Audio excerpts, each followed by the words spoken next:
Hey everybody, Boom Slang here. Welcome to my channel.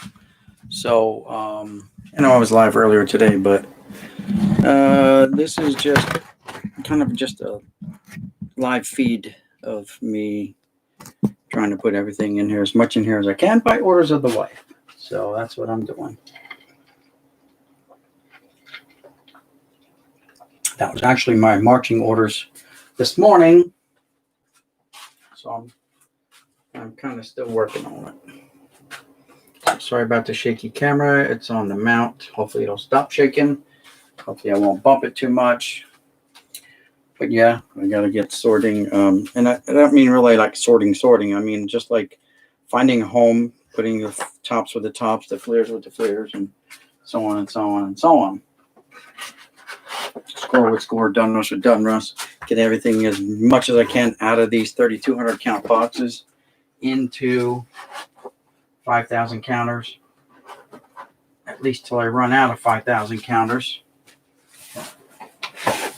which I am slowly doing.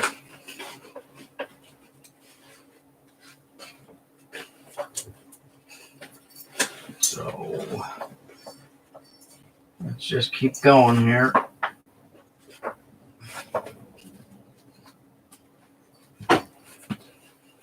And I think that cat came back in here. I chased her out. Yep, there she is. Come here, you. Come here, you. You're not supposed to be on here. Look, you're on the camera. You're on the camera. See you? You're trouble in here. Look right there. Look up there. Not down there. No, you're toy. There's your toy. Up there, see it? Look at the camera. There you go, kitty. Yeah. You know you're out of here. You're going to get timed out. So let's get you timed out.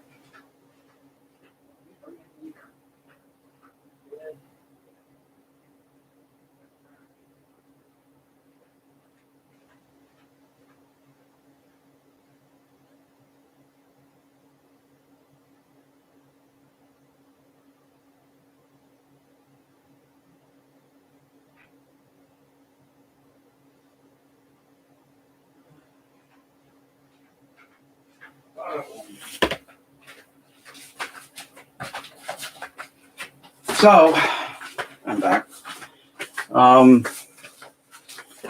Yeah. I think I got through sorting all the last 18 boxes that I got from Art. And I didn't really sort. I just stacked tops, flare. But I came across, like literally, like 20,000 of these Fleer, right?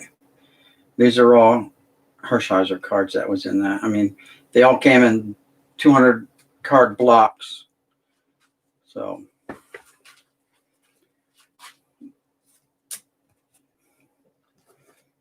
and I'm just guessing at 200.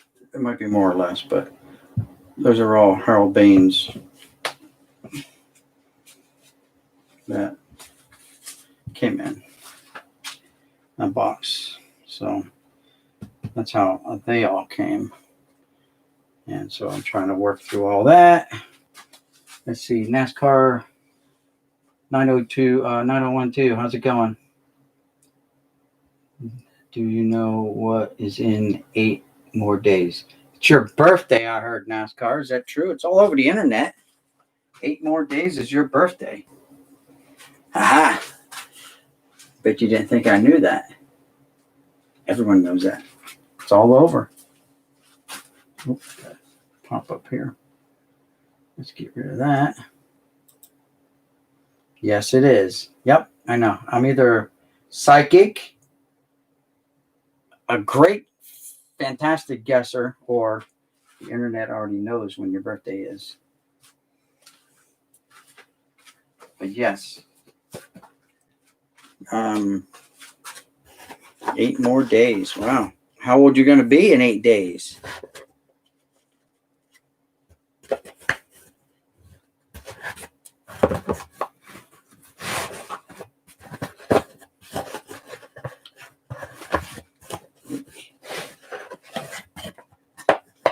What's that? going to be 24 years old. Wow, that's cool. Congratulations.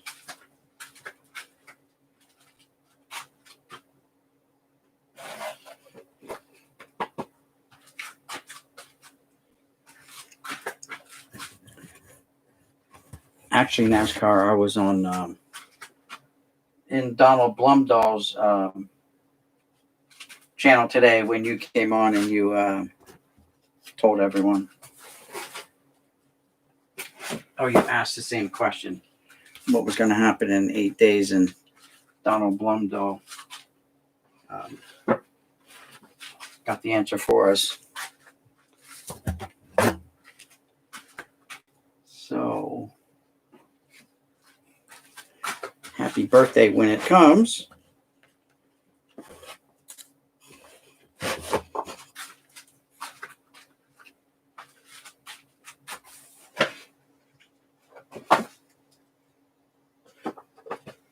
I'm not gonna be talking a whole lot, guys, or reading the chat. You know, as I come by, yeah, you're still a young pup, that's for sure. You know how old I'll be in 8 months?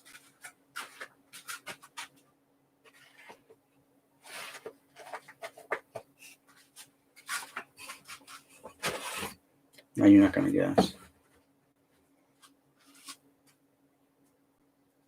Next Saturday, yes, that's right. Next Saturday will be your birthday.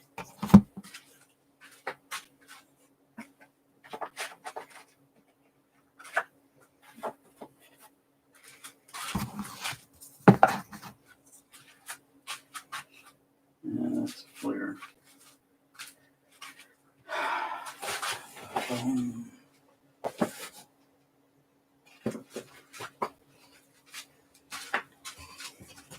I got lucky in this box. I got the complete. No, this isn't it. I got one box. I got the complete Lou Gehrig puzzle. I'm like, ooh, the whole puzzle. So that was cool.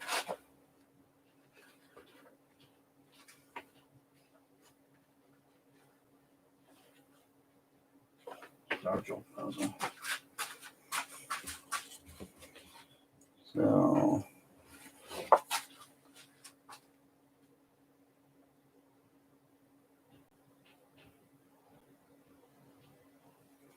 I have quite a few baseball. What you see is 99.95% baseball. There's only that one stack there that's mixed other sports, some basketball, hockey, blah, blah.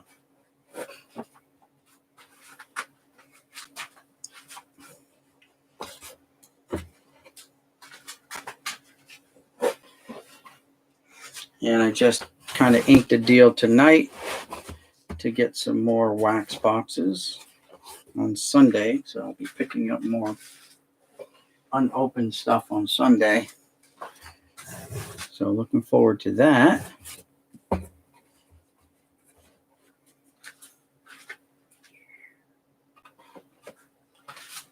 Yeah, my wife said this morning, well, you know, you need to start trying to get everything in that garage.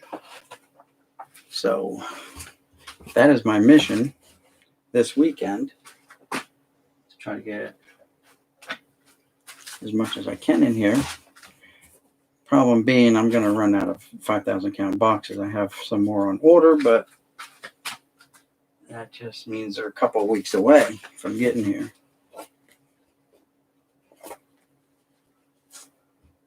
Kitty cat, you're not supposed to be in here. Not when you get rowdy, cat.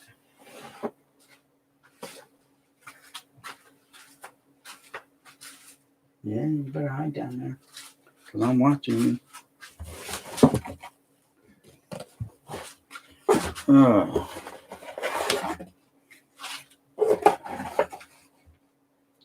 Stepdad over 500,000 baseball cards. That's a lot. That's a very large collection. Yes, I have about 2,500,000.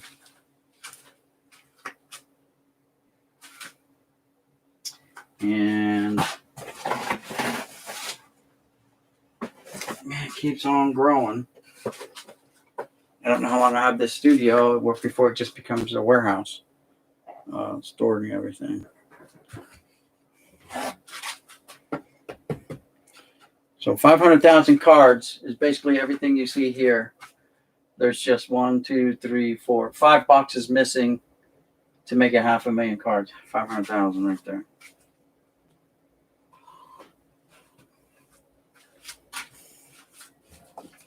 Yo, calm down, cat. No. You got to go.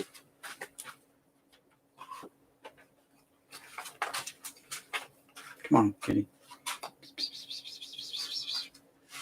Go. Here, take your toy. And go. Fetch it. There you go. Good kitty. No. You're not listening, cat. You are absolutely not listening.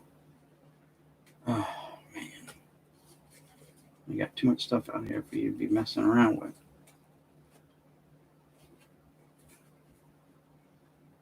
All right. These are tops.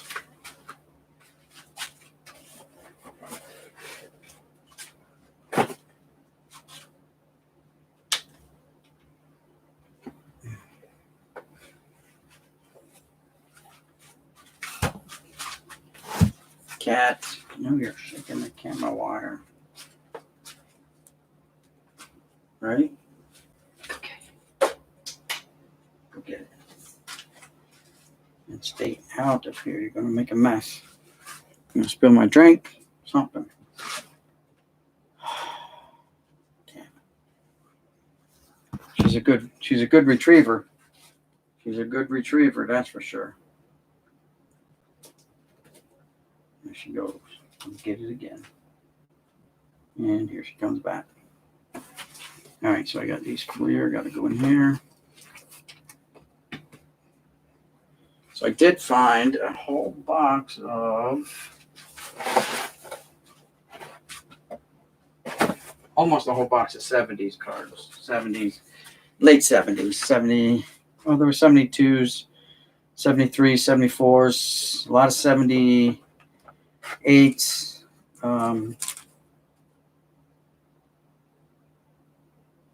77s, and then a couple of 100 cards into the 80s. So I'm trying to get those together, the best ones together, to add to hopefully cards for an auction.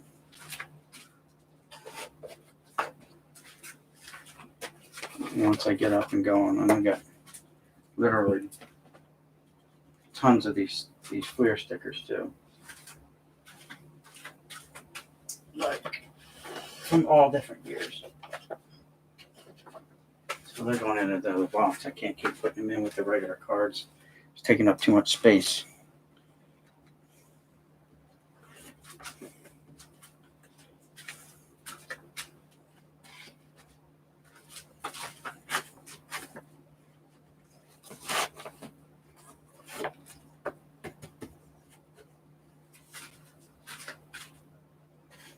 So again, this, even though it says sorting on an industrial scale, it's more like reboxing,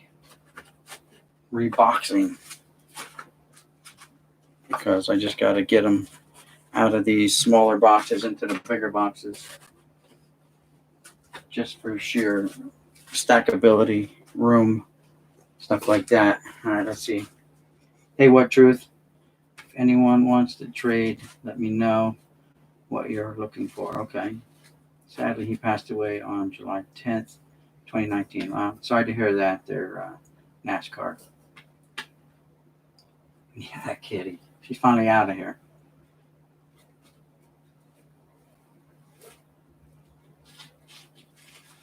Yes, the last couple of years have been definitely trying. Hey, Ray T, thanks for stopping by. How's it going? My when I got up this afternoon, it wasn't even this morning. I slept in. Cat, what are you doing? Get out of here. You're messing with the screen now. You made it smaller. No, bad kitty. Bad kitty. Ow, don't bite. Don't bite. No bite. Stop. No, go. You got to go. You got to go now. Come on. Nope. No biting. No biting. No biting, Daddy. See, you got stuff on your face now. Oh, ouch, ouch, ouch, ouch, ow, ow, ouch, ouch. You got to go. He's like a wildcat. You got to go, wildcat. Stop biting. Stop biting, Daddy. Holy cow. I know my wife talks about when a cat gets really rowdy. I'm like, no, come on, it's just a cat. She's only playing. And she's not playing. She's playing for keeps is what she's doing. So here's that puzzle I was talking about. Let me find these upper decks. Right here's upper deck. And in there. Fleer is here. This is the complete Lou Brock puzzle, which is nice because that's like one of the ones I didn't have. Completed, all in one box. Those were the only puzzle pieces. The only Lou Brock was a complete Lou Brock, which is cool. Or not Lou Brock. What am I saying? Lou Gehrig. Sorry, Lou Gehrig, not Lou Brock. Lou Gehrig. There's no Brock puzzle. My bad. Got my news mixed up.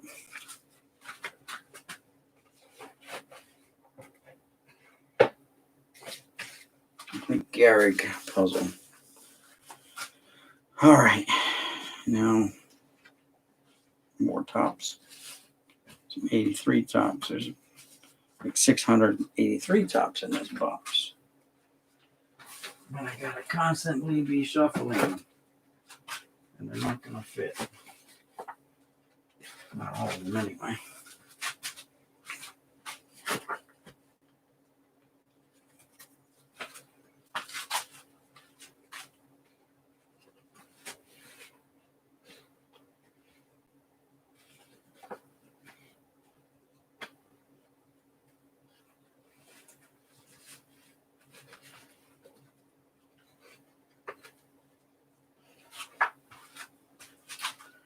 Puzzle, boom, check the chat again.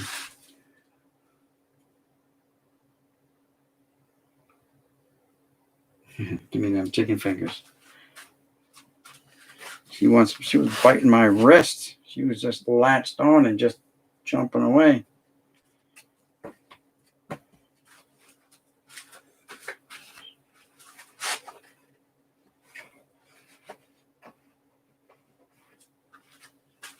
She has tons of toys. My wife is always buying her little toys. They actually come on like little fishing pole rods, and you just kind of swing them around and let her chase them. But there's ones that are not hooked up yet. They have replacement ones, and the cat just drags that around the house like a dead mouse. She keeps bringing that into the room here. I don't know. I guess she wants some kind of reward, thinking she's a great huntress, I should say, since she's female. And if she doesn't get a reward, she gets a little upset, apparently.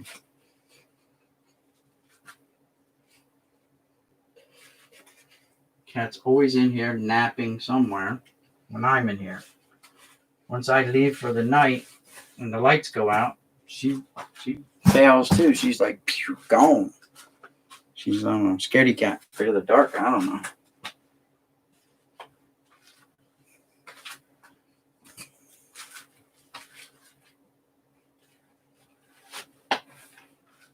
So anyway, like I was saying, I just kind of inked a deal on some wax packs. And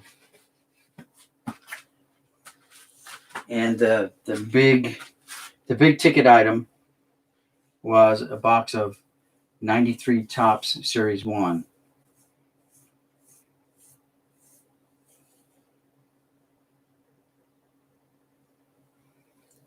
And So there was 7 wax boxes involved, and then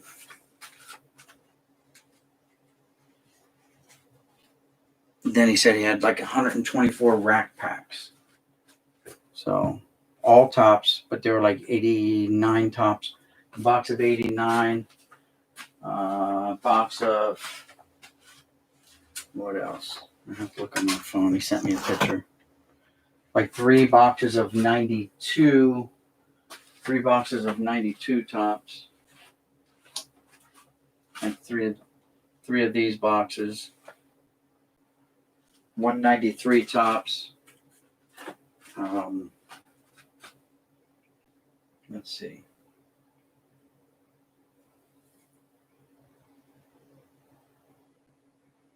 See, there's the pictures. You can see them. So there's some of the pictures he sent. So you can see the 92s. That's like 89, right? Yeah, those are 89s, I think. And then what else? Bunch of rack packs, he said. It was like 120 some rack packs. That's the 93 tops box. And there's the other ones. There's an 87 in there. And an 86, I think. But 7 wax boxes and 124 rack packs. He said he wanted $450 for it. I'm like, dude, that's a lot of money. And there's not much there. And the ticket item is the 93 tops box. So I got him down to $250. So yeah, I'm at that point now, Ray, that I grab wax when I can. So it went from $450 down to $250. So I just hope there's some nice rack packs in there too, I guess. I mean, obviously that 93 tops is an expensive item for sure. If you're looking on eBay, they're ridiculously priced. So basically, I'm buying the 93, and they're giving me everything else for free.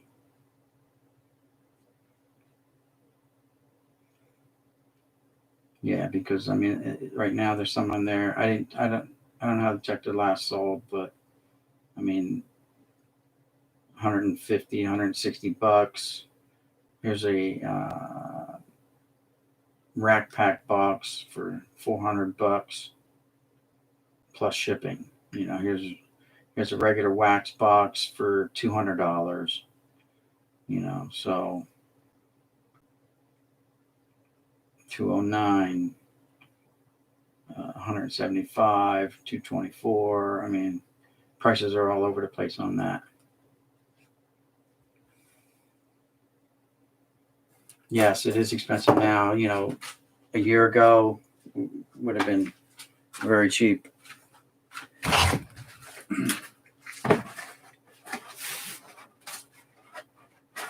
Before Jeter got in the hall, it was even cheaper. So it is what it is.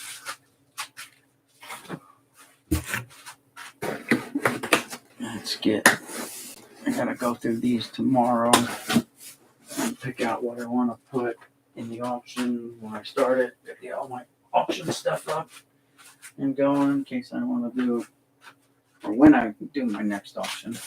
I mean, guys, I've been emptying out boxes left and right today. Yeah, I gotta do one yet.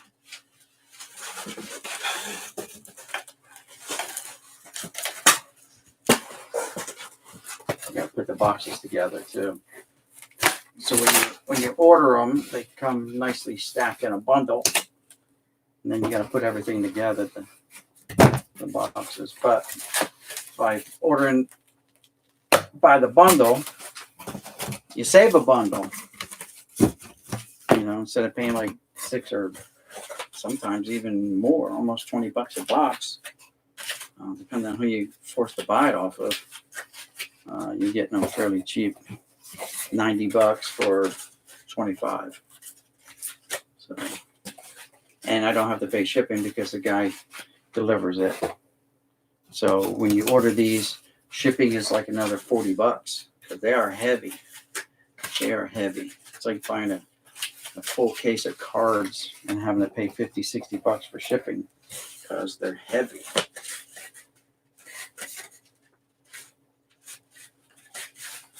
I've done that. I've ordered them and I had to pay $40.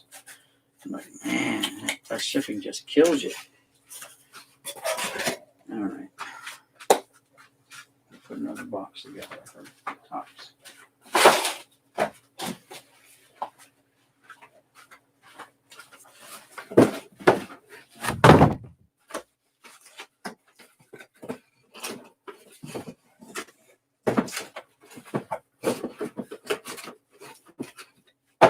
I don't know where y'all are located. I'm on the East Coast, so it's like almost 2 a.m. here. It's 1:51. It's like I'm gonna be pulling pretty much an all-nighter. It happens when you sleep in till noontime.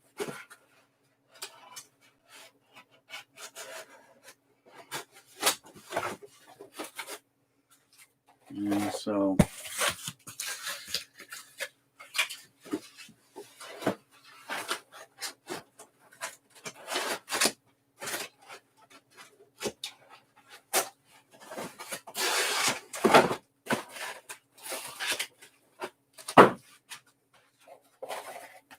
check the chat real quick.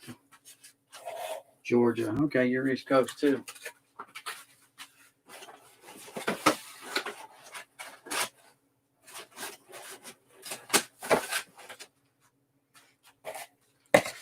Burning the old midnight oil.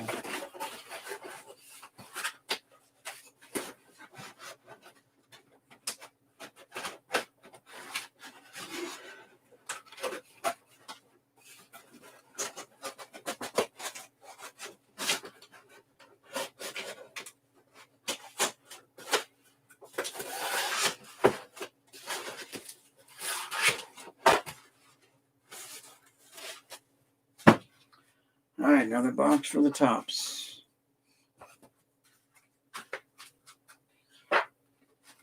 One thing I do like when I buy these big lots off of Art, who's actually become a pretty good friend. I mean, we don't hang out together on the weekends or nothing, but I'm like his regular customer.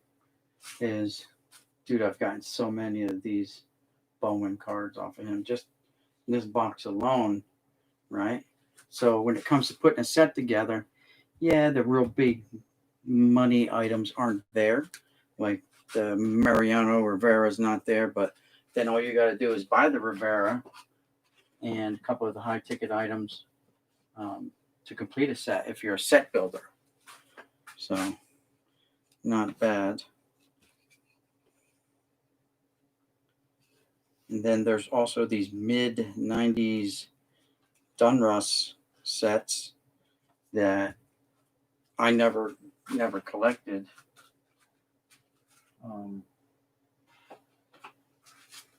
I've been getting a lot of those. 95, there's the Dale Murphy. And I've been getting the Leaf versions and stuff like that too. Dale Murphy.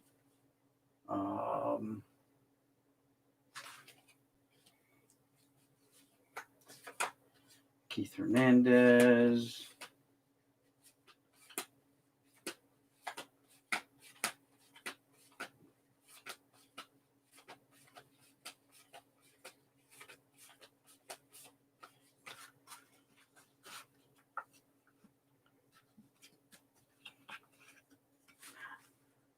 Quisenberry with the porn stash.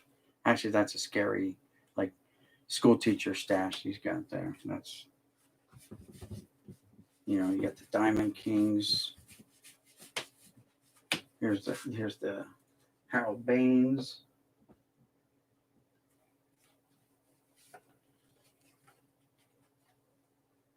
Parker.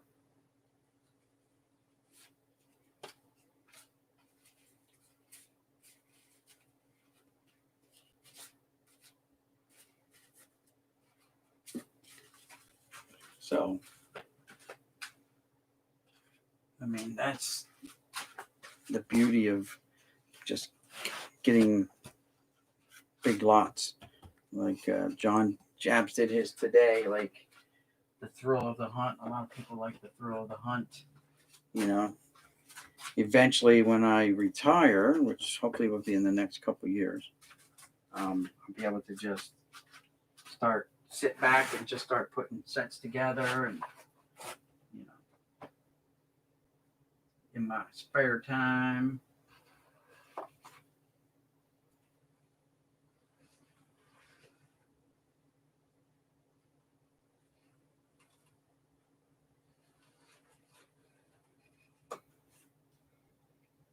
You know, a lot of these cards are just in such good shape. It's kind of like, I swear they just rip open sets and just pull out what they want and then just throw the rest in a box for me.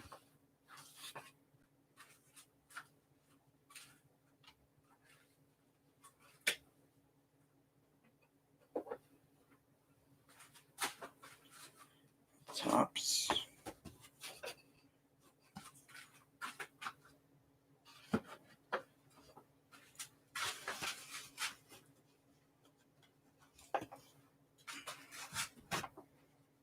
Leaf.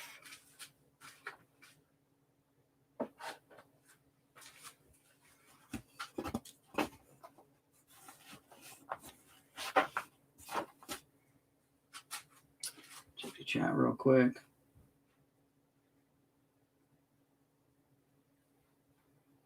Hey Stash, how's it going?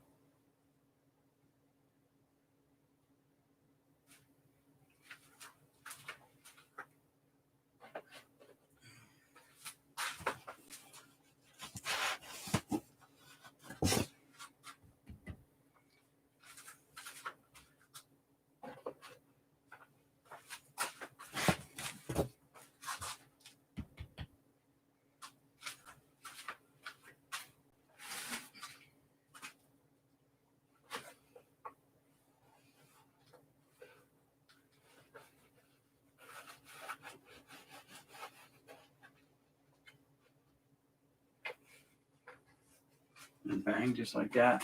Another box.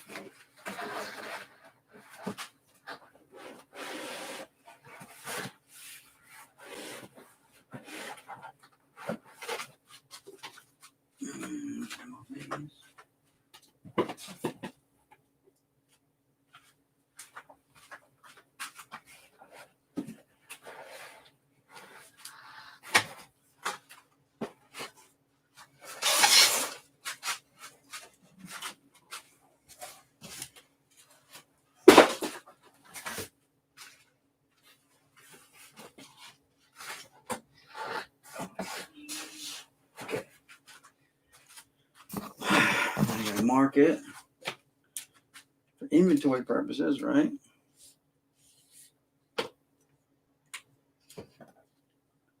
Donruss.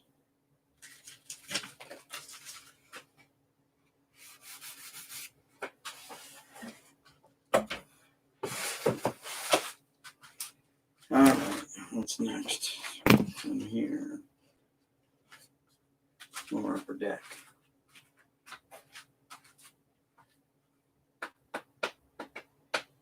I didn't know I closed out the upper deck box. What's going on here?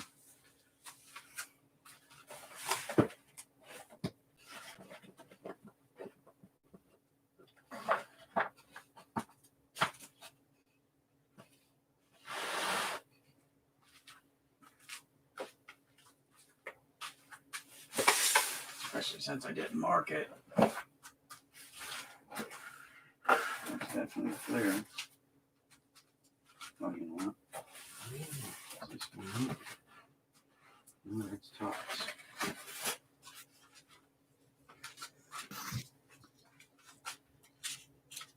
Oh, because this is the upper deck box. Duh. knew something was strange. All right.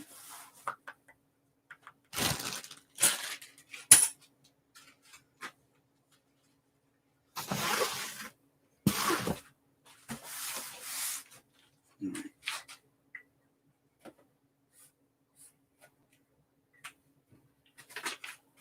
Now the tops there. All right, tops of deck.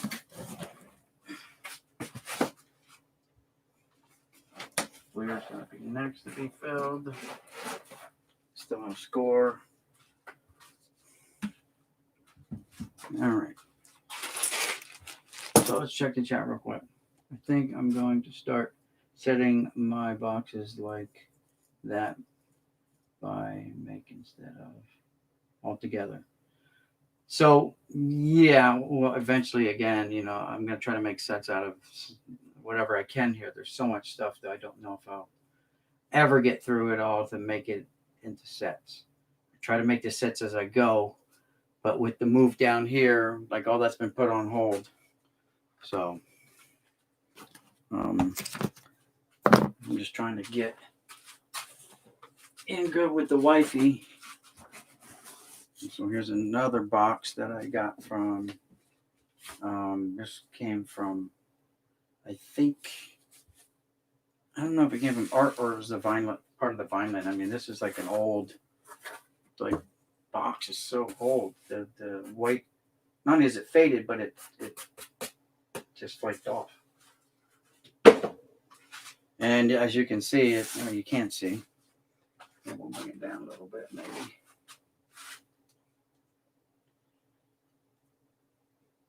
I don't know what's going on here. Why this camera is being so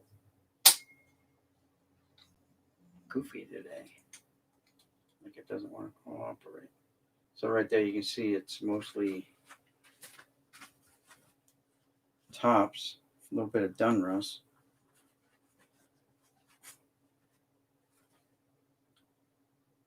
$19.90 tops. So it's 95.5% tops and a little bit of Dunrust. Here's some rookies. Nobody important there. Ramon Martinez, I guess. That's it. All tops. That's going to almost fill up another tops box. So I'm not going to waste my time looking for anything in particular in here. I just got to get them boxed up. And they'll be on the list to be sorted another day, another time.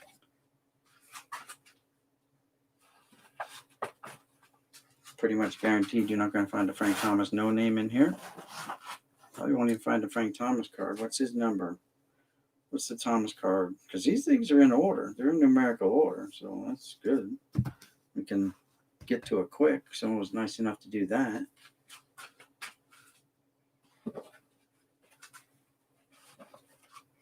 Anybody know the Thomas no name card number offhand? Hey, Carterium Racer, how's it going?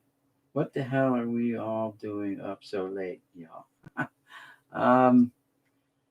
I'm up because I slept till noontime. Excuse my bald head, guys, but I got more hair than Donald Blumdahl still. He's all shaved off now. I shave off too, but it's wintertime. I got something to keep my head warm besides a hat. So anybody know what the number is for? I think it's like 414 or something like that. What's his number for the Frank Thomas card? See what we can come up with.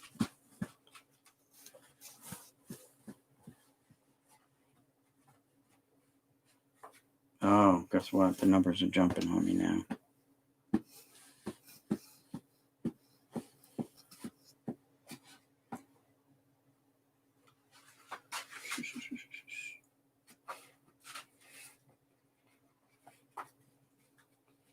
Yeah, now they're jumping. Dang it.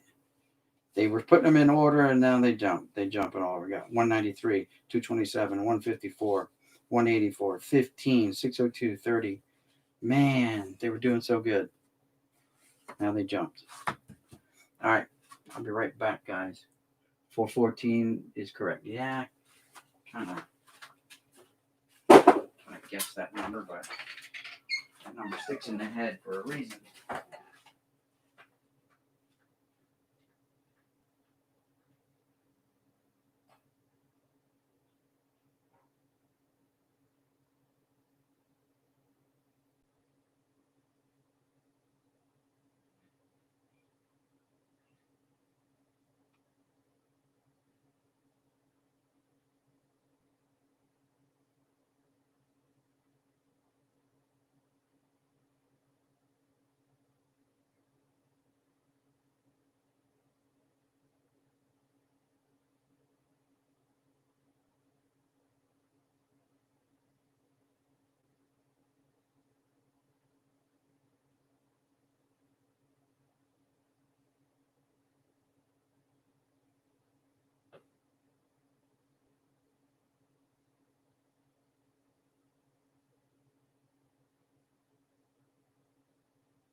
Well, at least that cat didn't come back and destroy everything. Had to get some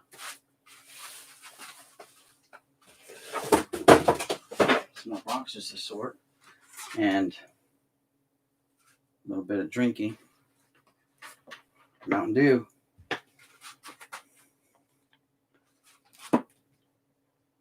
The official drink of Tennesseans, right? That's where it originated. That's what I understand. Of course, this stuff is nothing like the real stuff, I'm sure.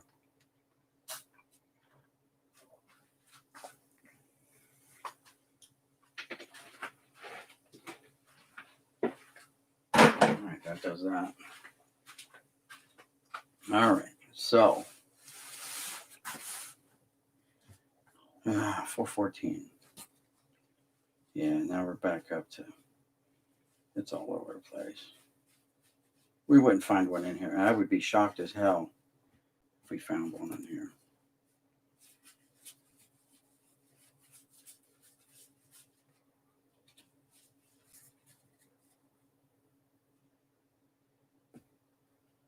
Ooh, that's 415.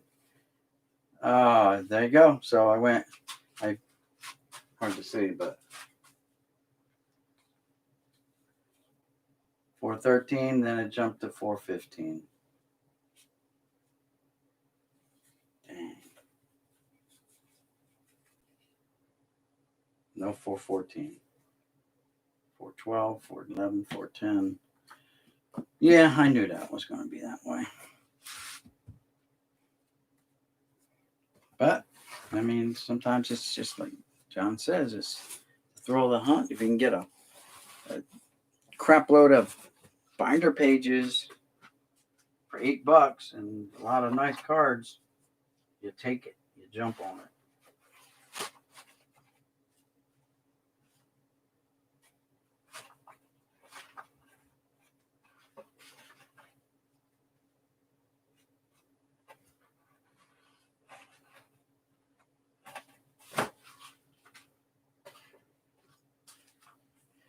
So let me think. I was in South Carolina. That was 2 years ago now, I guess. And I drove to Georgia just to go to a card shop just across the state line, from South Carolina into Georgia, to check out this card shop. And I ended up buying one box of cards off the guy. Didn't want to spend a whole lot of money, but because I was on vacation, I wanted to use the money for other stuff.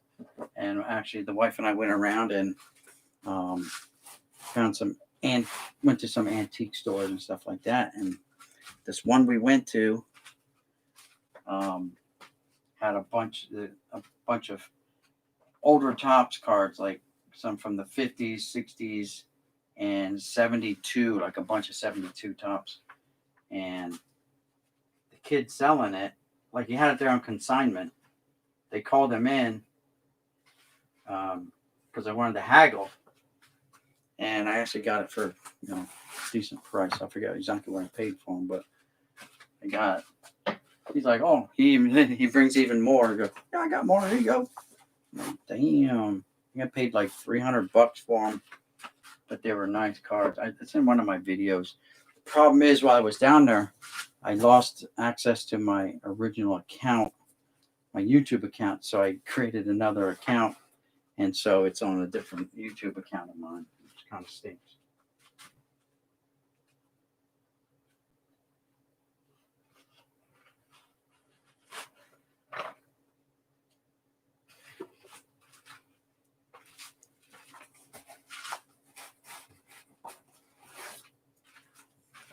What it was I couldn't remember my password for my current account. And then when I, because it was under Boomslang. And so when I finally got on, I thought it was my regular account, and it was not. It was something that I had created and not known I had created it. If that makes any sense. Fleer, score, upper deck. Where's the Dunruss box? 1, 2, 3, 4. So I got to get another box for Dunruss.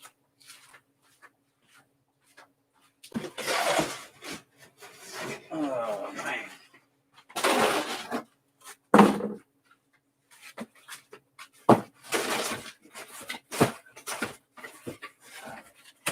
Let me check the chat real quick. I've kind of been ignoring it and just talking to myself. Okay, nothing new in the chat. Okay, good. That goes there. Sometimes I wish they'd leave money rolled up instead of just paper, but that's all right. Let's see what date these cards may have been boxed up. This will give you an idea, because the newspapers sometimes have dates. Wills Eye Hospital is an address. Philadelphia. So this is probably part of that Philly purchase. I don't see how it could be, but could be, I guess, unless some other stuff came from Philadelphia and made its way over here into Jersey before I bought it.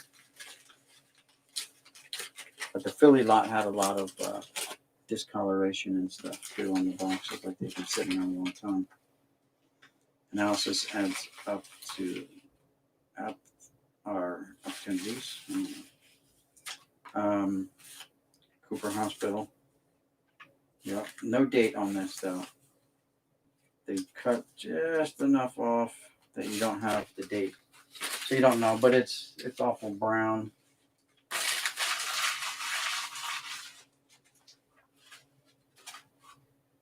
And the box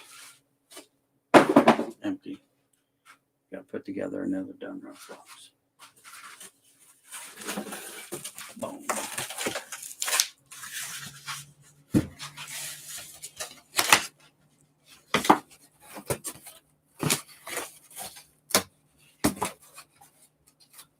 So yeah, guys, I plan on doing some card auctions. Like either little stacks of cards, or individual cards.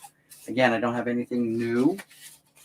I've got all this older stuff, so hopefully it'll be what people likes.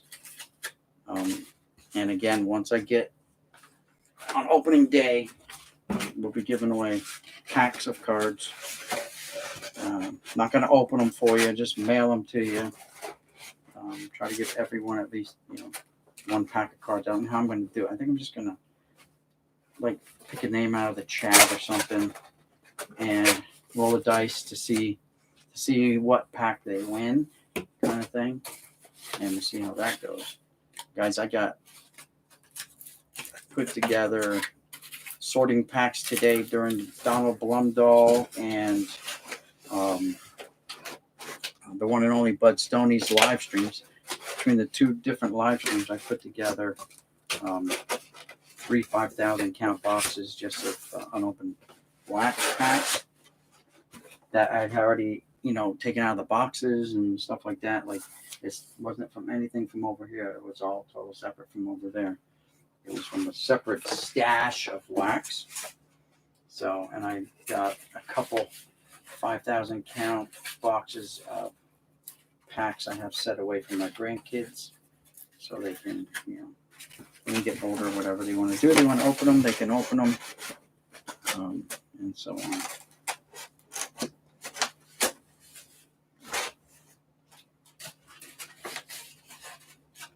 I gave my granddaughter some packs of NASCAR,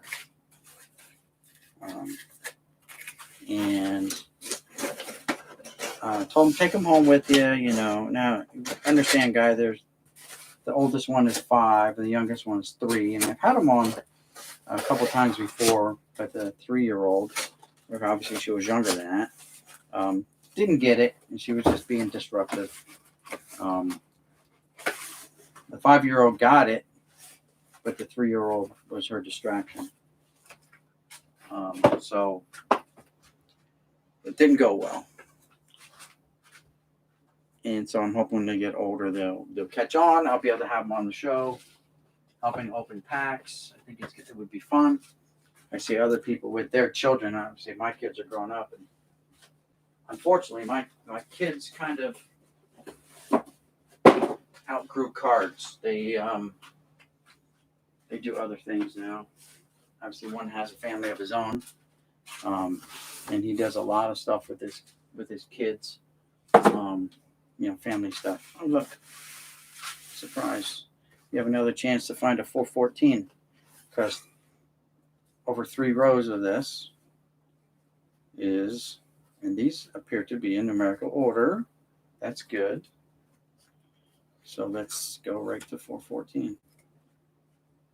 470, 460, 153, 415. There's another card. 413. Son of a wax. So again, 413 to 415. Some gun. Son of a gun.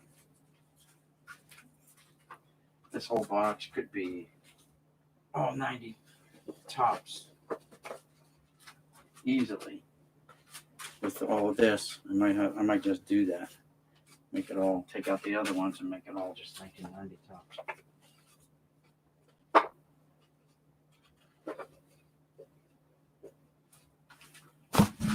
We'll check the other row too because there's more than one row. So hopefully looks like they may have opened up 2 factory sets and just pulled out 414.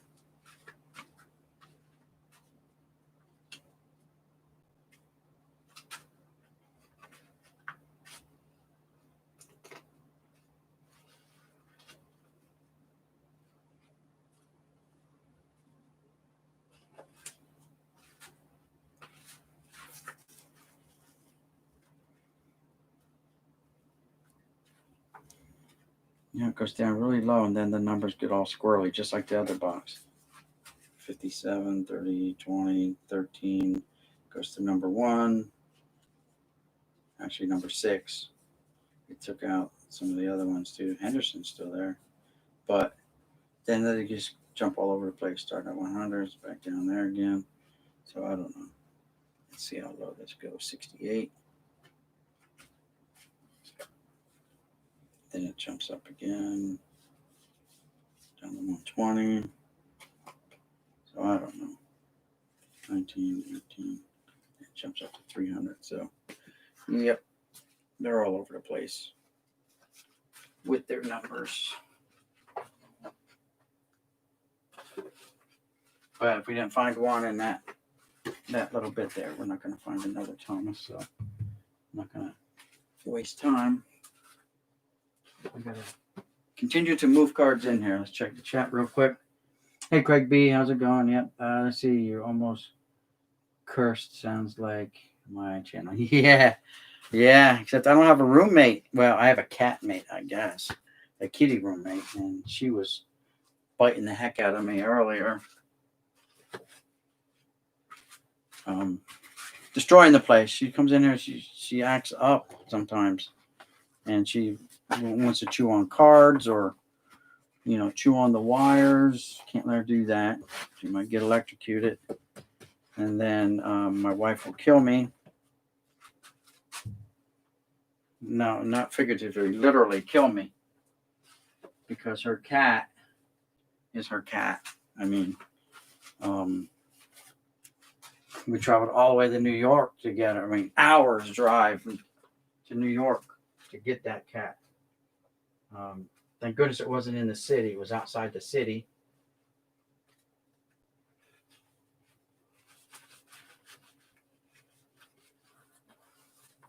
But she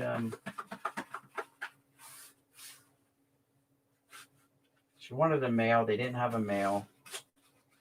Now you ask yourself, why would you drive all the way to New York City? Or you say to yourself, why would you drive all the way to New York City? There's plenty of cats. My wife had to have a Russian blue. So that's what we got her. Russian blue, purebred. I had signed a waivers, a release saying I wouldn't breed her. We had to have her fixed because it came from a breeder, and there's only breeders like up and down the East Coast. I think there's one in North Carolina. There's one in Georgia, maybe. There's one in New York, and then they go a little bit further west, and I think there's one out in California. And they all make you sign this form saying you will have the cat fixed and not breed the cat. So we did that, and we got her fixed. Now my wife's saying, I want another kitty. I say, well, you can't mate them. We already had the one fixed, I can't make any money back. By the way, that cat was $1,800. Yeah, I know. I said the same thing too, but you know what they say. Put these here temporarily. Happy wife equals a happy life. So, and it's been working so far. Let me get these tops out of here. Fill it up with these tops. Happy wife equals happy life. And it's been 30 some years we've been married. So, let's see, hold on. This year will be 40 years married. October of this year will be 40 years. So, I guess I'm doing something right. Heck, she's letting me get these cards. All these cards are like, damn. A normal wife would say, you're nuts. Those cards go or I go. Well, she knows I'll make her move out into the shed. So she didn't throw that one up at me. I'd be like, all right, see you in the shed. I got electricity run to that shed already, so it wouldn't take much to get it up and going for you. All right, so now I got to do another box of tops. So it's a little bit of a race today to get as much as I can in here because I've been slacking in that. I still have, with all the stuff in here, guys, number one, I haven't met my goal of getting 400 boxes in here. And 400 boxes only equals 2 million cards. I have over 2.5 million. So it's going to be work. What do I do with those boxes? It's going to be some work.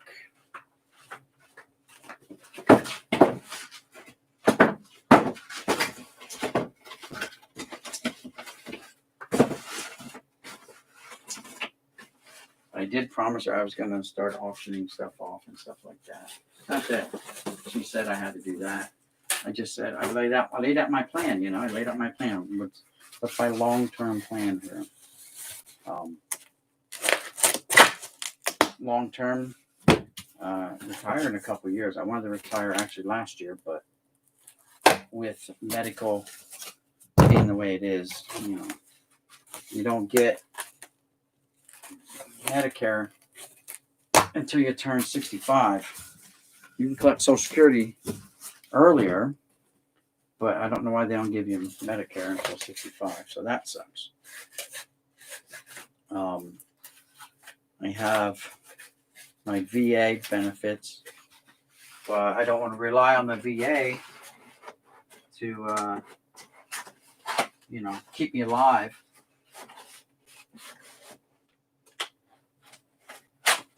I mean, let's face it, we've all heard the horror stories. We've all seen the movie Born on the 4th of July. Shit. There you go. I swore. I cursed.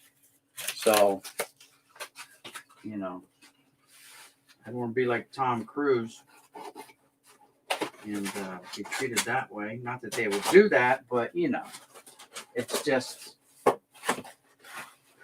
you don't have the best reputation for having the best doctors, you know. So I don't want to be that guy that you read the story about. Yeah, the VA failed them, the hospital. There's already enough of those horror stories of people dying while waiting in line to get, you know, procedures done or something like that.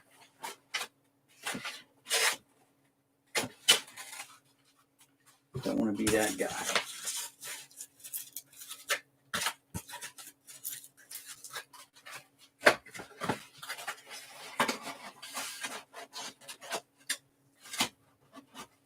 So I did see on Facebook Marketplace a guy right up in Sewell. I forgot to tell this to Jeff. In Sewell, which is right next to Jeff, and the next town over from Jeff. So Jeff lives just north of me, and all our towns connect. They add the township lines. Their houses like right there. You know, there's no miles between like there was where I grew up in PA.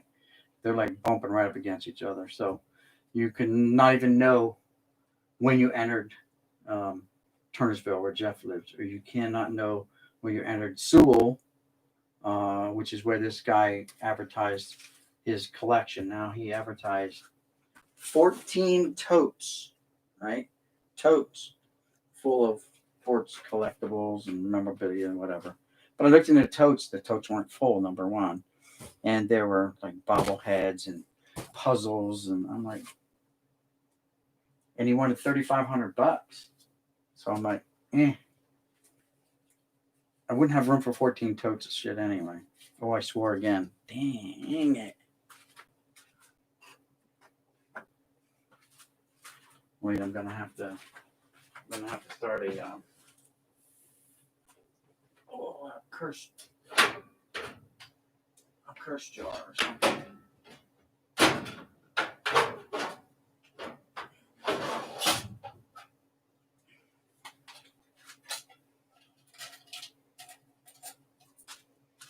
There you go. Gonna have to start a curse jar, right?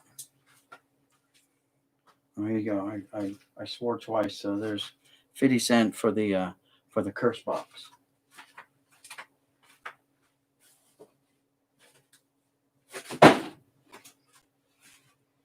There you go. Here's the curse box. So 2 quarters for the curse box. It's card money for later on, right? Hey, Kevin's Cards, how's it going? Thanks for stopping by. Criterion retracted his statement. Guess why 100? What are you going to do with all those cards? Are they all part of your PC? Yes, I've collected, like, I've been collecting since 1972. Stopped like a lot of people did, and picked it up again like in 2017. and just went overboard. Prior to 2017, I had about 600,000 cards in my collection. Since then, I've added 2 million in 3 years. So, and the reason I got back in 2017, it was a birthday or a Christmas gift. I think it was a birthday. My son got me the 2017 Topps set. And I'm like, all right, I'm going to do it. I'll do it. Oh, there you go. Put a pack in a curse jar. That's good. All right. You know what? All right. We'll do that. I just happen to have packs here.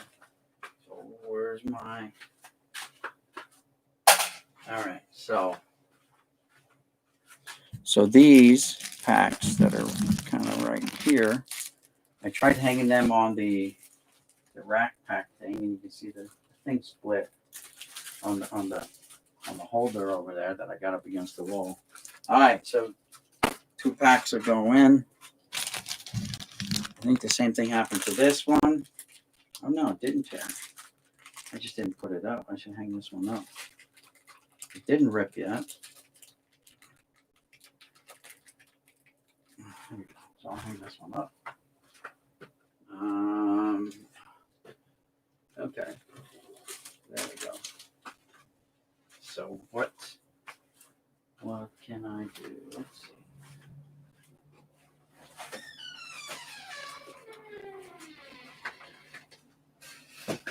Oh yeah.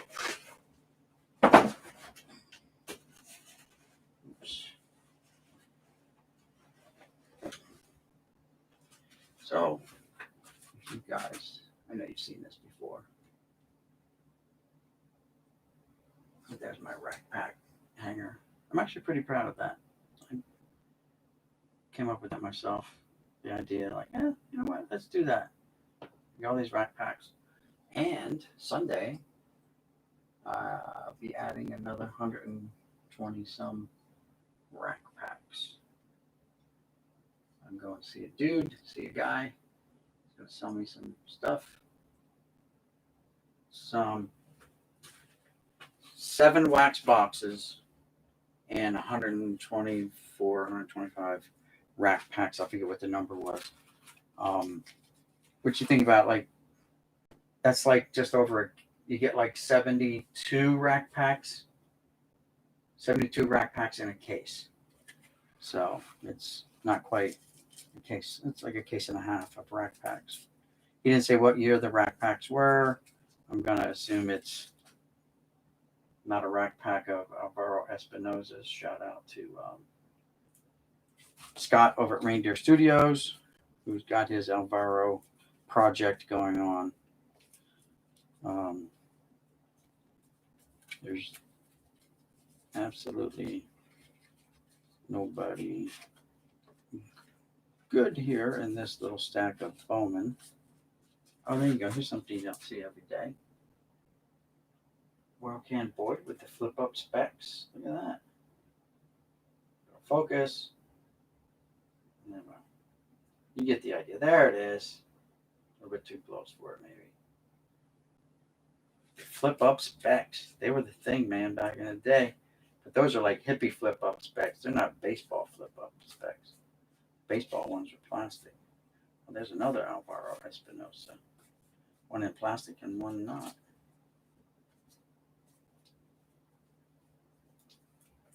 Let's see who else is in here.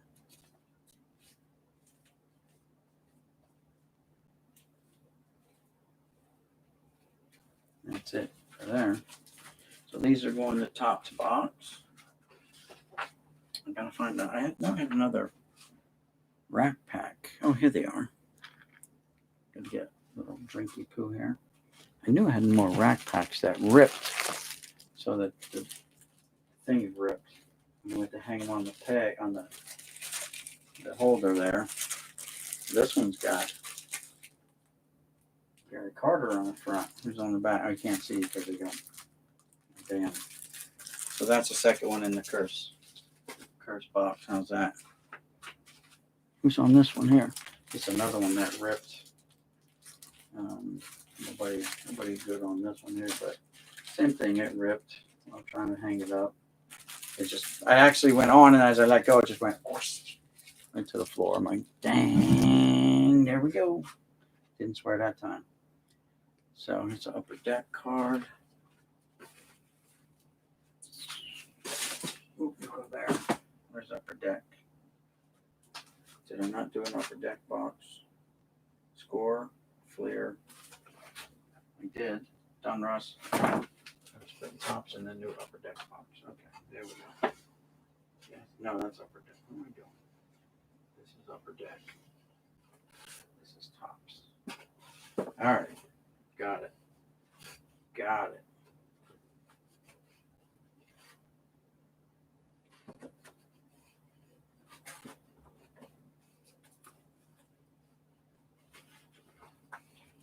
So this guy who was selling me these wax boxes and stuff, I said, okay, well, how many boxes? He said, there's seven wax boxes.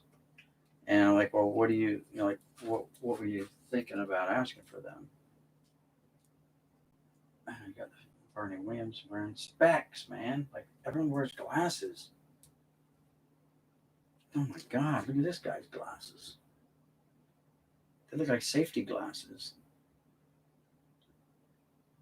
Look at that. It's got the side panels on it and everything. Like, oh, I can't get anything in my eyes.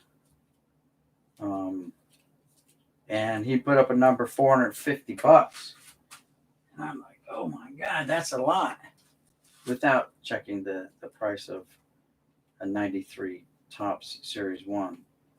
But even then I went in and like you can get it cheaper than, that. So I said, well, that's a lot.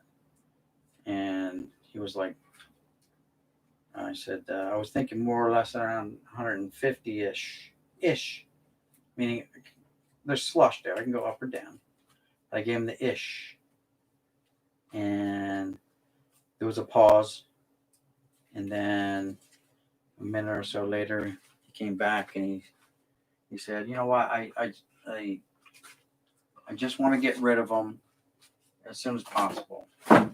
And so he goes, how about 250? I just want to get rid of them. I'm like, well, that's cool because I want to maintain our relationship. I don't want to insult you or anything like that. But the other boxes were a box of 89 Topps, 3 boxes of 82 Topps Series 1, and a box of 88 Topps. So the money item was the 93 Topps Series 1.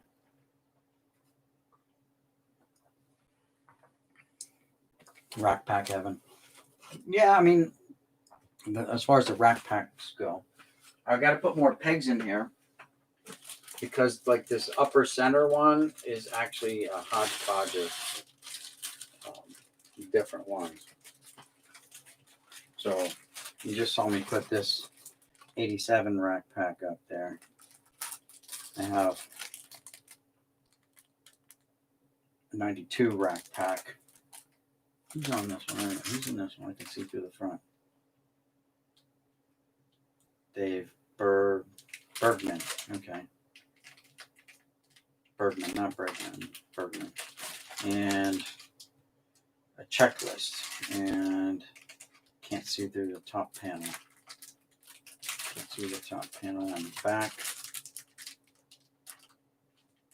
Jay Buhner. The rub-off card. And Sean somebody. Estes or something like that. And then I have 2 more 87 Donruss rack packs on that same hook. And then I have 2 90 Donruss runner. So I want to have a hook for all the different rack packs that I have. So this alone, I need to hang 3 more hooks, which I have room for. That'll give me 9 different rack packs. Hanging, which would be cool. I like this. Like this. This one came from Toys R Us back in the day for $1.29. Still got the sticker on it. Same here, $1.29. They all came from Toys R Us. $1.29 at one point. All three of them were from Toys R Us at one point.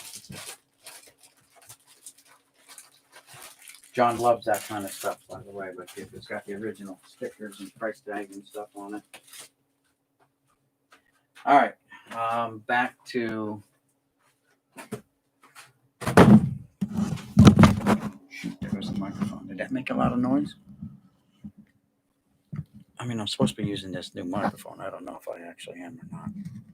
It's supposed to be a go. It's supposed to not have to be right in front of you. It picks up ambient sounds around the room. So does it sound okay? The sound okay, guys?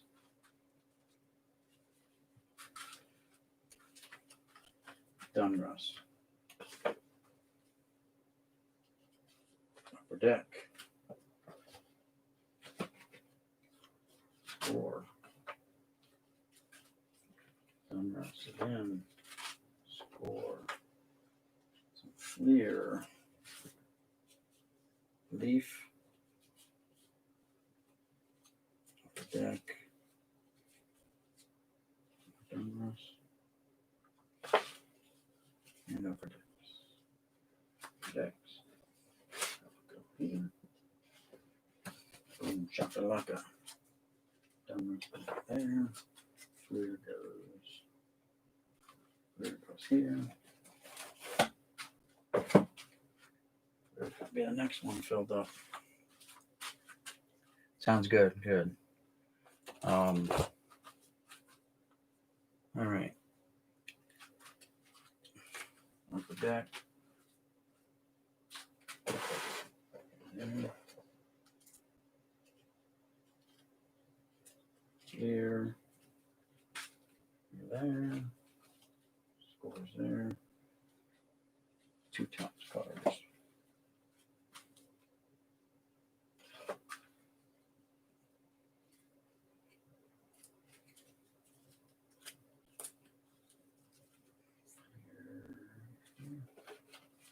Score. You're there. One Fleer, Hensley Mullins.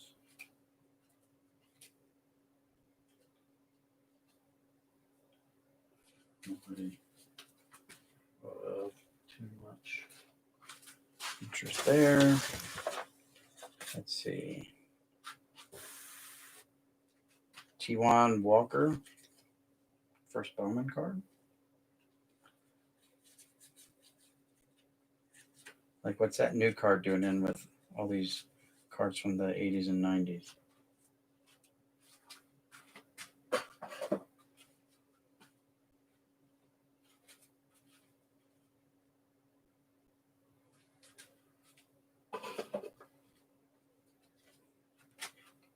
Dave Justice card. And go over there. This is Topps card. Here. Upper Deck. Now they're killing me one or two cards at a time. There's a stack of Gunners.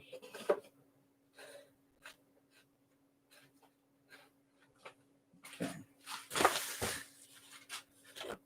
Yeah, this box is definitely one I got from Art because they're either nice and organized with all the same cards, or they're hodgepodge like this. And this one's a hodgepodge of everything.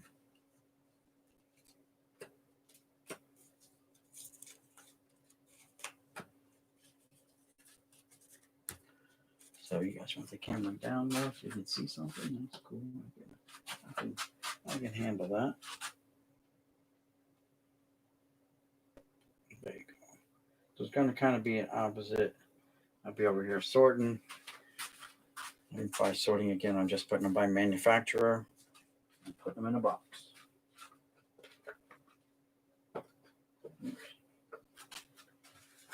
Tops. They'll all be sorted at a later date. I'm working out of this 3,200 count box here. There's so many cards that are in plastics, like penny sleeves.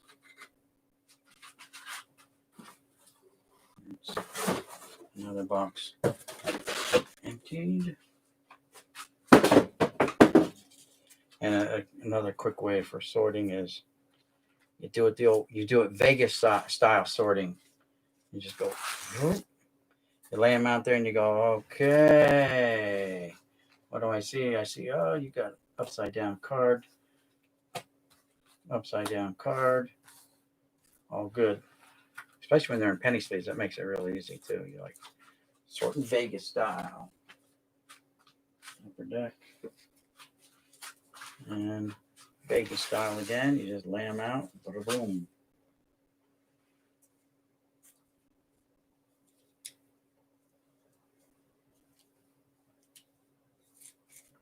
I see there's a minor league card here. Some guy for the Oakland A's, Henry Mercedes. That goes in the box. That's going to be marked others. Here's one I found earlier today. A lot of people like him, Luis Gonzalez.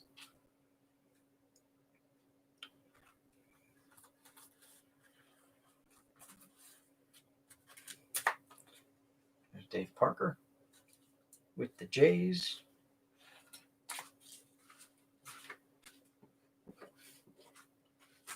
More Vegas style sort coming up.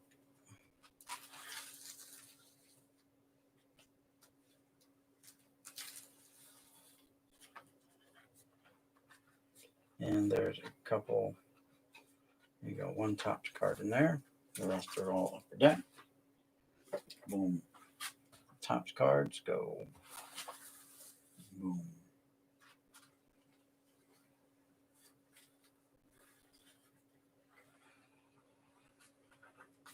And that's it. Those base style score with some Fleer mixed in.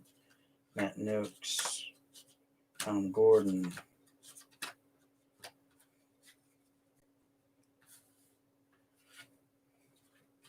Got some leaf in here.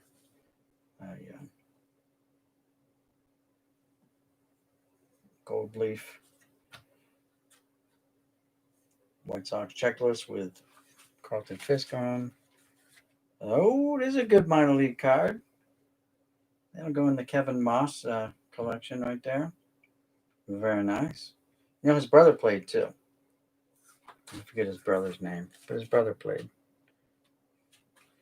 The rest are score. We've got Fred McGriff in here. Boom. And another McGriff. Boom. 2 Crime Dogs. Some Will Clark. 1, 2. Let's see who else is in here. That kind of goes in with the fan favorites. Someone asked me about Kevin Brown, so I've been putting Kevin Browns to the side, trying to get some together for the Kevin Brown fan out there. It just takes a while, guys, to put stuff together because I got so much to go through, and I want to make sure I get a lot. So we got one Topps card that goes there. The rest are score, they go there. Fleer and 2 Dunruss. Fleer, 2 Dunruss. All right, more Vegas style sort. I know you guys like that. I should just turn the whole thing this way a little bit so you can see the whole table. There we go. That's not going to stay because it's on a silly thing, but you can see a little bit more of the Vegas sort.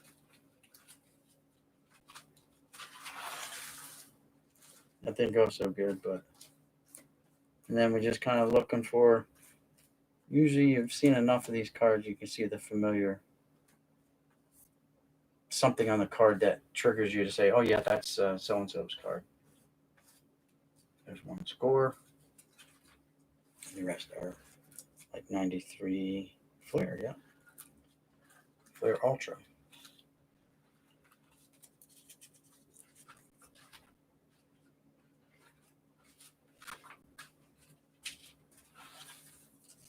Hodgepodge, we got some Dunruss in the form of a leaf. We got a Fleer.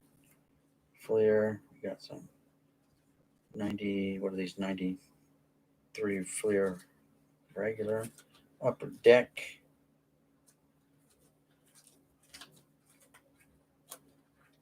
Dunruss here. There's there. Upper Deck. Some more Fleer. Tops.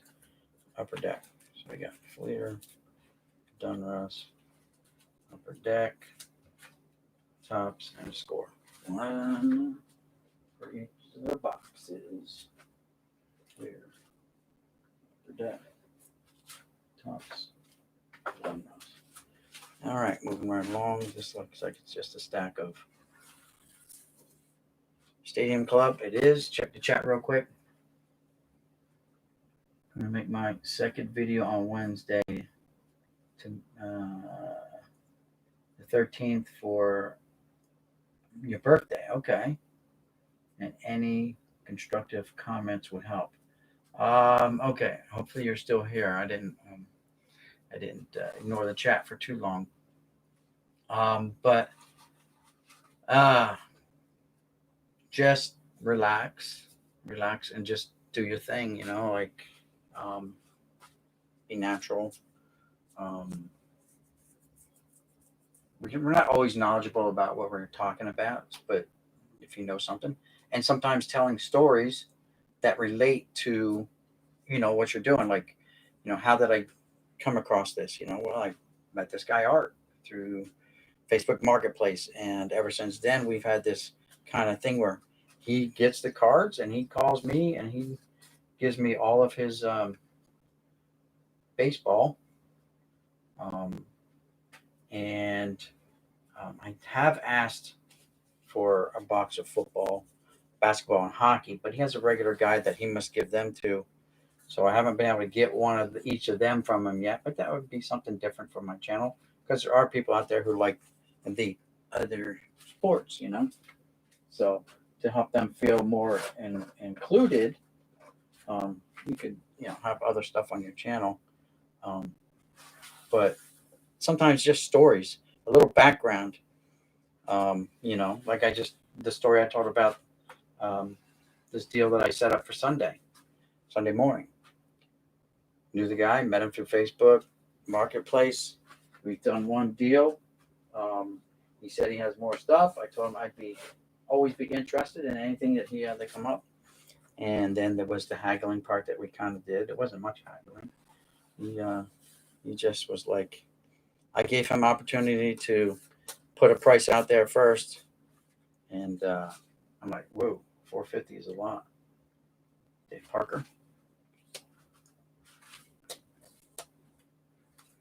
So I told him I was thinking like 150, and he goes, for all of them, with a question mark. And I'm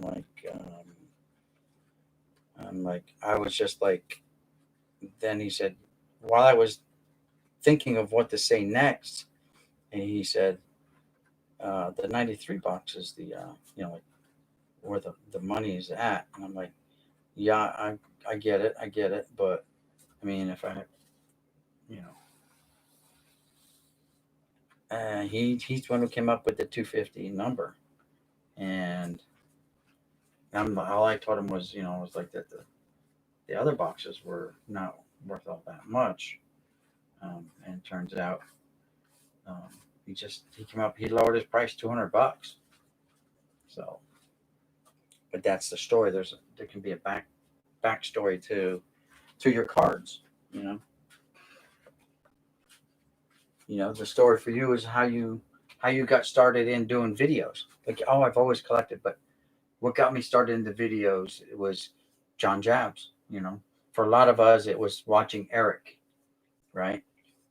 That's what kind of got me not back into videos because I was making gaming videos before this. If you check my playlist, you'll see a lot of. I've closing on like 500 videos total. I think over five. I think I'm over 500 videos.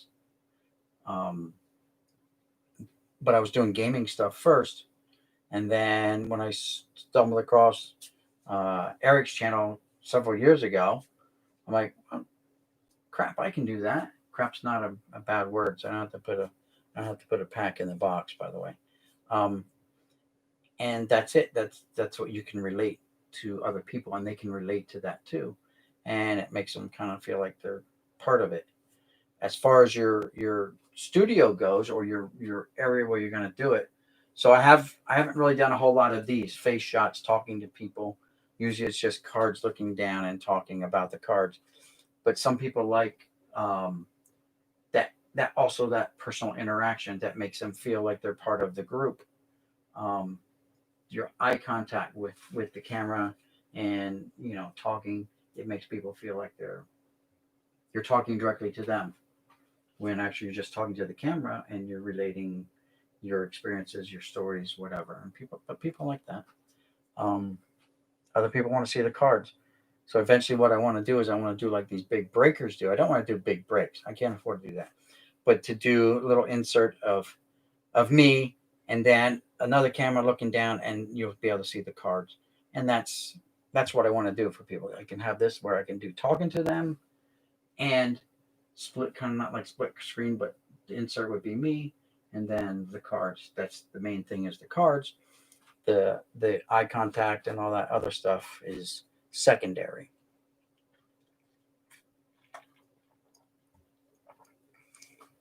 Henceforth, that's why I built this, turned this garage into my studio now. This is the big dreams. Originally, the story behind this, the story about this garage was just a regular garage. There was no insulation in here, nothing. It was just, you know, bare walls, um, and I ripped out like everything and put all brand new insulation in here. I patched what needed to be patched, new sheetrock down along that side, and then comes the painting. Painting 3 layers of primer, because my son, who was using this garage before for a garage, and he was reloading ammo and stuff like that in here, um, he painted everything gray. So the white primer, I wanted the room to be white. 3 coats of white primer, that took forever. Then even the white paint still wasn't covering it enough. So I had 2 coats of white paint. And eventually what I wanted to do, and I didn't get to do it, was to tear off the garage door and wall it off, partition it off, and make it just a room. That didn't happen. Winter came, and winter's coming, and now it's here. So that may wait till summertime, or I just may leave it. And that way, I also was thinking that, well, in the summertime, I can open up this door. I can just open the door and let some nice fresh air in and whatever. A nice warm day. The garage never got hot. It's got a cement floor. We're on a slab. Right now, my feet are cold from standing on the floor. You can feel like the coldness coming off the floor up to like your ankles, you know. So it never got hot in here. But it gets cold in the wintertime, especially. So originally my budget was $800.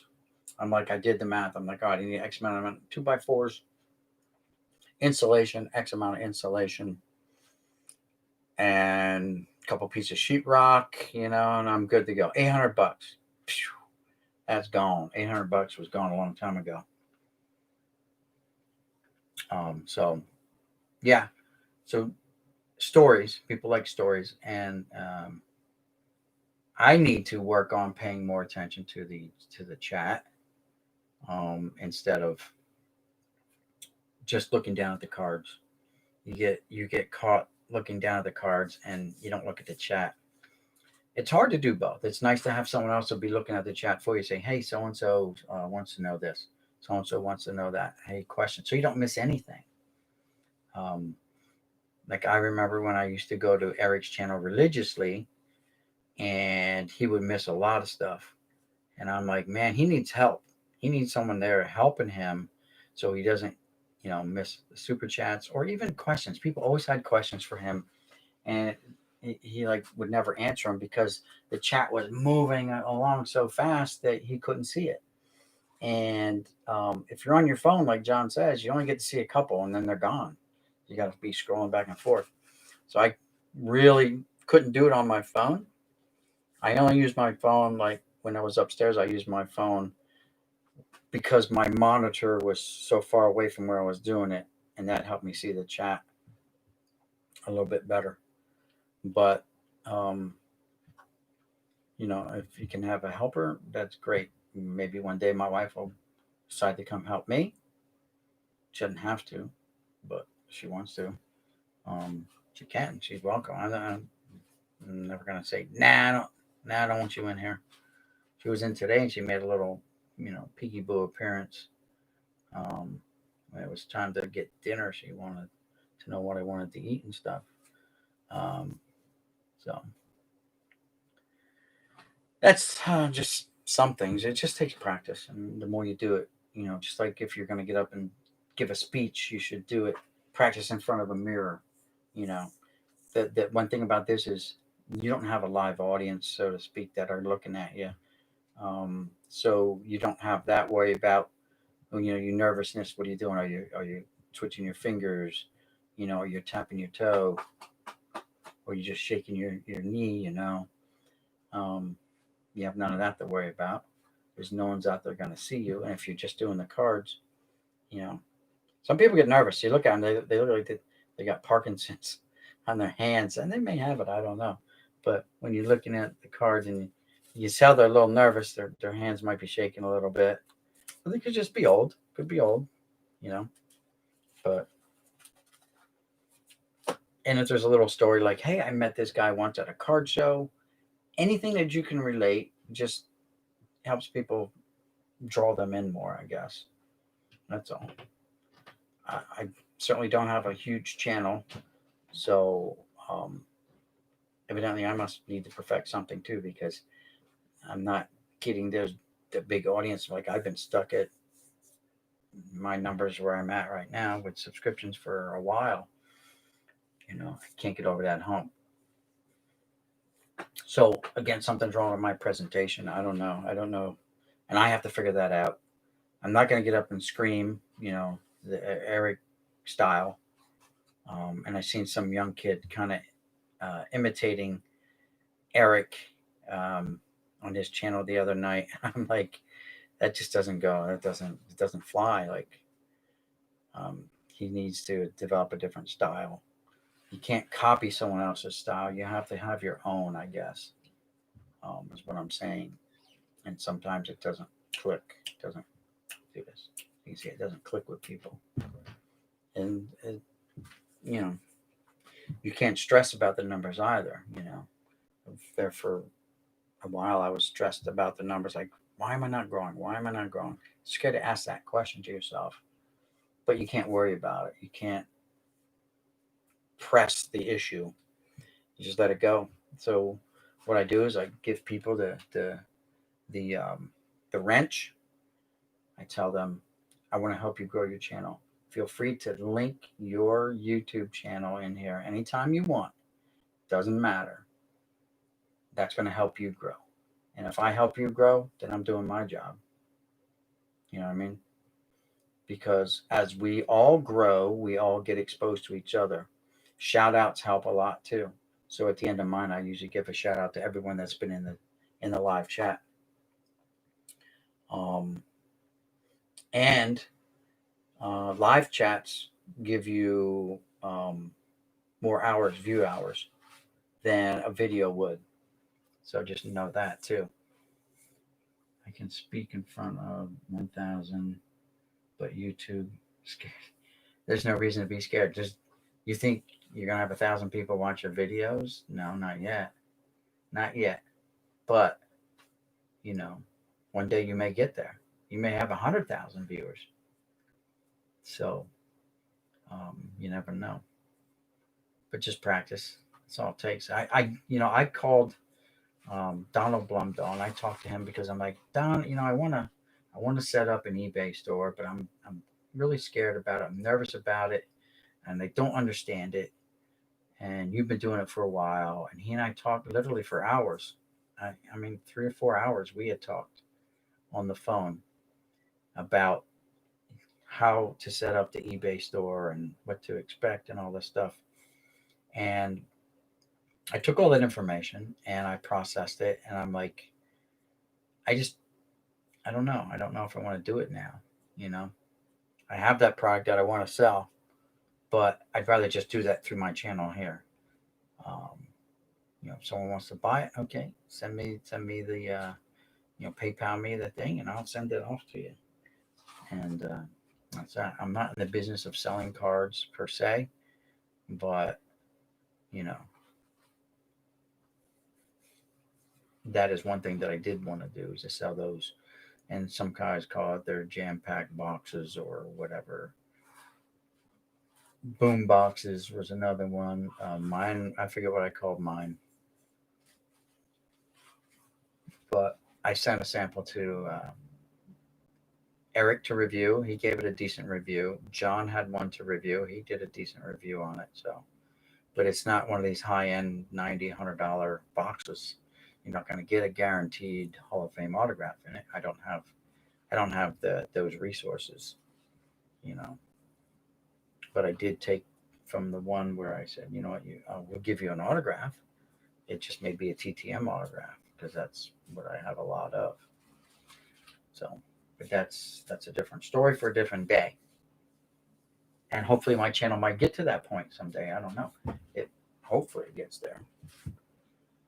But I don't want to be a problem like Eric there for a while had a huge problem. He lost a lot of viewers. His family broke up, right? I mean, because that was more important to him than the things that needed to be important. And I don't know. I don't want to pass judgment, but I don't know if he learned. I don't know if he learned because he's still doing it. I realize, he's got 80,000 subscribers now, and he puts out a lot of stuff. He sells stuff on eBay. The same thing I was doing. Turns out I did some research, and the whole thing with the random packs, 200 cards, 100 cards, whatever, guaranteed in the thing. That's what Eric sells a lot of that too on YouTube. I just by checking out the things and seeing where they were coming from. Were coming from like a town near where he lives. On one of them, I'm like, oh yeah, well this must be Eric's thing.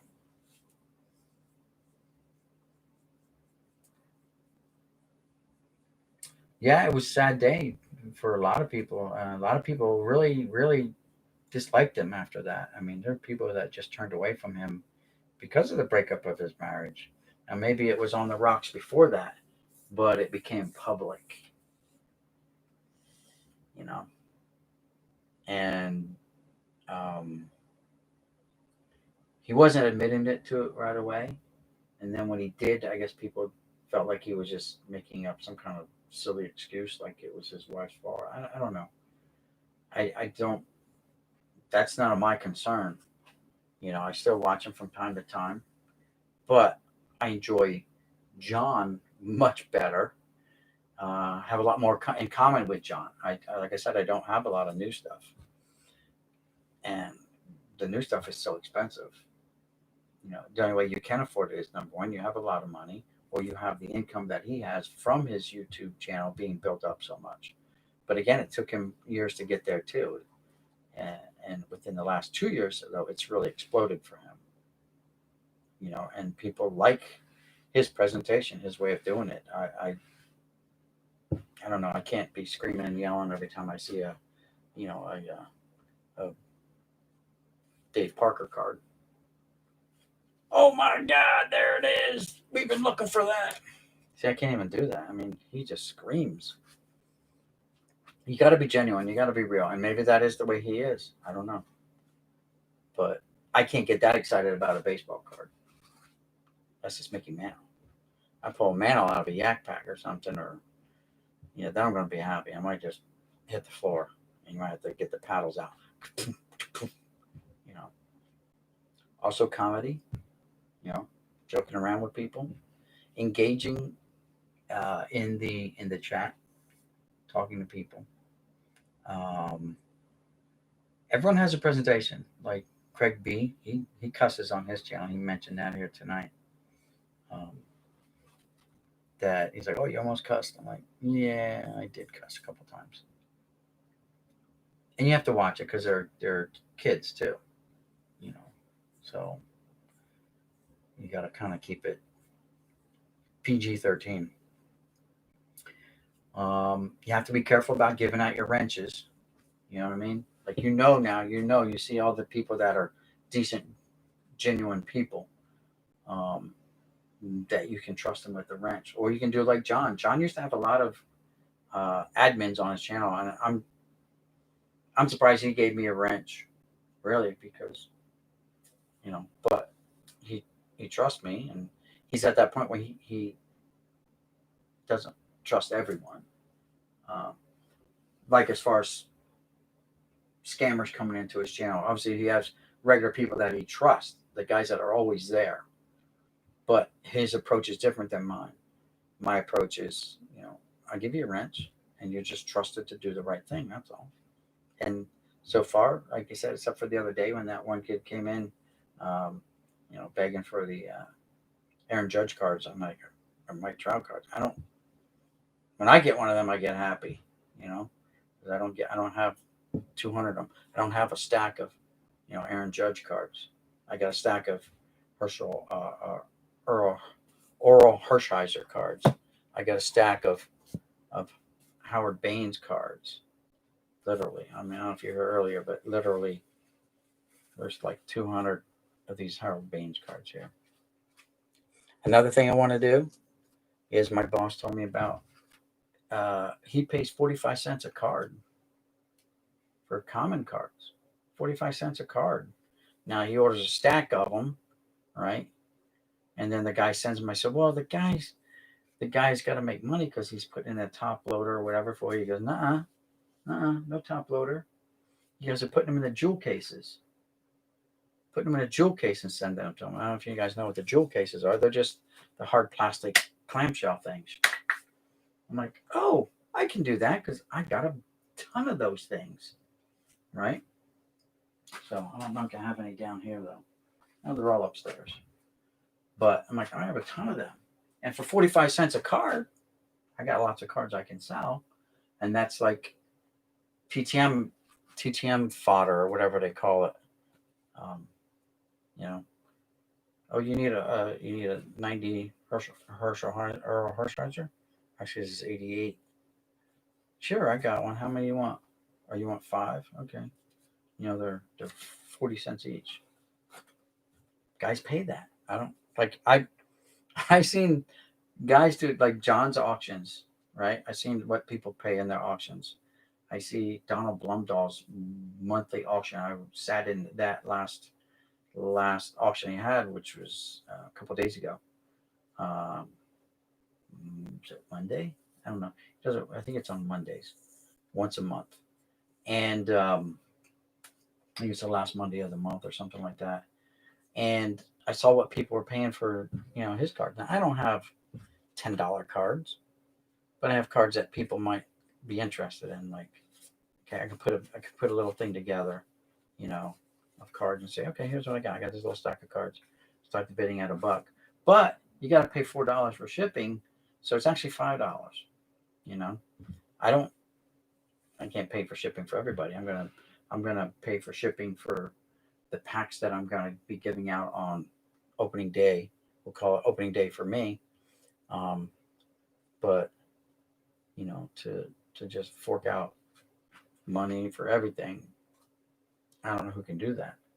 I'm just using regular post office stuff too. I don't have a fancy scale. I can weigh it here and say, okay, boom, boom.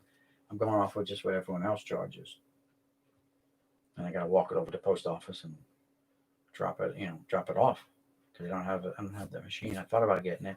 We can print out your own postage thing and stick it on there and put it out for the mailman. I may end up doing that if it gets to the point. But let me get back to sorting while we keep talking here. Here's the box. And this is written on top. It says 90 Topps Commons. I don't know. Yep, it is. Another whole box of 90 Topps. Anyone want to bet that there's no 414 in this one? 311, 316, 322, 330, 330, 344, 350, 370, 380, 399. So this only goes to 399. Yep. Oh, wait. 414, right? 541. Now these just jump all over the place on this side. Why is it the last row in like every box is hodgepodged? Yep. 417. 415. 412. 412, 415.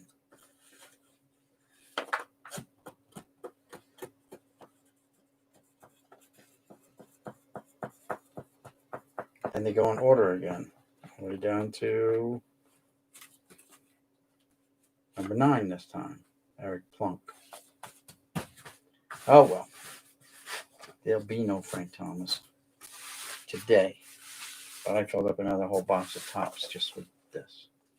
So I'm not going to sort through. I'm not going to pick out fan favorites. That's for another day. It is what it is.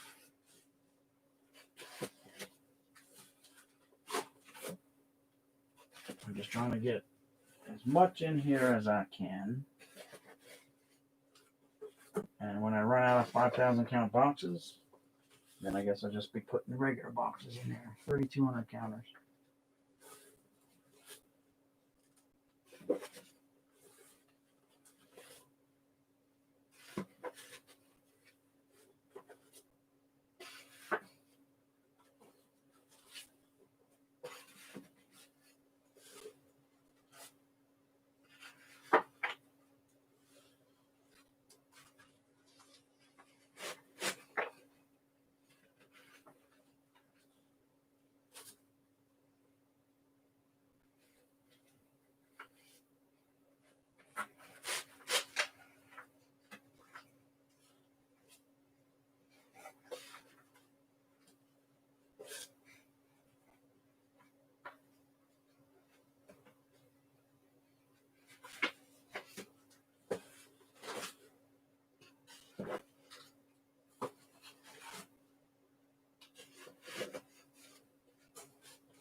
So for Christmas, I bought my boss, who gave me thousands of cards. I went over to his house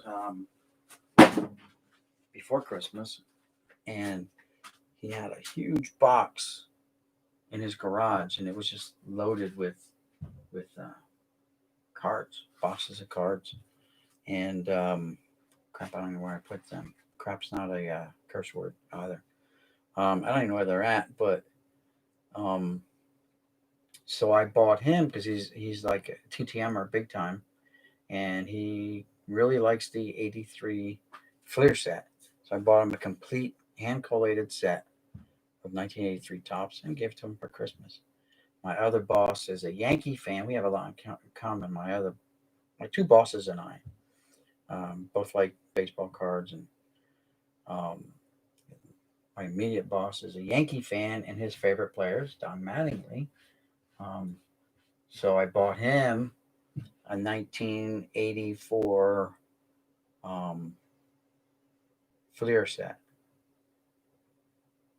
So, and then the Christmas before that, I got them both 1984 Topps sets. I got them like for $16 a set. It was crazy. So, guy was selling them off of Facebook Marketplace right out of his garage over in Mount Laurel, New Jersey. Called him up, met him, bought a whole bunch of stuff. Um, I also gave away stuff for Christmas. Um, Maybe that was 3 years ago. I gave him the top sets. But anyway, I gave him. I bought the same stuff off of the guy over in Mount Laurel.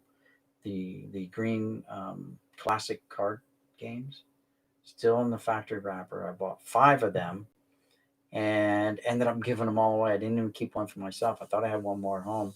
I gave all them away for Christmas to bosses and people like that. And I'm like, I don't have one.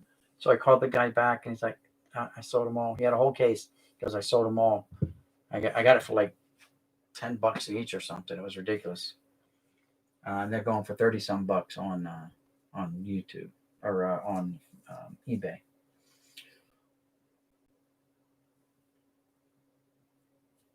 I like John's channel better. Eric just got too big and all the new breaks. Yeah, see, I don't like the I don't like the big breaker channels. I don't, because they're in it obviously for money. I mean, we're all doing this for some kind of monetary gain at the end. Obviously, that's why we all want to get um, monetized, so we can get a little spending money to maybe buy more cards is what we're looking for. But it truly is a business with these big breakers. You see them all out there; they're all over the place. You can't watch a YouTube video of one of your followers, and when it's over, a live breaker comes on right away. It's like, you don't get a chance to, you know, boom, it goes to a live breaker. And I'm like, okay, X out, open up a new web browser, and go back. The only way you get around that is if you scroll down. Once it ends, you scroll off the video a little bit, like half it, and then like you're down in the comment section, then that it freezes that, and then you're allowed to go up and maybe just click on their little icon, right, and that'll take you to their homepage, and then you can do more of their same videos of the same person if you want to do that. I did that with Dave M. I was subscribed to him, but I never had the notification bell turned on, so I didn't catch any of his stuff. This is Dave M, the guy I did the trade with the other day, not David M. But they're both from Philly, or they both live in the Philly area, um, and they're both Chicago Cubs fans. So it's kind of strange, and they're both named Dave, Dave M. One is Miriam, and the other is Mariachi, or something like that.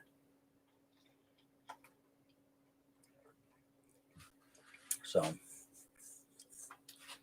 I don't have it saved anymore. But I would, if you guys haven't been over and subscribed to Dave M, you go do it. Do me a favor, just do it and sub him up. Help him grow his channel. He's at 46. When Eric said he would like to stop teaching and do YouTube full time, I think he's there now. I know he's making bank. Yes, he is. He hasn't stopped teaching. The COVID took care of that. So he just does his virtual teaching, if that. I don't know if he even does it virtual teaching. And he can, he does it full time now. Spends a lot of money, like $5,300 for a box of 72 O-Pee-Chee. Of course, with all his Patreons and stuff like that. I set up a Patreon page. I have a Patreon page, but I don't force it. I don't press the issue. It's there. Someone wants to ask me about Patreon, I'm like, oh yeah, I got a Patreon page. Here it is. But I don't force it on anyone. He doesn't force it on anyone either. The only force there is that in order to get into the breaks, you basically got to be a Patreon member and pay them minimum $3 a month. And it doesn't sound like a lot, but that doesn't guarantee you get in on the breaks, and then you got to pay for the breaks. Yeah. He's got like someone said he has like 10,000 Patreons. It's ridiculous, And he goes like I don't know from $100 on down. So he's got to constantly be buying. I don't know if I would like to be like an old Patreon member and a new and be where they are now because I don't think he um, gives them as much anymore. Like before he got really big, he probably gave a lot of stuff, but then I noticed now he's just kind of what he says he throws in a box of cards and that's it. Used to be baseballs, bobbleheads, cards, and whatever else like a card that you personally like a excuse me a team bag of your favorite team, players, something like that. Now it's throwing a box of cards. All right, so that box went quick. I gotta go grab another box, guys. Hold on.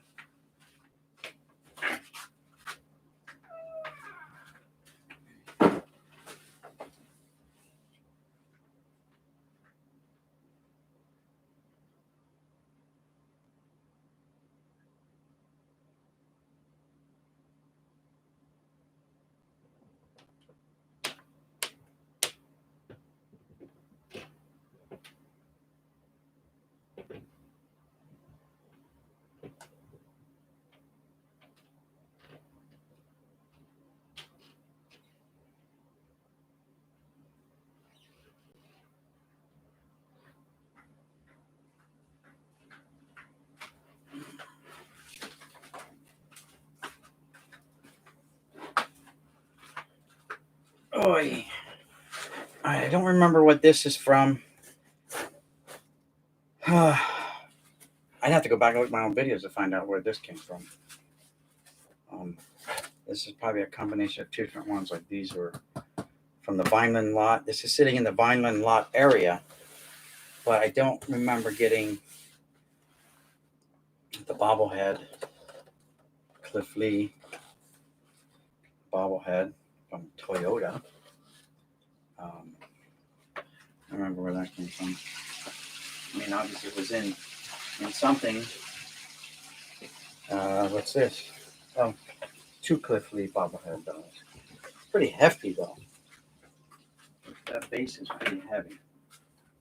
But more complete sets. Factory sealed. 2007 Fleer. 430 cards. Okay. So that'll make it up there eventually. Let's do this. Box trimming. What's this? Oh, look. Another box. Another wax box. Yep. Who's on the back? Jose Canseco and Kirby Puckett on the back. So I'm gonna go over here. I don't know if I had any of these sitting over here. To tell you the truth, this gonna be a new box to add to the shelf. I didn't have any of those Fleer. Yes, I do. I have them in cello boxes though. Yeah, the cello boxes are up there. What's this? This is a 1995 Topps factory set. That'll go up on the top. Another 89 Bowman. There's already 3 up there, so there's another one. Another box of Fleer. Boom. 89 Fleer.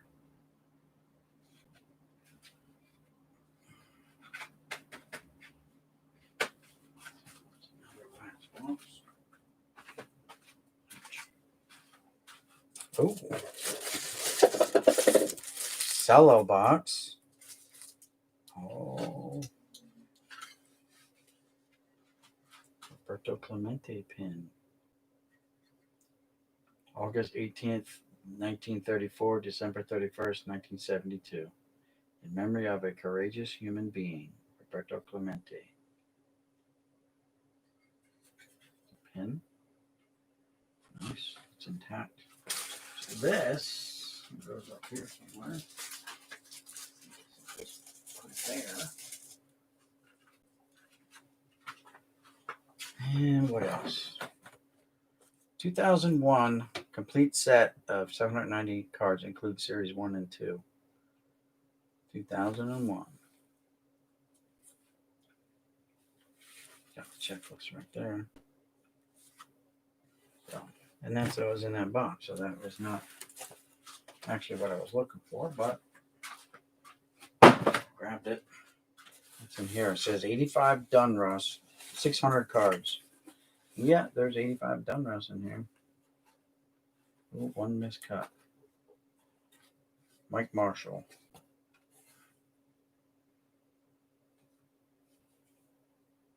Michael Allen Marshall. That's funny because his middle name is the same way I spelled my son's middle name, Allen, and the nurse was like, "You sure you want to spell it like that? Allen?" I'm like, "Yeah." Well, I just don't know if you want to go Al. I'm like, that's first name Allen, not middle name or last name Allen. This one's turned backwards. It's turned backwards. Are the autographs? No, of course not. I'm just kidding. You know, backwards cards in packs nowadays. Just regular guys.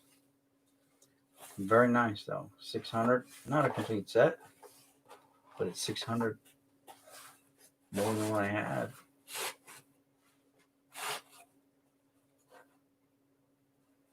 Another miscut card. No, that's the Mike Marshall card. Very nice. Very nice. Not quite the complete set, but 600.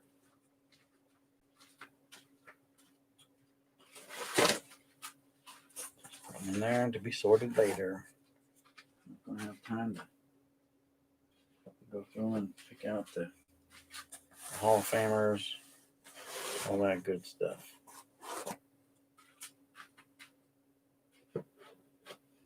All the stuff up there, guys. I know you can't see it now because I turned the camera, but everything on that rack has to be sorted yet, and everything in front of it. I'm just throwing it in there without sorting, like looking for Hall of Famers and stuff. That's my kind of sort. So all that's got to be done yet. Oi.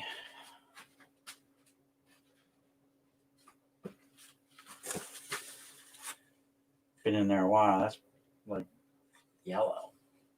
I think they made yellow paper towels. The box is like yellow, brownish yellow. Put it back in there. All right, these are sets, so we're not going to do anything with that. 90 tops. Whoops, where do you go? Go there. There you go. 90 tops. Let's see what exactly is in here. Ooh, hand collated. Looks good though. That's a good pack right there. It's almost looking like it's come from the factory, except it's not. Factory, you would see seams, like you would see like rings of a tree, so it's definitely not a factory box. It's definitely hand collated, and we got some turned around here, which could be a bad sign. But let's see if we got the Frank Thomas in here, right? That's what we're looking for. Frank Thomas. So we're going to pull these out, and just like the other batch I found has the rookies. So I don't know what's up with that.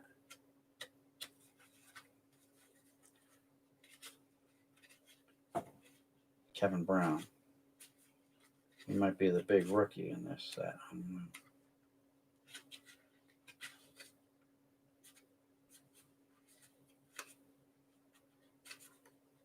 Ken Hill. Ramon Martinez.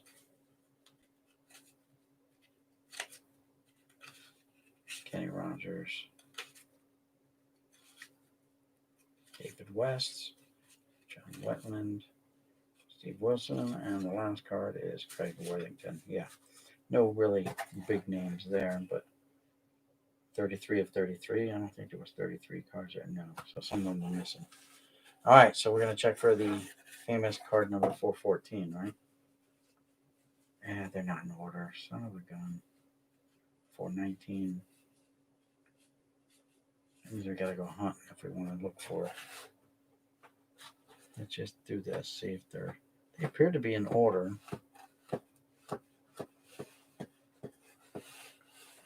360, 380. There's the Bart Giamatti card. Hey, Bart.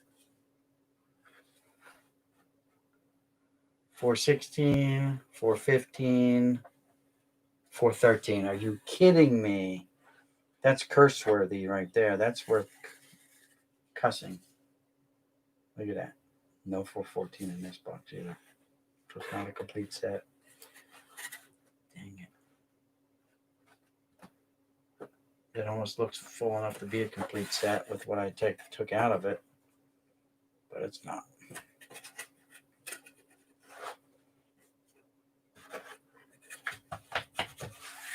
That is a little disappointing, but I think this came from the Vineland lot, which originally I said was the Millville lot, like Mike Trout's neck of the woods. It is.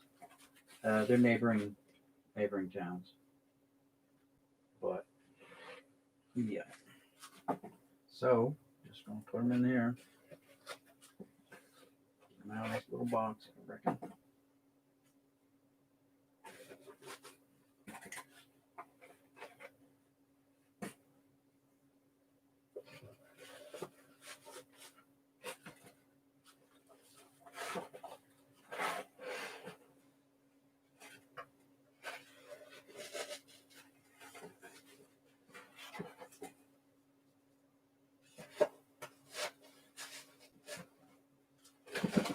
That almost filled up Topps box, and now I gotta go get more. Hang tight.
This box looks like it's seen better days. It says numerical 0 to 399. What is it though? It is 88 Topps, and it's 88 Topps. Every bit of it. 89 Topps. Let's see. 89 Topps. So 0 to 399. But is it 0? Is it really? Well, not 0. There's 1. 99, 98. So let's go here. This starts, yeah. But who's the big guy in 88 Topps? Like, who's the big card? Who's the big rookie?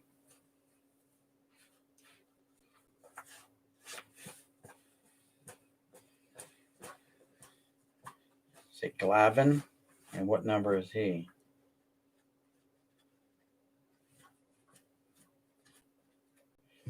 Now, I wouldn't mind if there's a box of traded, because that would give you shots at the Griffey Juniors. But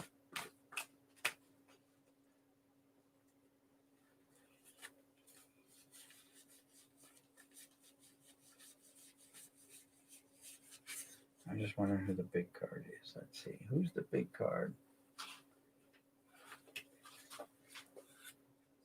Oh, buffering. Yeah, sorry about that.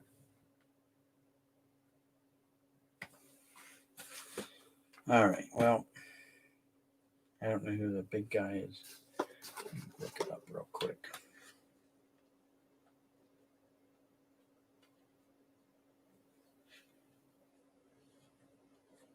No, that's not it. That. Let's throw to eBay, right? eBay. 1989.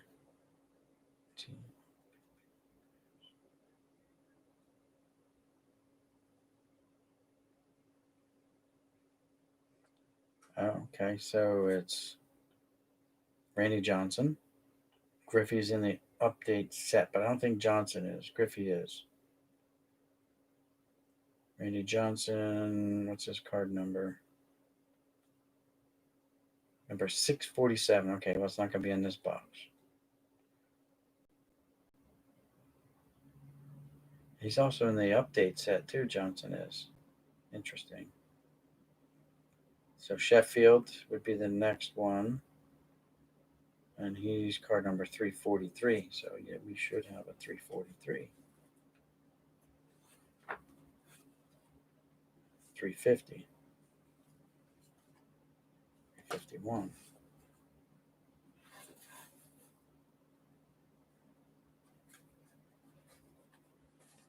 346. 45.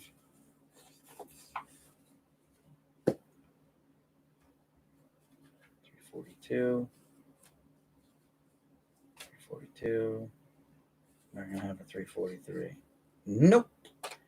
No Sheffield. So they took the Sheffield out too. What are you going to do? So it might be safe to say there's no Johnson. Randy Johnson, that is. Okay, we back now? Okay, cool. Yeah, I guess I walked out of the room and took all the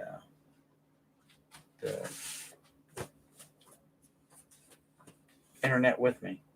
But this one box I opened up, it's actually all 1989 tops, just like it says. Numerical order, 1 through 399.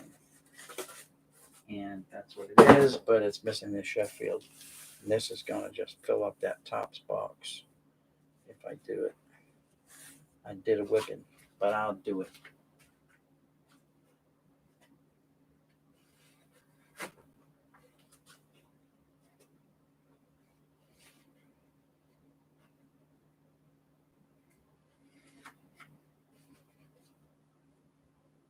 All right.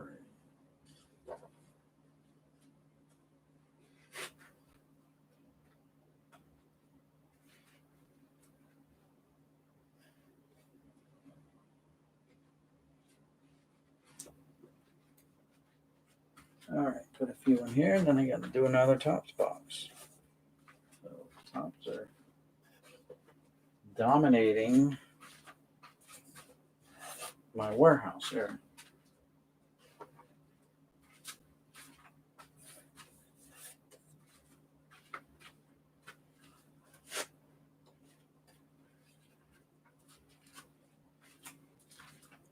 I think I'm going to pull down some of those from up there and go through some of those from the Philly lot and see if I got complete sets from those.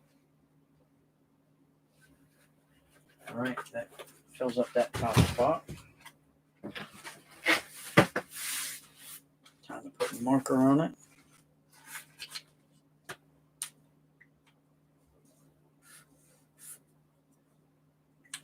Tops it is. Boom.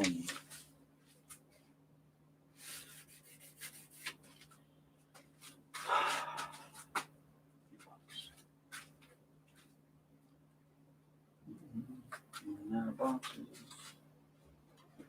Running out of boxes. That's not a good thing.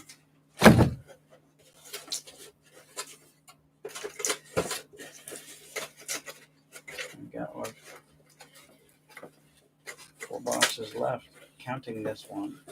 So after this, there's only 3 left. That's not fun. We know.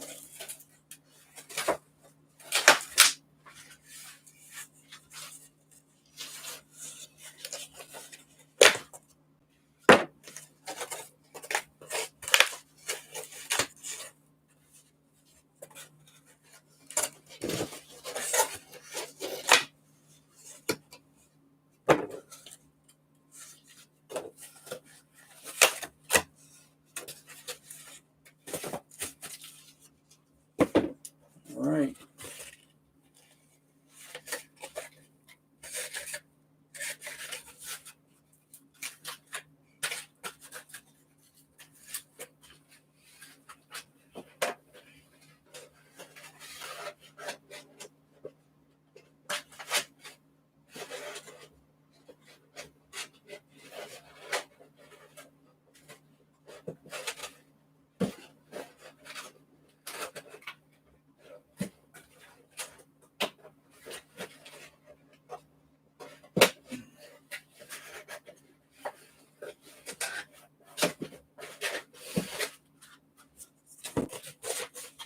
All right, let's see. Anything's going on in the chat? I'll be back. Okay. Just a wee back. That's good.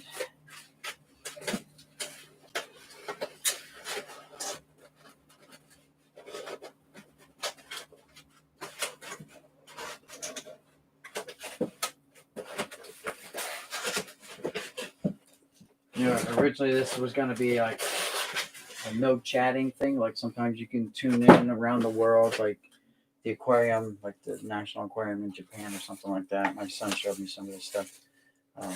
That runs their video just of their tank 24 hours a day, 7 days a week, 365 days out of the year.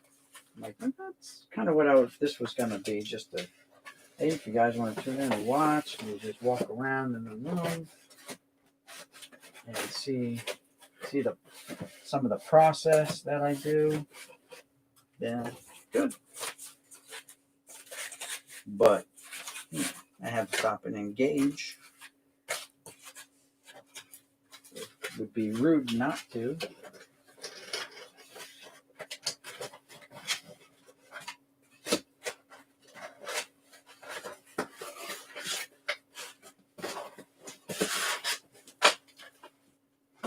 All right, another box ready for tops. Here we go.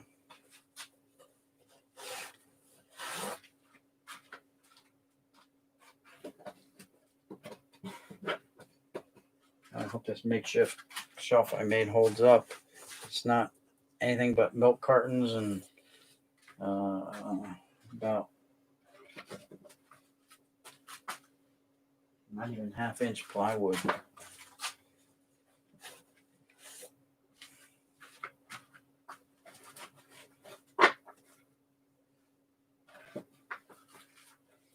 One of my thoughts was for up here was because I had more boxes, I was just going to build another shelf, but put it on wheels, dollies, so I can move it around. I can push it up against the side. I can build a couple of them, and they'd be mobile. I can move them out of the way so I can access what I need, you know. But I was Facebook Marketplace. Guy had a bunch of them for free dollies. I'm like, I messaged him. He only had it up like a half hour. I messaged him. I said, dude, I'm interested. I'm coming from Williamstown. I'm like, you're Blackwood. I'm right there. I'll be there in 10 minutes. That's just a little bit up the road from Jeff. You know, that's the next town up from where Jeff lives, Airtime. I'm like, dude, I'm in Williamstown. I'll be right there. And an hour goes by. I'm thinking, all right, well, the guy's at work, right? Whatever, he's at work. An hour goes by, 2 hours go by. I should go back on it, and I check it. And this time the thing dings up because I messaged him that the listing was pulled down. And I'm like, okay. So I messaged the guy back. I said, so does this mean it's no longer available? Like, Duh. Just tell me whether you changed your mind or you sold it. You know, simple. But what gets me is like within 30 minutes of it posting, I was talking to the guy, or I messaged him anyway. You know, you figured that's a pretty good response time. I mean, some people must really sit on Facebook Marketplace. You know, another thing I saw was a really nice desk that I wanted for in here. $50. Really nice, fancy. It was all curved and stuff. It had a nice glass top on it. I'm like, yeah, I want that. $50. Again, it was up for like a half hour, and I messaged the person, and I said, "Oh, sales pending." I'm like, dang, I missed it. Other stuff I was looking on in there, furniture wise, curios for my wife. Like Facebook Marketplace is good for like a lot of stuff. It's like it's like the way the other one was. That was the other name of the other one. Anyway,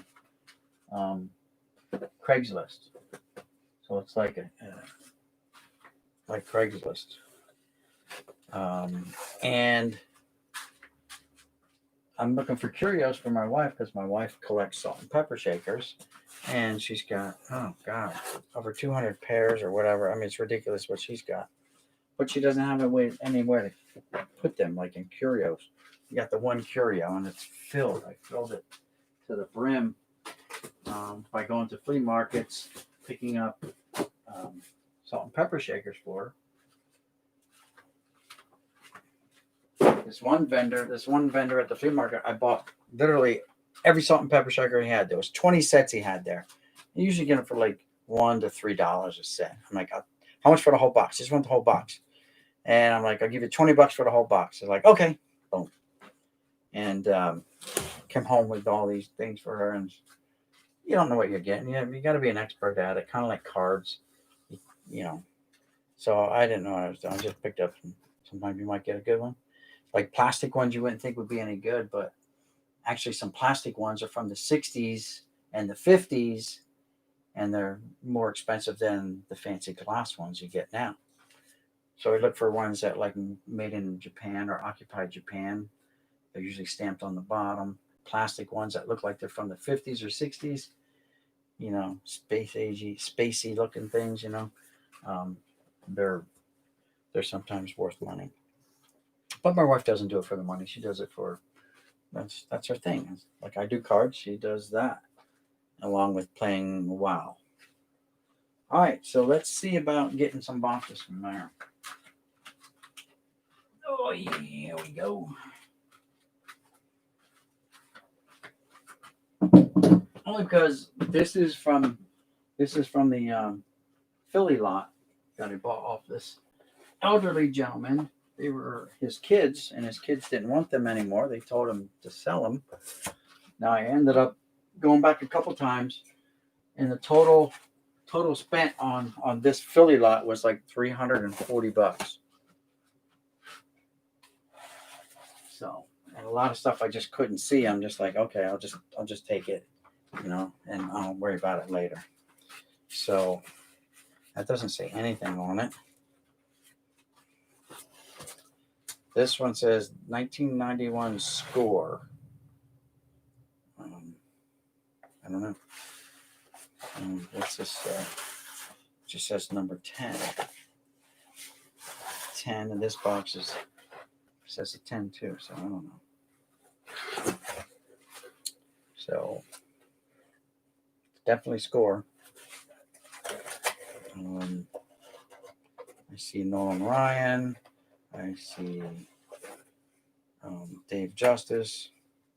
So the Nolan Ryan card is number 1 in the set. No, it's number 4 in the set.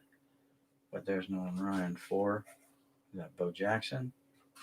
Jackson is number 5. 4, 5. So this might be the complete set. When you got some, oh yeah, it's a complete set. When you got all the key guys, it's going to be a complete set. So this is number 1, number 2. Canseco was number 1 over Griffey. 1, 2, 3 must be Sandberg.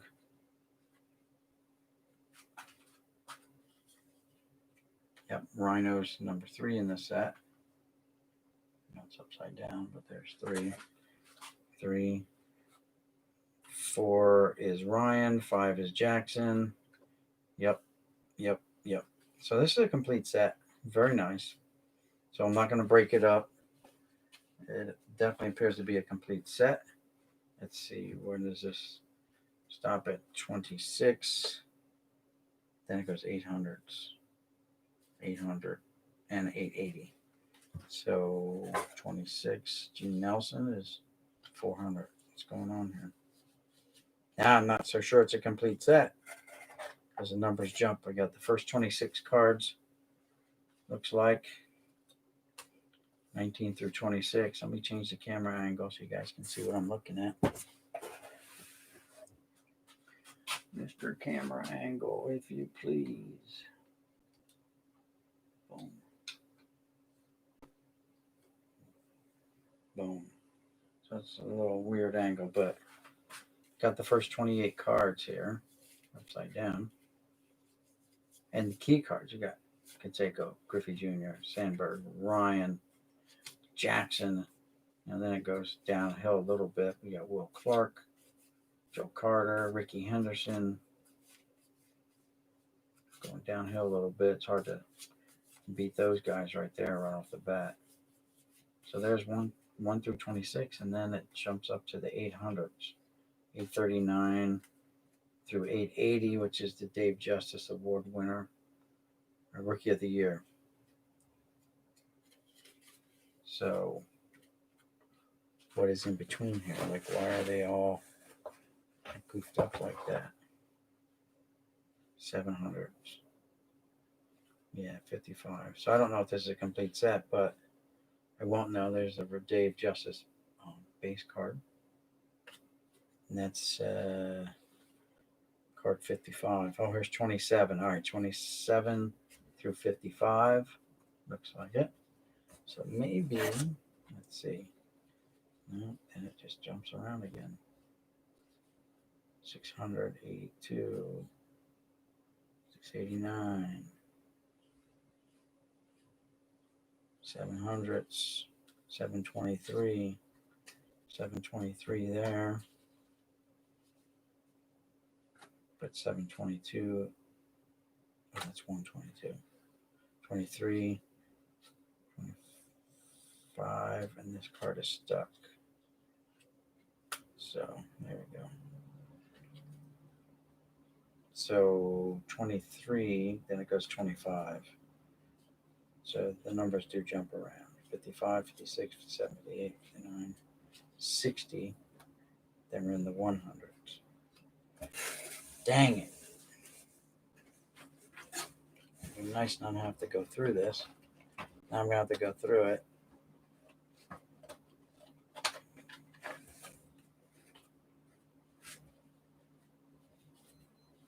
Yeah. Oh, darn it. Which cards are these? Yeah, they're high numbers. Oh, well. It was nice, but I don't have time to go through these right now. So I'm just going to have to put them away and know that the top cards are in here.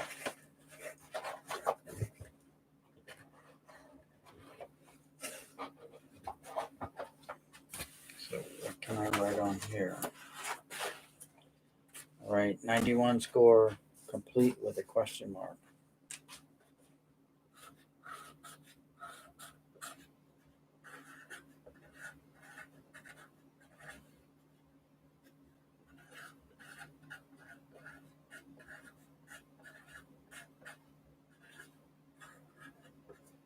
There we go. I put a question mark on there because it appears to be complete, but may not be. I guess this box is going to hold them for now. All right, what do we got in this other box here? It's a smaller box. More score. can tell by the colors. Different year, I think. Again, the box didn't say anything on it. It just had a number, like a number 10 on it. So let's see what it is. These are, without my glasses, 88 score. So 88 score with like a rack pack, I don't know, header cards. Don Mattingly. Is he number one in the set? Probably. The number one of 660. Boggs. 2. Reigns is 3. Dawson 4. McGuire is number 5. Yeah. So now I just gotta check and make sure they're in some kind of numerical order. 83, 86, 114, 140. So this looks like a complete set.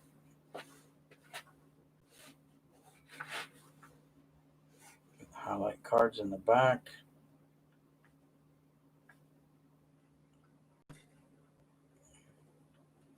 Last card should be number 660.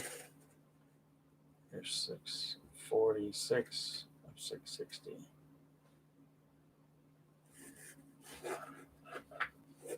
46. 47, 48, 49, 50. 650, 51, 52, 53, 54, 55, 56, 57, 58, 59, 660. I think it's a complete set. Hand collated, but complete. So we will mark that on this box. So we know 1988 score complete.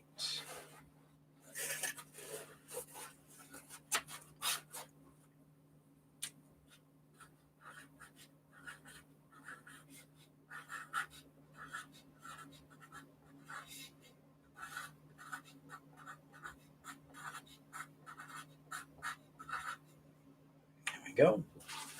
And that one's done. Put it in here.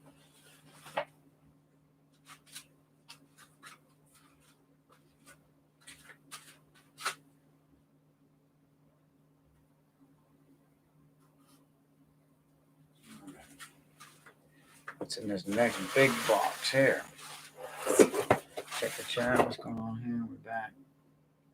Hey, NCJ, how's it going? Thanks for stopping by. These look like Stadium Club from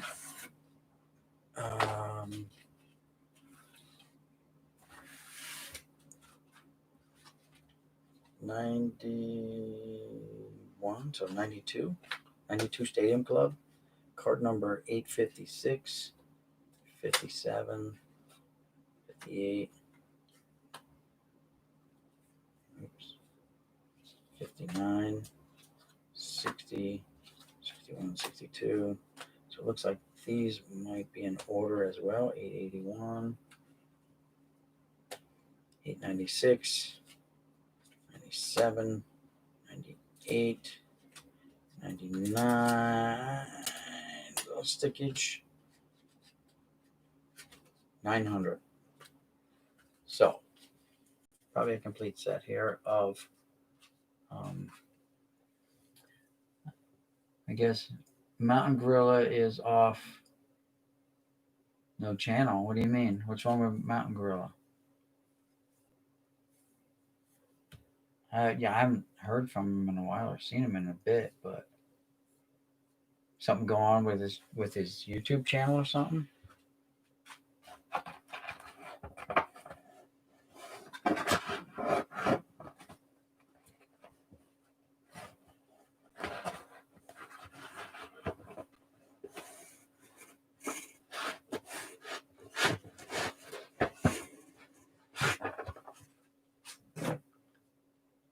Channel is gone.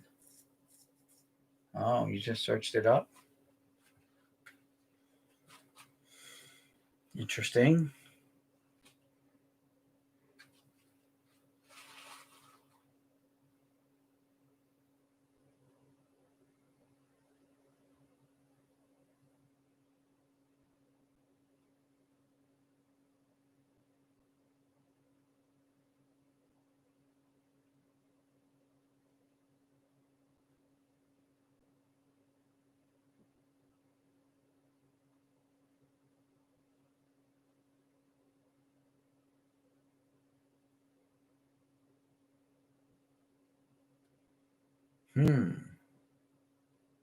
Let's do that again.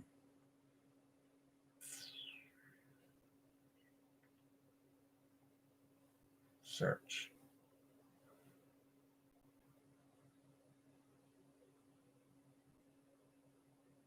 Mountain Gorilla Family Channel. Yeah. Got a whole bunch of real gorillas. Okay. Let's try this again. Yeah, that's weird.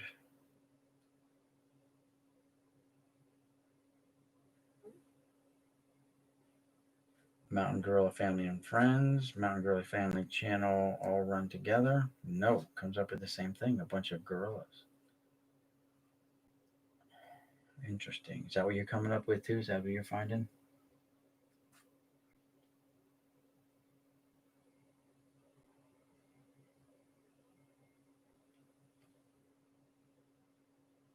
Oh, you got. I see my live feeds right here. Now I can see the back of my head. Oh, look. Hi. Hi, everyone. There you go. I'm waving. Then got the volume turned down and we get all kinds of echo. Or may have already gotten the echo. Hey, Lorenko, how's it going? What's up? Not much, Steve. I just found out that Mountain Gorilla's channel's gone. You can't find it in the search. I don't know if you're familiar with Mountain Gorilla family, but lives down there in Arizona.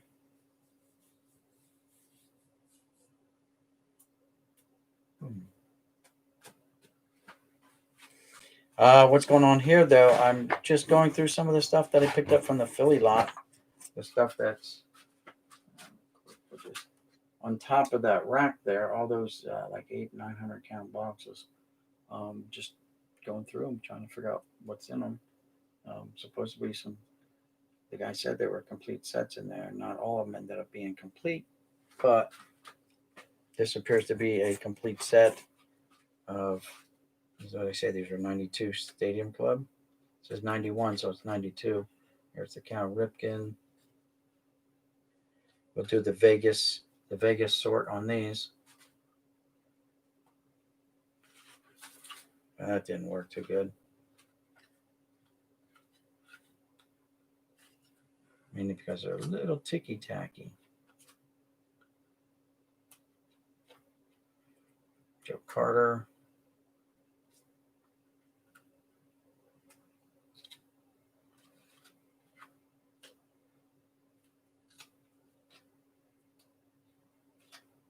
Dion going for it. Out in Wrigley outfield, going all out.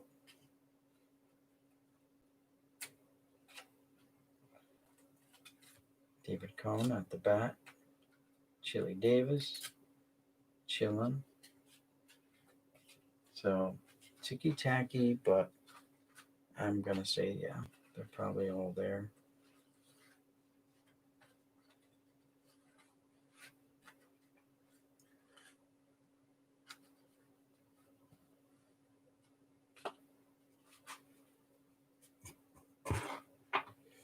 If some of the money cards are here, then I'm pretty sure that they're all there, which is a good thing.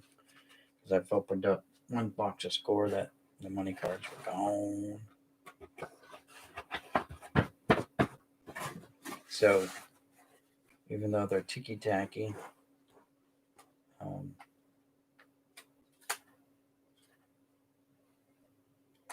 they're all here. going to have to be gone through and make sure that the ticky-tackiness is not causing any paper loss.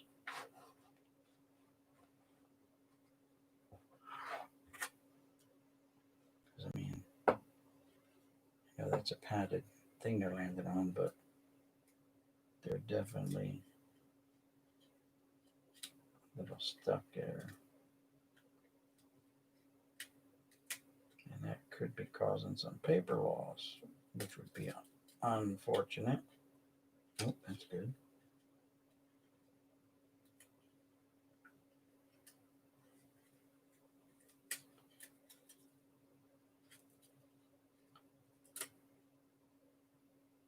Good there.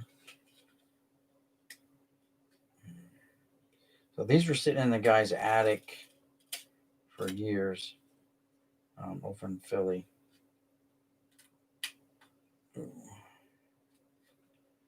And like I said, my friend at work told me about it. Said, hey, my neighbor's got some cards for sale. I figured you might be interested in it. I'm like, hell yeah, I'm always. Oh, dang, I swore again, didn't I? All right, hold on. All right, here it is. For the curse box. For cursing. Where did I put that box up here? Curse You Criterium Racer. That's the third one. I was just putting quarters, and he said, no, put a pack of cards. So there you go. Anyway, so this is 92 Stadium Club.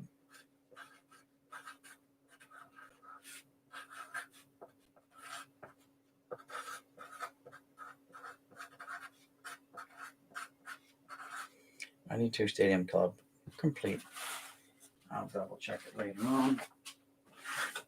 That's where that can go. All right, so we're gonna grab some more off the rack and we'll check it out. Let's see. I got up early because I heard a huge animal attacking out back.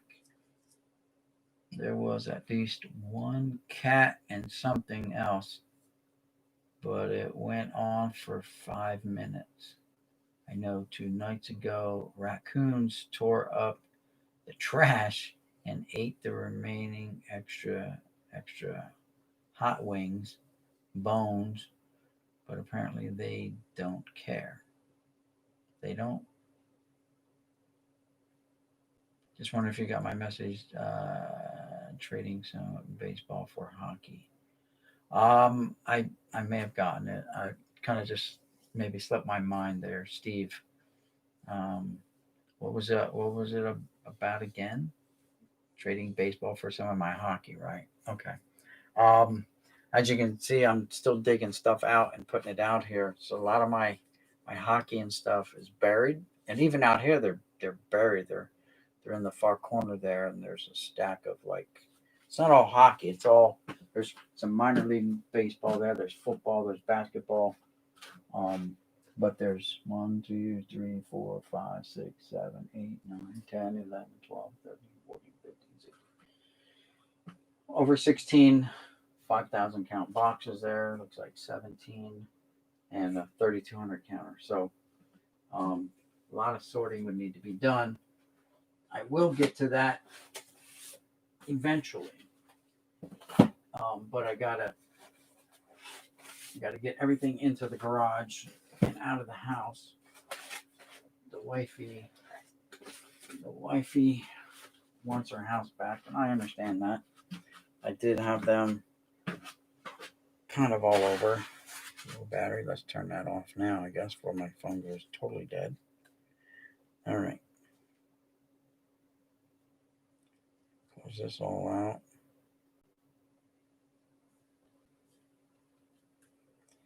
And man, it's cold again. I feel a really big draft on my back. So let's fire this baby up.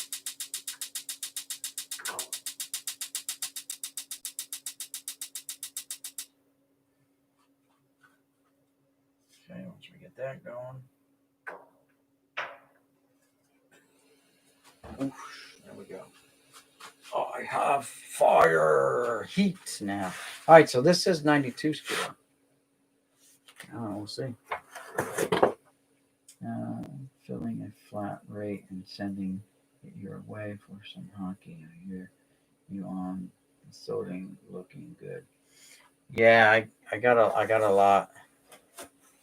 This has a note inside, so I'm gonna assume that the note, handwritten by the previous owner, 92 score, looks like he's missing 1, 2, 3, 4, 5 cards for the complete set, and he laid out. Let's see, what number is this? 15. That's not on the list. So Juan Gonzalez, 11. Ken Griffey Jr., card number 1. So it is the makings of a complete set because the money cards would be gone, even though it's a high dollar card. Someone would be scoffing up the Griffey Juniors, the Frank Thomases if he's in here, the Nolan Ryans, the Will Clarks. So the money cards are here. Fred McGriff, Dave Justice, and there's some insert cards or something here. Oh, okay, the Dream Team cards are here. Here's the infamous Glavine with the hockey stick.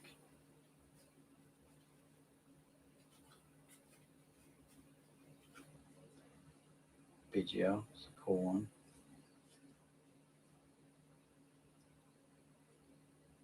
Kirby, Boggs, Ripken, nice Will Clark in the throwback uniform. And then they talk about some of the old guys here. Columbia is Lou Gehrig, who is Brown, Satchel Paige. The Pirates, is that Ralph Connor? Honus Wagner, okay. Ruth, of course. So I'm going to take it that it's not complete and that it's missing these cards. So I'm going to leave the note in here and put everything else back. But they're in great shape. I mean,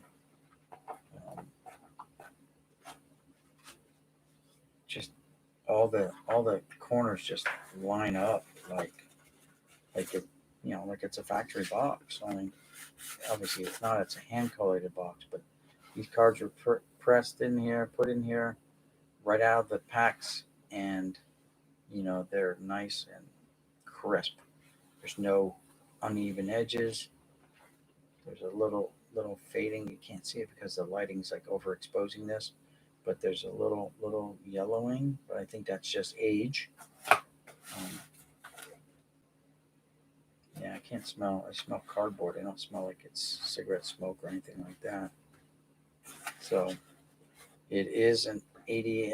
What says 88 score? They said 92 score. Yes. So it is a 92 score, not complete. So we're gonna put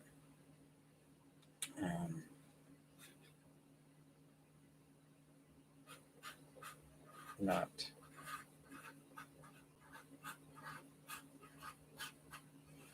complete. And that's that.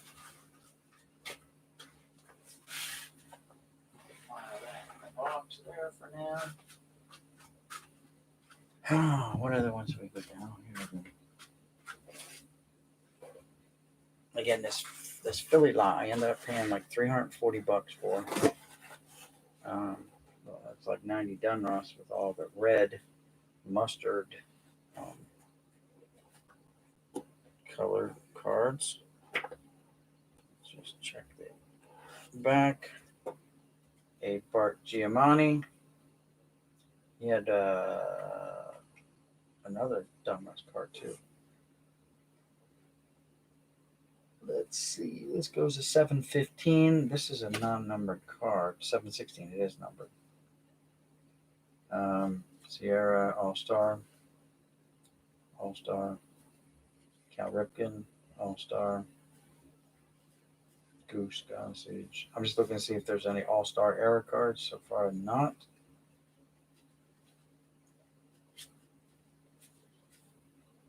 Sandberg, nope. Davis, nope. McGuire, nope. Julio Franco, nope. Dave Stewart, nope. Here's the Dave Justice card. Tony Gwynn, nope. Will Clark, nope. Santiago, nope. Ozzy, nope. Wade, nope. Kevin Mitchell, nope. So it looks like all the All-Star cards that were errors didn't make it into these packs. However, we just pulled the Jack Morris error card. The error on that is the line goes through the J. It's not supposed to go through the J. So that's the error one. Very nice. By the way, that's 639, card number 639. So, yeah. Mike Schmidt. We still got to look for, Harold Baines All-Star card. There's the Bo Jackson. It is not the error. Hojo, nope. Nolan Ryan, 5,000 Ks. Now there was error cards in this where the backs were reversed. This is 659, so I don't think it was reversed. Harold Baines is not the error. Either one. So there's one that Harold Baines, the star has a line through the yellow star. And of course the second one on the other ones for all the other ones.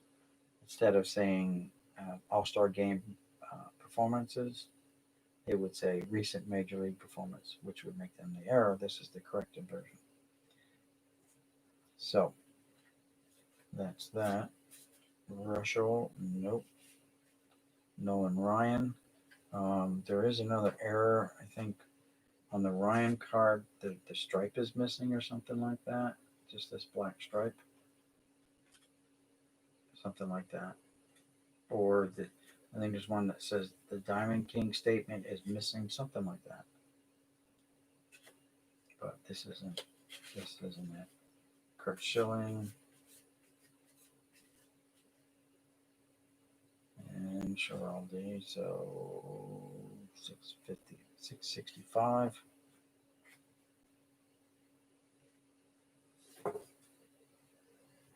Yes.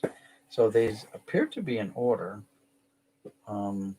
So there's only 716 cards in the set. And here's Harold Baines' base card. 402. Harold Baines base. Checklists.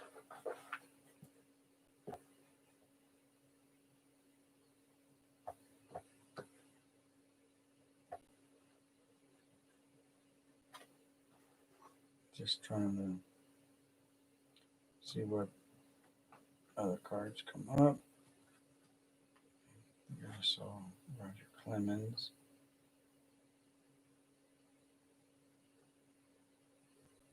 William Roger Clemens. Did not know he was Bill Clemens before he was actually Roger. It's William Roger Clemens. He's Billy. Hey, Billy Clemens. I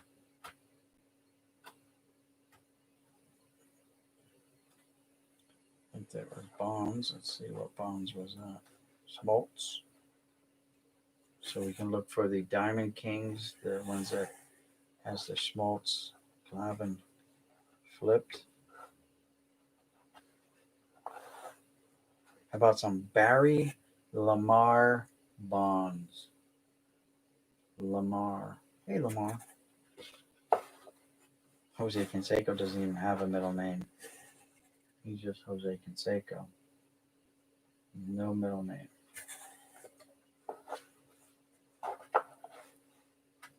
So the big names are here. I think it's safe to say that it's all good. Let's see if we got the Glavin Schmaltz error.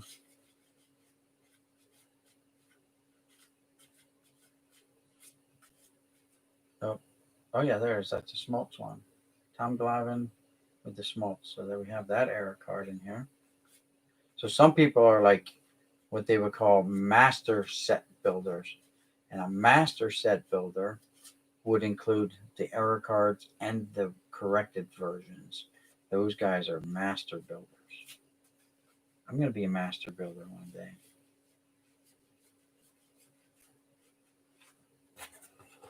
If I can ever find all the cards. All right, let's see the chat.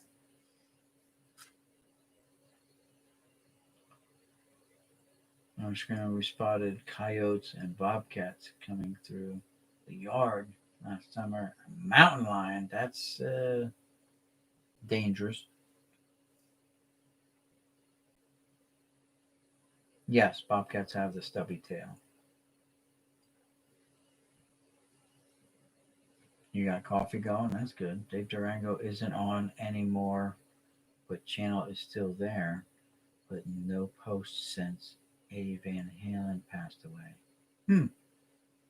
Was he a big Van Halen fan? Is that why? I mean, I know he played his guitar and stuff, and Eddie Van Halen was like the guitar god, but honestly, the pandemic shutdown is having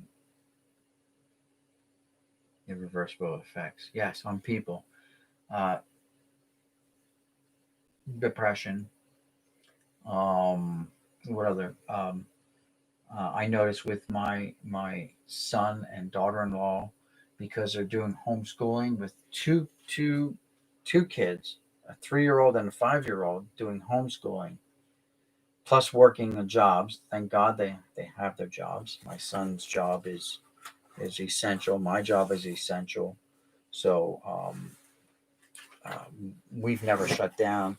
Um, but um, her job, she was working from home for a while, and now she's back in the office. But I've been down that road with my kids and my wife, where we worked. We were living in Las Vegas, and my kids were growing up through those younger years, and we had to work rotating shifts. My wife would work nights, I would work days, so I had the kids all night long. It cuts into your sleep schedule. So now, com- couple that with homeschooling.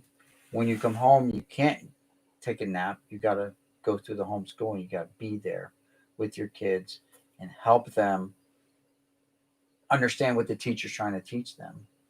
You got to be there. Um, so there's no break. You know, um, kids don't take naps. They got to go to school. So thank God they're going to school next week. I think she said the schools are opening back up. Some schools in New Jersey are opening back up, and they're doing going back to school. Thank God. I mean, the kids have been running around for a year without school. I don't know what they're doing. I know during the summertime there was a lot of kids running around. So this is 1990 complete.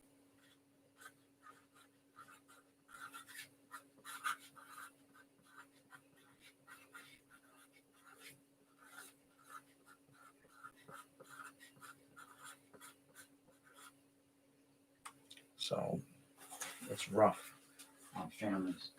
My wife and I, we thought we had it rough, but we made it through. And we had no one to help us. We were living in Las Vegas, no family nearby. Our kids were born in Germany. We started raising them there. My first son was born there, so we spent the first year there with him. Um, no family to help us. We just did it, you know. Same thing. We moved to Vegas. Nobody there. So what's this say on it? This is another score set. It doesn't say anything on the box.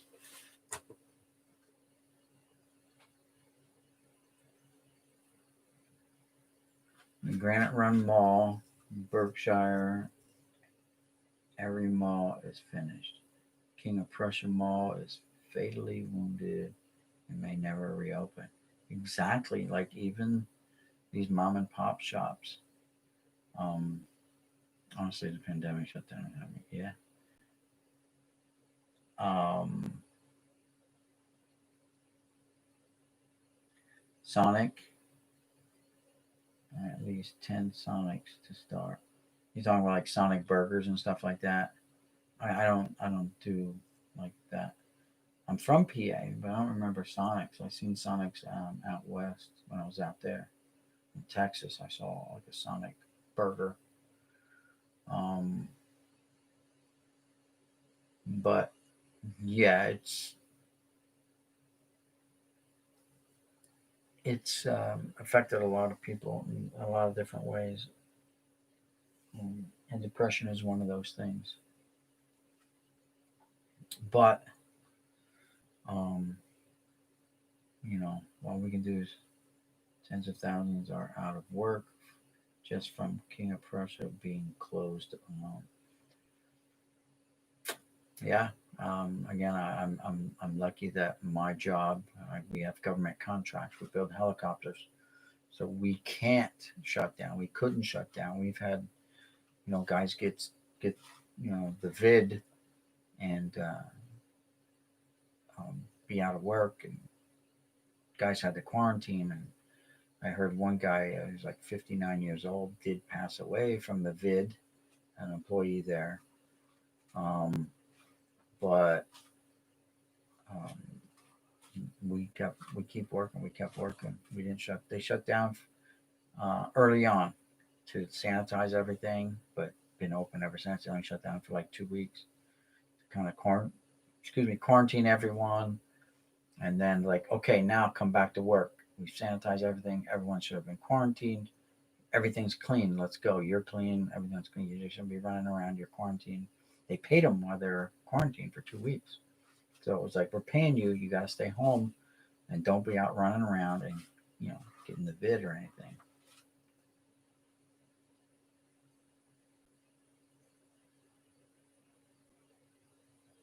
Really, three friends lose everything. Yeah, I mean that's my mom. My mom had it. She's 83 years old.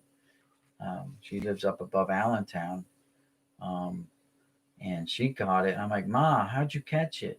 What were you doing? You're like 83 years old. She says I went over to my niece's, her great niece's house, my sister's daughter's house for Thanksgiving dinner, and caught it there from someone.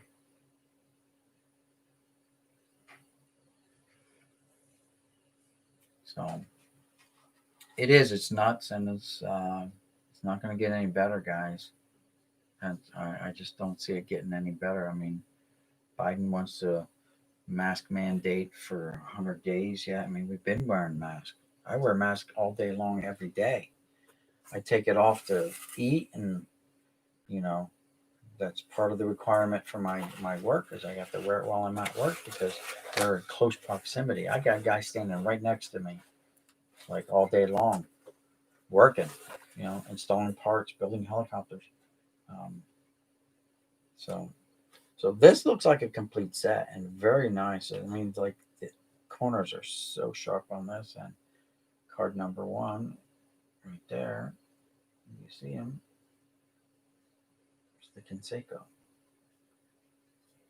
Yes, it is. Oh, smiles there, boy. He knows he's getting away with something right now. Yeah, you think you're getting away with it. So this is the 89 score. Looks like it's all here. 5, 16, 25, 29. Murphy,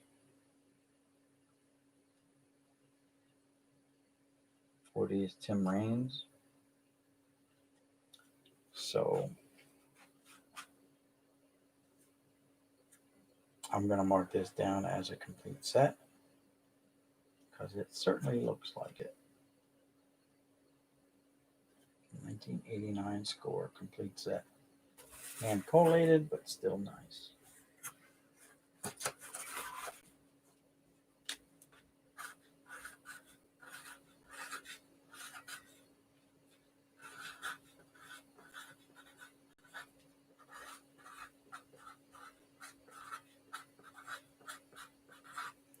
Again, the guys, this is part of that Philly lot that I bought off of that elderly gentleman. These were his kids. Kids didn't want them. They're grown men. They're the age of my kids. So they said, Dad, just sell them. So they've been sitting on the rack over here. They've been sitting here for months at my house. Finally, you know what? I decided it's time to go through some of this stuff. I got to get organized better than what I am. And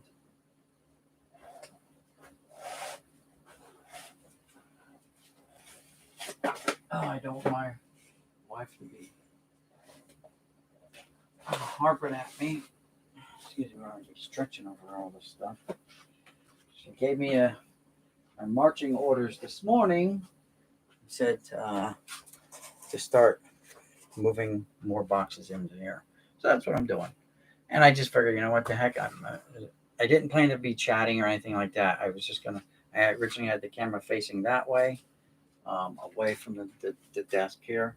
Just pointing over there, like those are the boxes I'm working on, filling up right now. They're going to stay there for now. Hopefully the plywood doesn't break that they're on. You see they're just on milk cartons and plywood stretched across. So that's going to get heavy. I don't know how much weight it's actually going to take before she just gives way. And then I'm like, you know what? Guys, come on. They're chit-chatting. I don't want to be rude.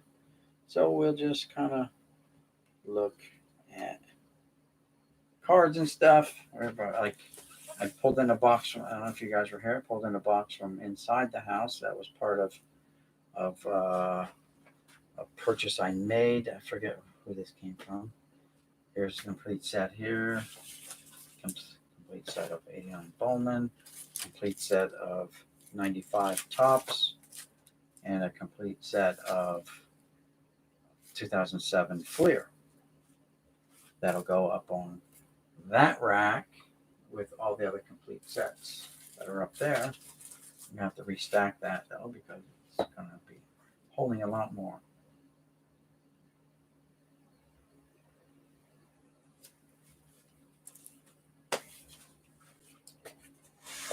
So, this is 1990 Upper Deck. Does not look like it's a complete set to me. Usually Upper Deck's got 800 cards in the set. I know these are thin cards. Card number 1, 2, 3, 4, 5, 6, 7, 8, 9. So let's see. Let's see what's in here. First 9 cards here. Vegas Sort. It's something new. I just came up with that name. Just came up with that. I should patent that because, it's a catchphrase now.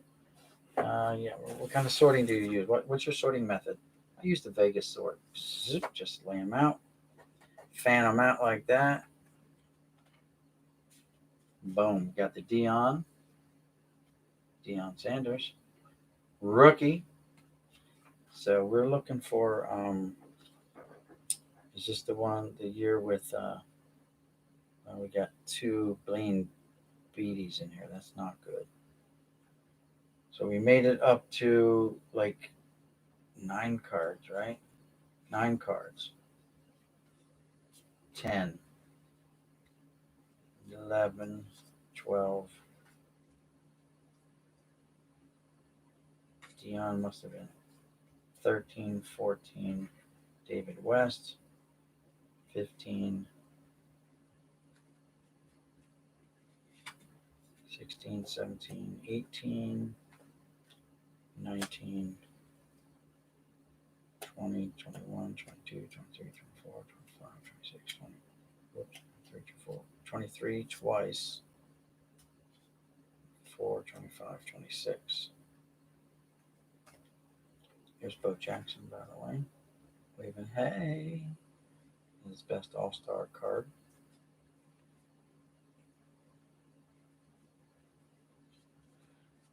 Isn't this the what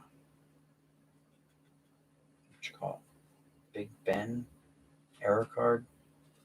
Has the Orioles logo, if you're lucky, on the front. 27, 28, 29, 30, 31, 32, 33, 34. Nolan Ryan, 5,000 Ks. 35, 36, 37, 38, 39, 40, 41, 42, 43.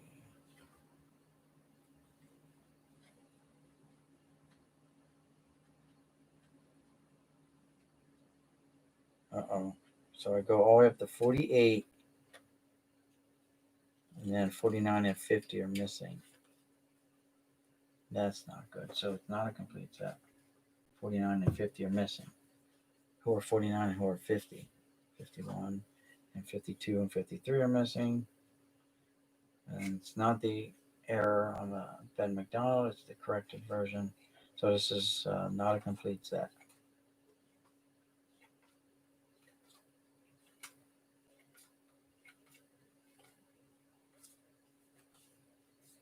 Not a complete set.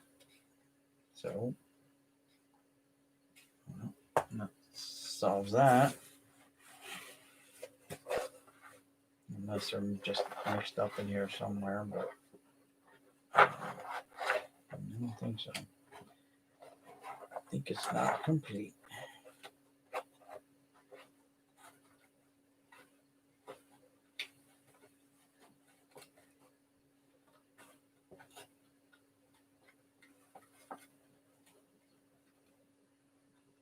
Yeah, it's only 699 cards here. Anyway, the set's well over 700, right? 800 cards in the set, so using an upper deck. So this is incomplete. And we'll put you back in there. 90 upper deck, incomplete.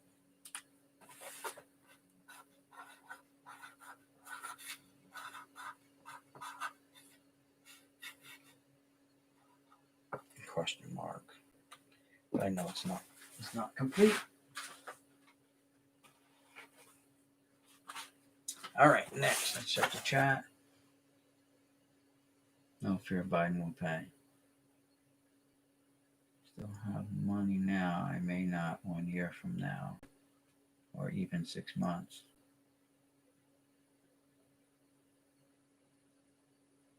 Yeah, well, I don't know. It's gonna be it's gonna be a good year, I guess, huh?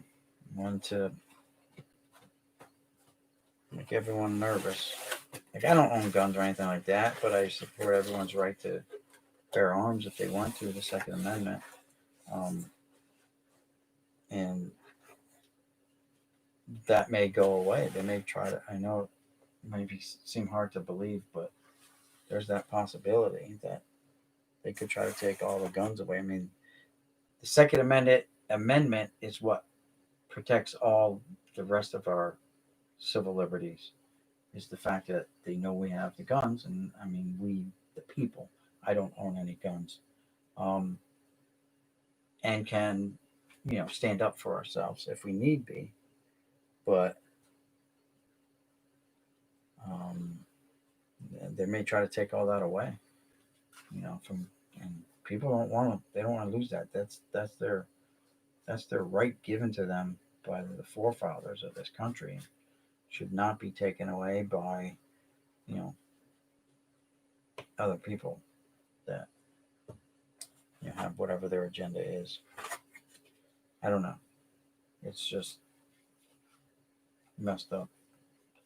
It's messed up. All right, so this is looking like a complete set of 90 Fleer. Yes, 90 Fleer. Looks like it's a complete set. But offhand, I don't know what card is, who's the big card number in this set. I know the update set has a Frank Thomas in it. But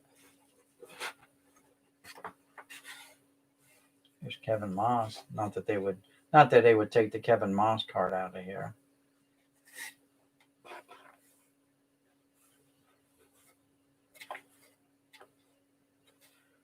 Ripken error card? No, this is the Ripken correct version. Ken, RIPKEN. The error would say RIPKIN.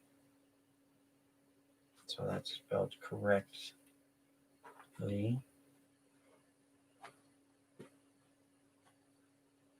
John Schmaltz is in here. That's his second year card.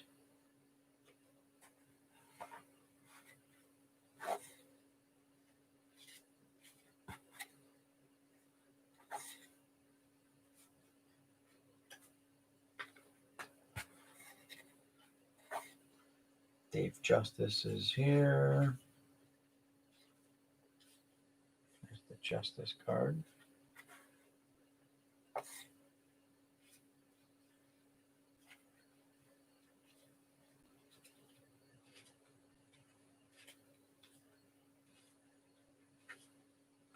Glavin's here. Is this the Glavin rookie? No, third year. So Glavin came before Schmaltz.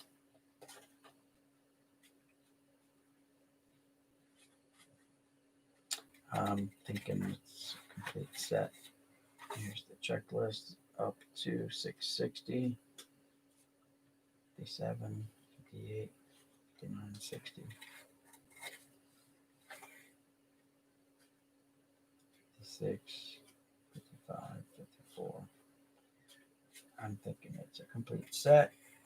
I'm going to mark it as that and hope that I'm right.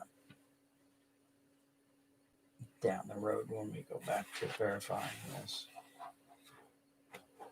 1990 Fleer complete set. Mark it.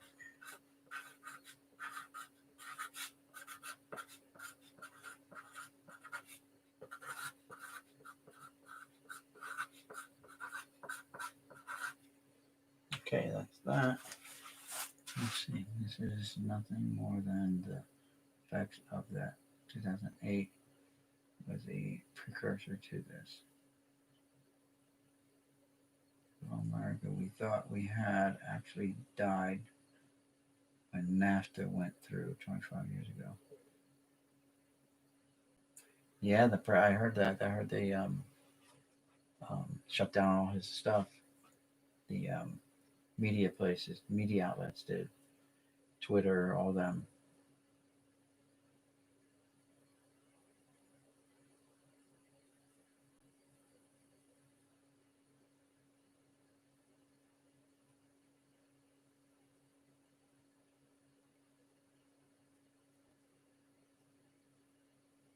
$19 channels? Wow.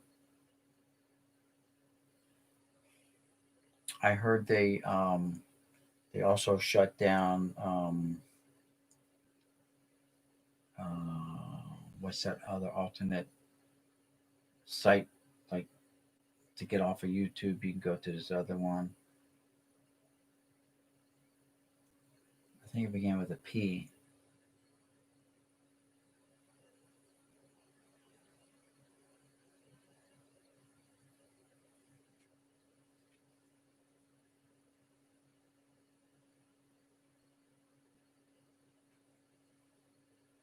Parler.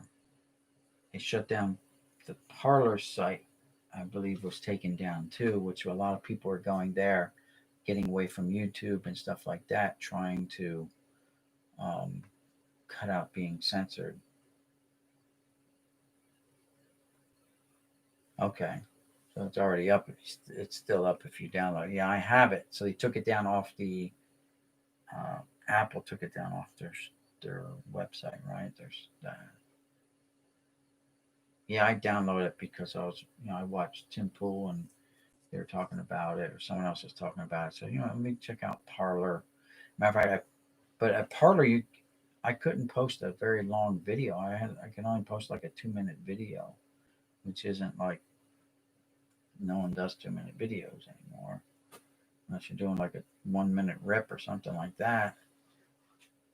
So yeah, I heard that Parlor and something else. So yeah, it is messed up. Um, I work with a lot of guys that are um, really hardcore union guys, and usually the unions have been backing Trump. And yeah, before the election, um, they came through the plant and basically they didn't even ask you. They just took down if you had anything Trump up, they took it down, took it off your desk, whatever, and you had to ask for it back. I mean, it's like that's my property you took, and they're like, well, you're not allowed to have any political um, paraphernalia in this on this site at all. And so yeah, they got that was long months ago. I would say at the beginning of the year they came by and used to be able to watch regular news at my work, even if it was CNN or ABC or whatever, MSNBC, whatever. They turned the news channels off. All you could watch is the Weather Channel, and that's all they would have in the cafeteria was the Weather Channel. It's like, I want to watch Weather Channel. Give us the news, man. So this is a 93 score set. There's the Griffey Jr. That's the first card in the set. Then we got Sheffield, Frank Thomas, right? So that's 2, 3, Larry Walker, 4, Cal Ripken, 5. Yeah, no. Nope, we're missing a card. We're missing card number 4. 1, 2, 3, 5, 6. Really? William Clemens, not Roger. Roger's his middle name. I just found that out tonight. 7, 8, 9's missing, then 10, 11, 12, 13, 14, 15, 16, 17, 18, 19. Nope, 19's missing. So we're missing a few cards. That's 3 already. 20, 20, 21's missing. 22, 23, Donnie Baseball. 24, 25, 26, 27. So this is not a complete set, even though it looked pretty nice. Not a complete set. Well, that kind of stinks. But it is what it is. Got the money cards are here for the most part, so I don't know. There's no note like in the other one that said something was missing. So, excuse me, 93 score is no bueno. And something tells me these don't go with the 93 score, do they? I guess they do. No, this is a different set. It says 92 on it.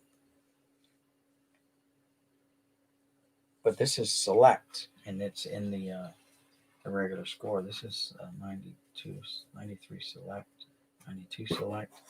So I'll take them out of there. Yeah. So, boo-hoo. A smaller box. Have some here. Oh, is this going to be small enough? Yeah, out of this huge box, yeah. So this 85 Dunruss, which was not complete, is now a 92 score incomplete. 93, which one was this? 93 score.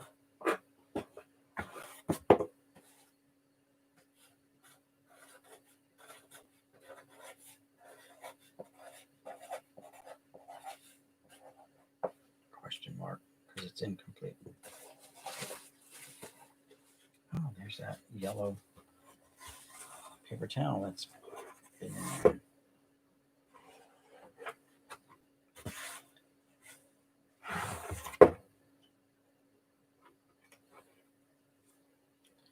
will say this: there's kids took care of these cards. And once they got them, once they left them in the box, they never touched them because they are sharp corners, which is always good. Having sharp corners will help you down the road if you go to get anything graded. That's a big must. So that's where that 93 score goes. Not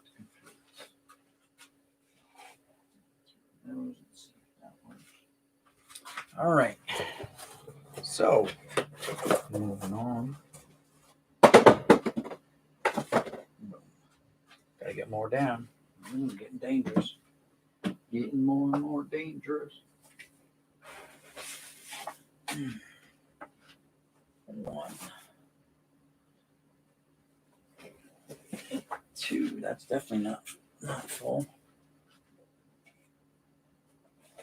3. This one's really like only half full. A couple of these are really not gonna be complete by any stretch of the imagination. Check the chat.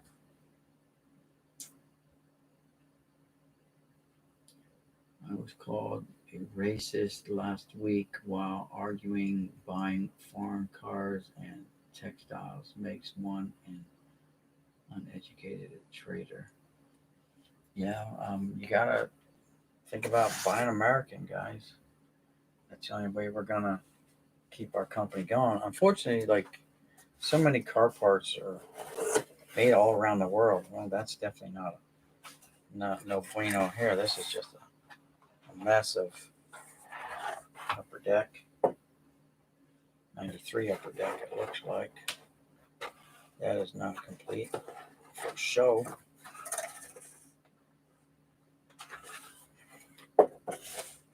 So, excuse me, just jam them together. Yeah, I'm just gonna hope they don't even stick all that bad. This set is notorious for stickiness and paper loss. And these are a little tacky, but I've opened packs of this stuff that was like really bad. Somebody with Score Select in the mid 90s. Just terrible paper loss. I think this is a 600 card set, and this is 700. So this is the back end of that set, 787 to 789. And so obviously there's not even 300 cards here, so we're not gonna get a complete set out of this.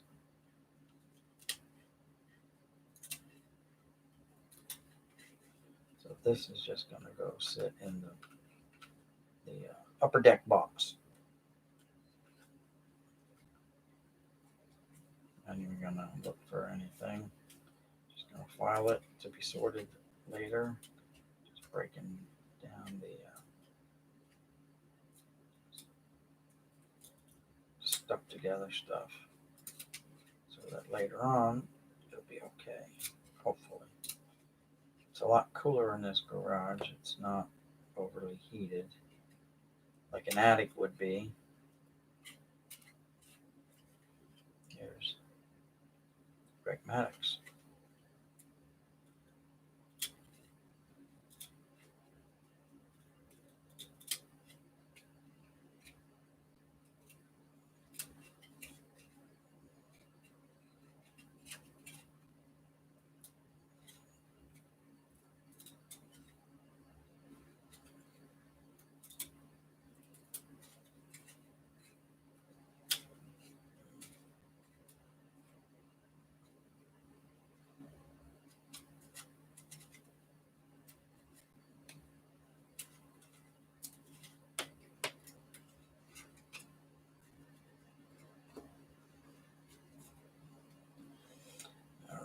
Get this all back in here, and this is just going to go to the upper deck. Upper deck 5,000 counter.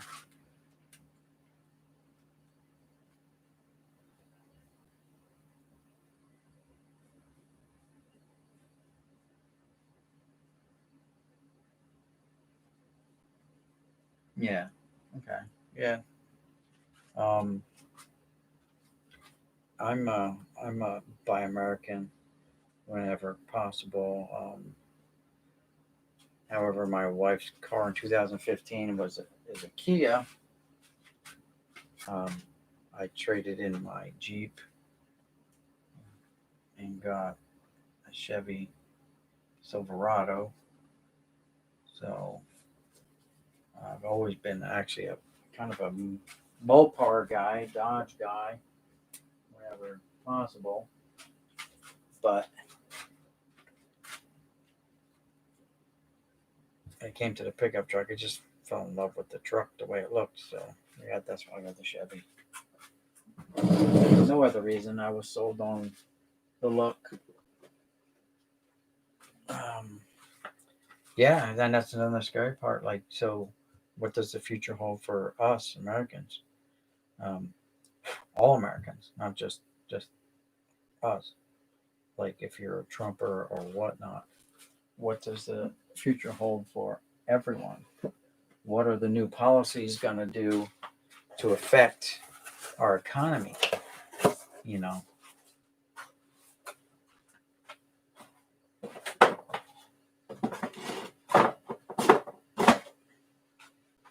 space. I want a good economy. I want to be able to continue my lifestyle and live in the way I live. It may not get better, but I don't want to get worse. So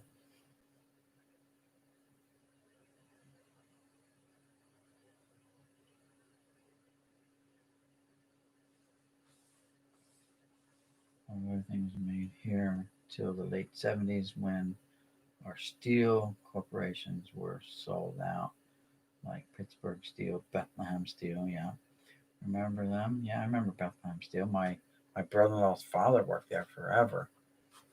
Um, so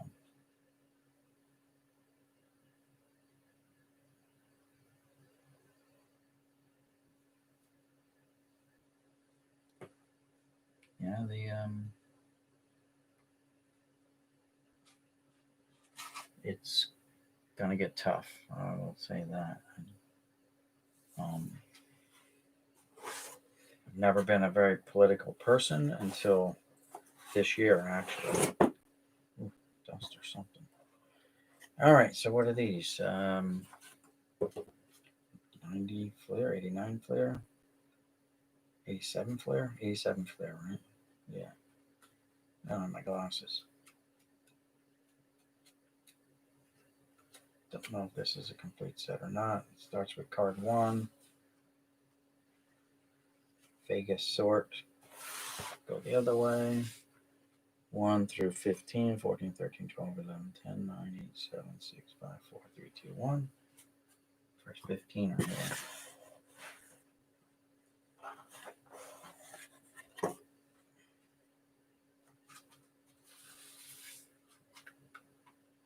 16, 17, 18 is not here, so it's not a complete set. 34 is not here.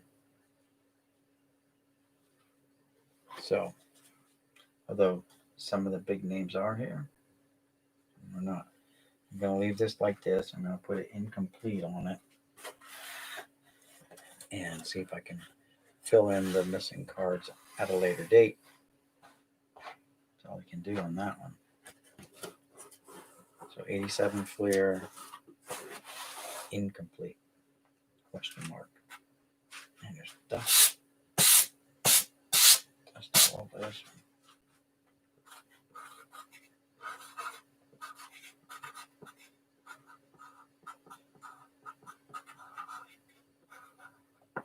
Question mark.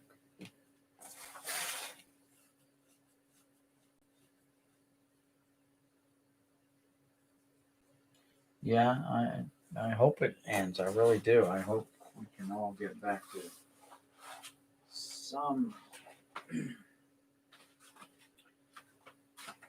something that looked like normal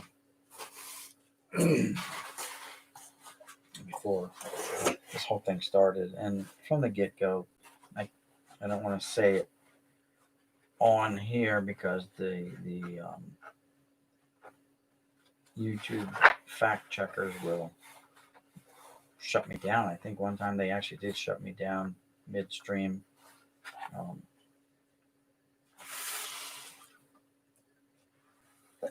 I shouldn't have kicked up that dust. Well, it's going to be hard to tell this one here apart because they're all over the place. The numbers. So, it does not look like a complete set. Man, I should have kicked up that dust.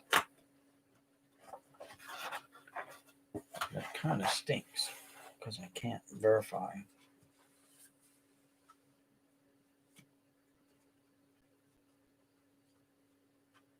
All right, 15.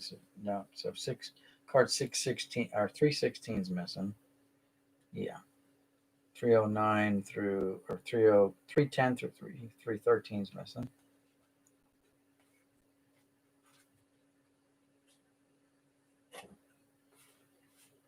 301's missing.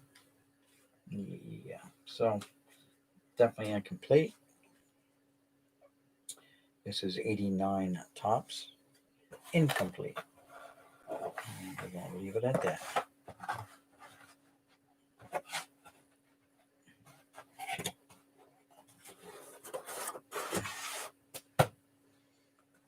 I usually have this conversation with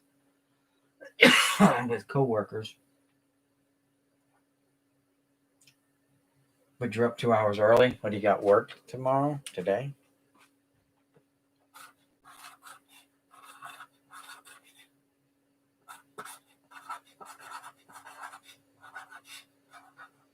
My son's got work Saturday.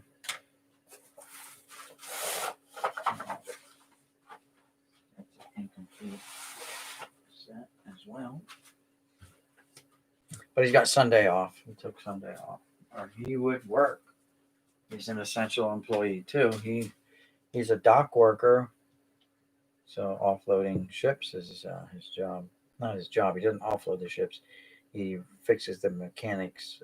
He's a mechanic that fixes the machinery that handle the containers. He sent me this the other day.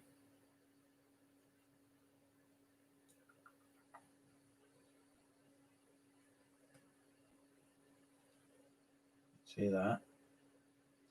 Somebody, oops, flipped the freaking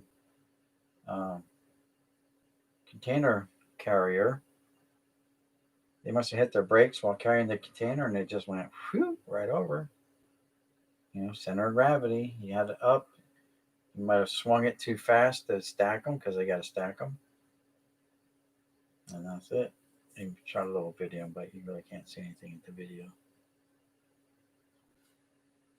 Yep.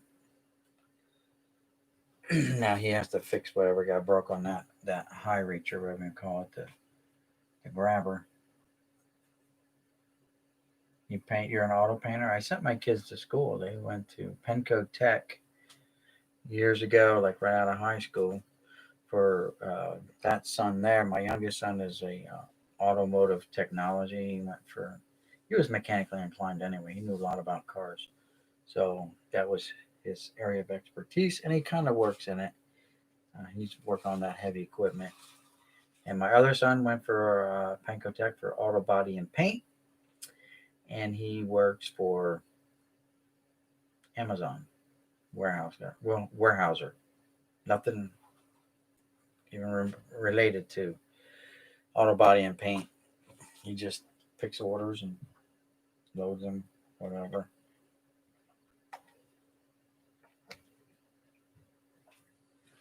Amazon's another one, right there.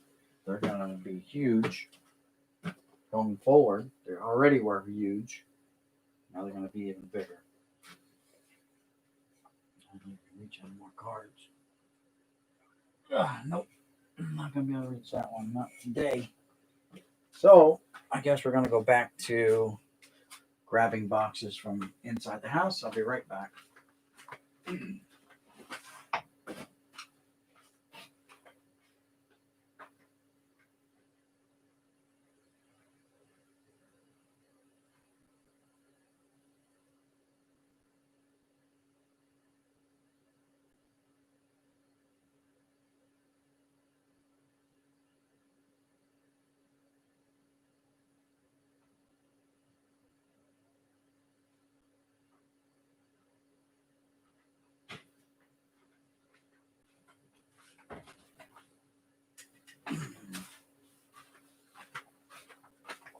Okay.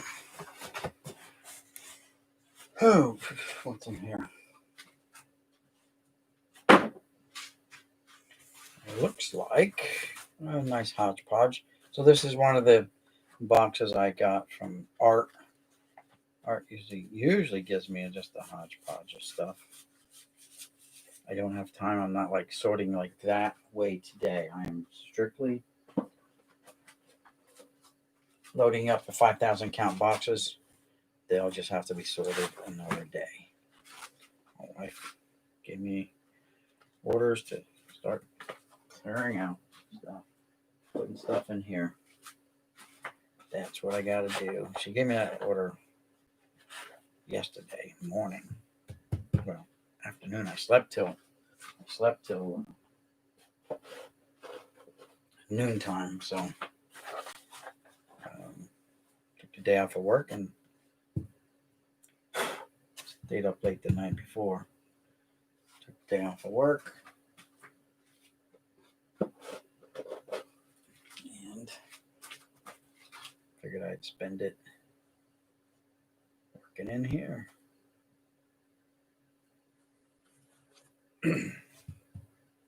Fred McGriff.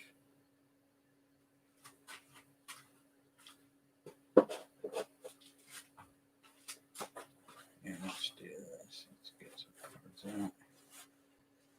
Stack out. Some bone in there. Hideo Nomo. Oh, look, some Flair stickers.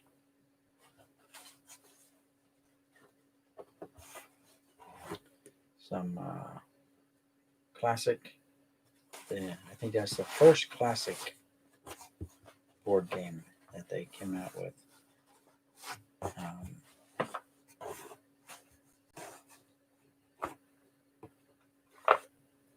More Bowman. I'll be back.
Okay. Another box.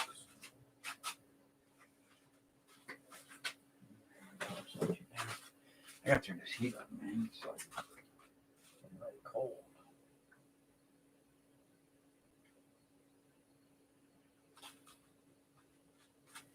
Getting cold. All right.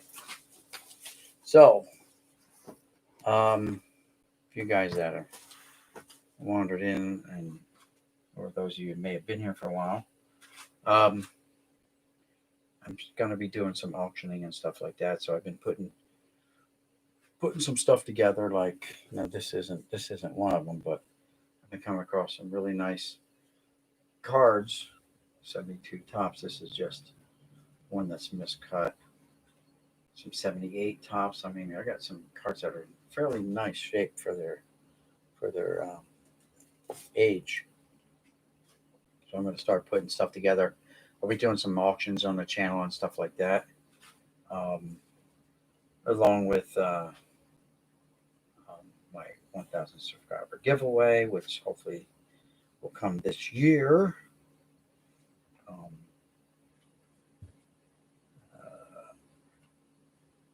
And just with the new studio, what things that happen here, it's going to be pretty cool. I think neat stuff you haven't seen before or have not seen in a long time anyway.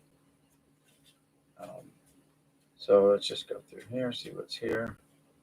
Now, I had this complete set when I was like younger, and I didn't say the board game or the pieces or anything. I just wanted it for the cards. So a year or two ago, maybe a year and a half ago, whatever, I found a guy who had some, and through Facebook Marketplace, I bought 5 sets of it, the whole factory wrapped boxes. I gave one each to Eric and John Jabs as a gift. I gave one each to all 3 of my bosses. And then when I got done, I came home and like, okay, where did I put that box of classic? And I'm like, crap, I only bought 5, and I gave them all away. So I contacted the guy real quick, and he had a whole case at the time. And case meaning like he had like 12 boxes or something like that. I had bought 5 already, and he had a eBay store, and he sold the rest because he was selling for like $10, and they were going for like $30 on eBay at the time. So he was all sold out when I went back. I'm like, oh, you're kidding me. But I got other things off of him, like complete hand collated sets, 1984 tops, which is the Mattingly rookie card. I got them for like 12 or $16 each. I bought like 6 of them off of them. I was just stocking up on stuff. He still advertises on Facebook Marketplace. I've contacted him. We haven't been able to set up a time to go meet. He knows I bought off of him before, but we haven't been able to connect on a time. This year, Lisa and I dedicated to buying our own presents. I bought a MT set 1979 Topps baseball for $250. She bought a 2021 Mustang. Wow. Oh, wait. How'd that work out? And why the Mustang? What is she compensating for? And then what they say about us, right? That's right. I bought a 2020 because that's when I bought it last year. That Silverado, and I love it. So I wrapped up my box, and she wrapped her keys in a little box.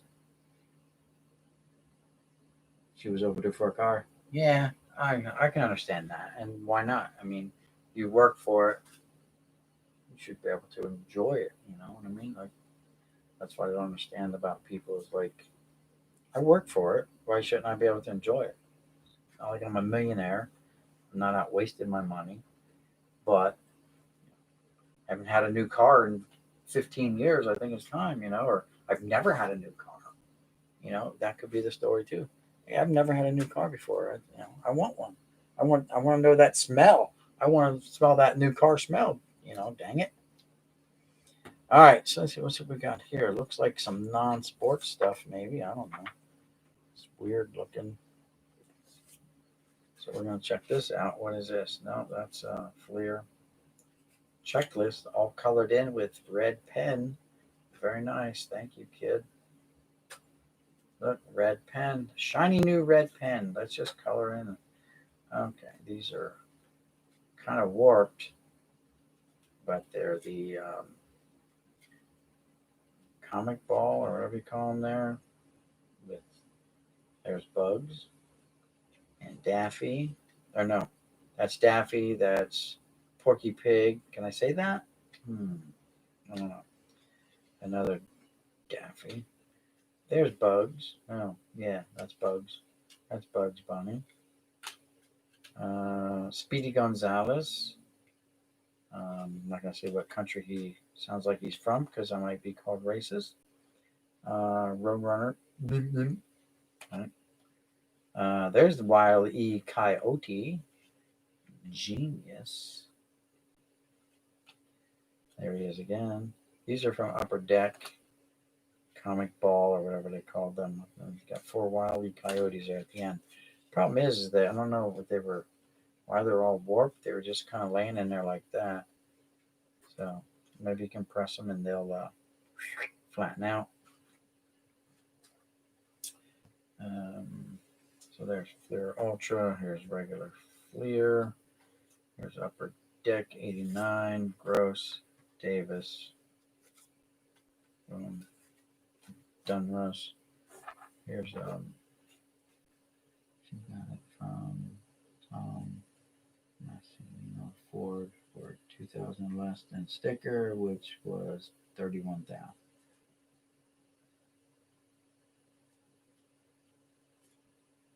Oh yeah, you buy them later in the year, they get cheaper, especially like after September. Here's a draft pick of some guy named Brian Wright, first Bowman card.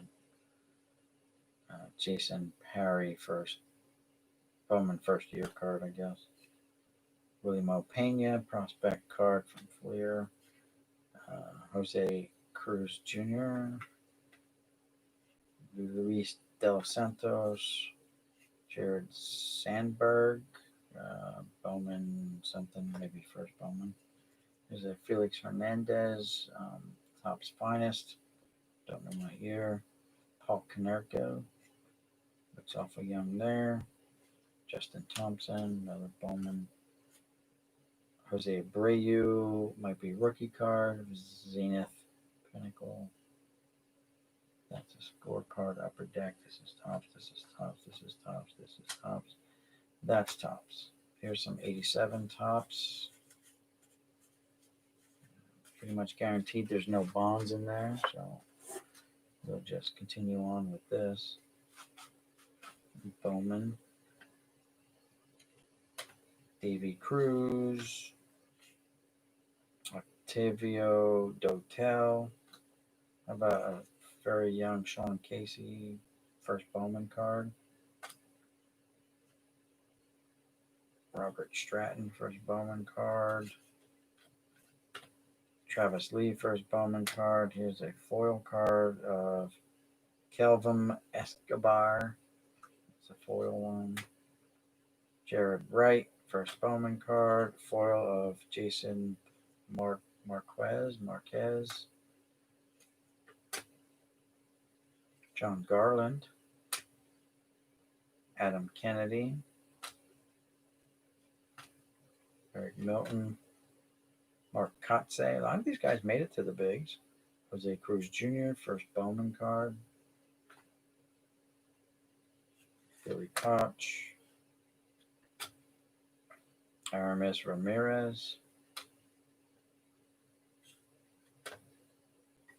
Bruce Chen, first Bowman. Bruce Chen again. Matt Clement, first Bowman card. Brad Penny, first Bowman card. The Tatty Daddy first Bowman card. Okay, there.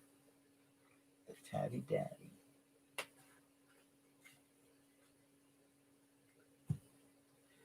And then we got Sean Green. So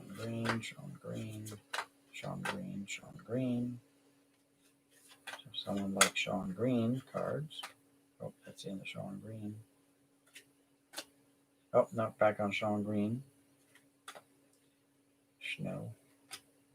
Here's a very young Jason Giambi classic card.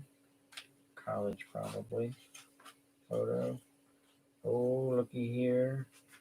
Some more Lou Gehrig puzzle pieces. I just found tonight the complete puzzle, so now these are extra, even though it's not a complete puzzle. There's some more.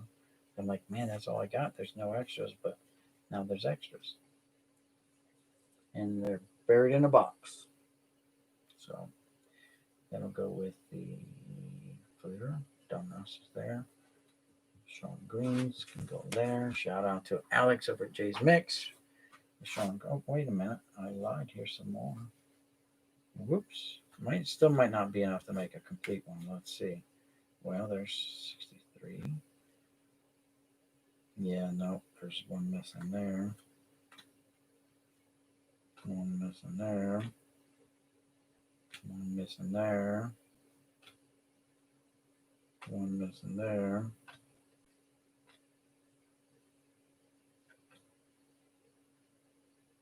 One missing there. One missing there. So yeah, there's about every other one missing there. But still. Tops, Sean Green. Hideo Nomo. Deion Sanders, a Pacific card.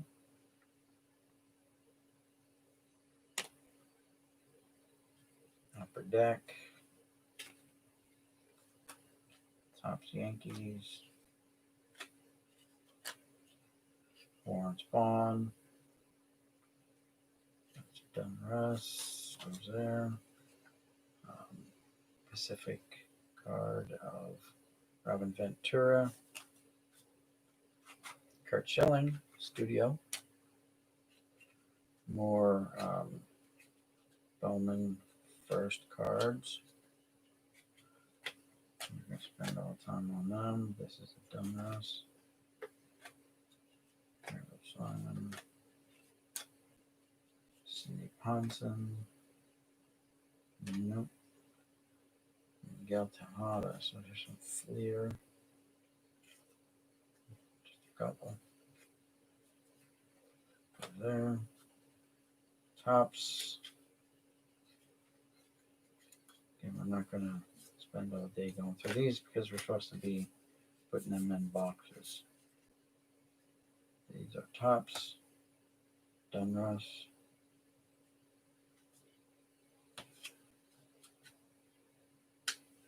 Donruss. Okay, no, I can go there. Here's some McDonald's cards. I don't know what this is. Upper Deck has got a McDonald's symbol.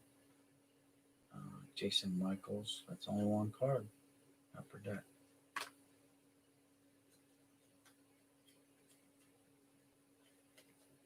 Jorge Posada, Yankees. Fleer Skybox. Limited edition. I guess it with that foil stamp here says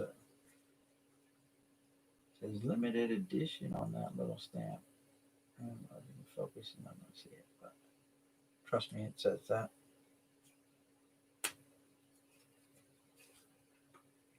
I don't know what exactly that means, but it's Fleer. Check the chat one more time. My favorite year is 75. 75 tops is a good year.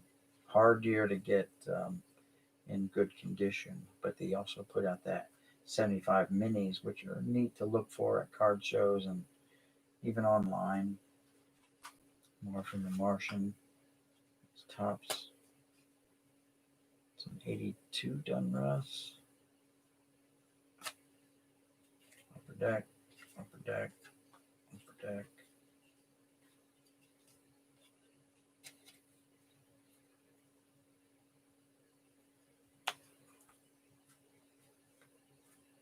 Here's a mini card from Topps. Some guy named Grieve. Oh, Ben Grieve.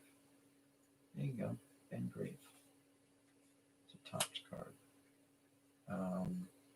Some nice Upper Deck here. I saw this Jeter one on eBay and I bought it before I knew like anything about these cards. But they're cool.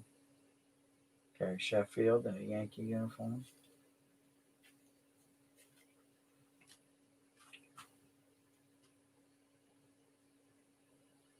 Milton Bradley, Jeff Jenkins.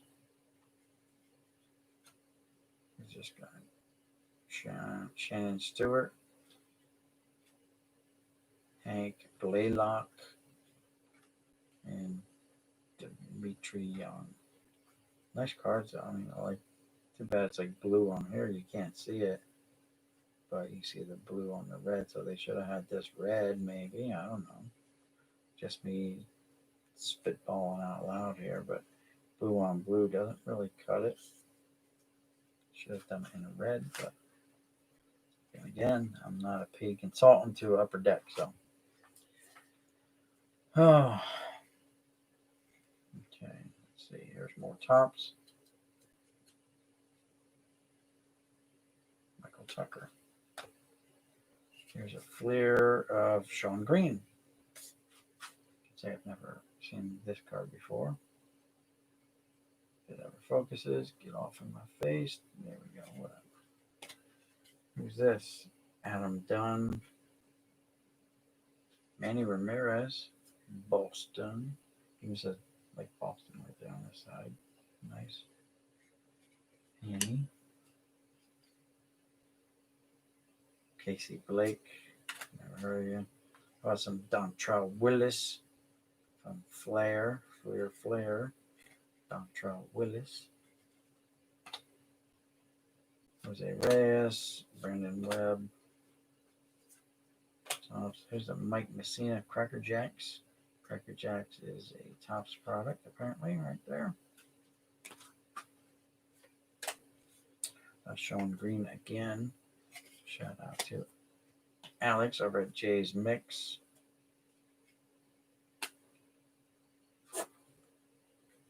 Who makes these here? This is a Donruss product or Flair? Flair. No more. That's a nice Edgar, though. Nice Edgar Martinez right there. That's a cool card. Nice foil card. Over Oswalt. So that takes care of those. Here's some vintage. That's Upper Deck product.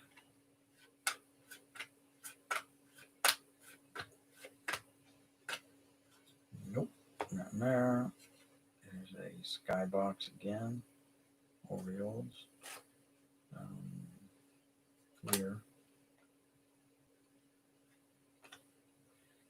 Flair, Troy Glaus, didn't last long. Upper Deck.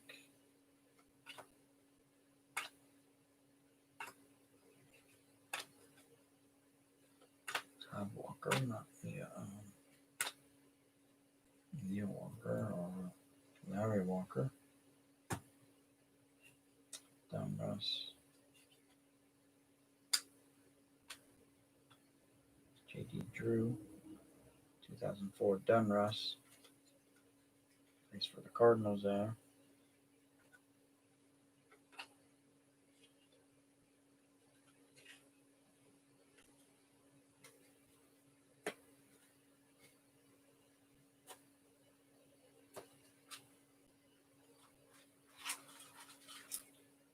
Reprints cards from Topps.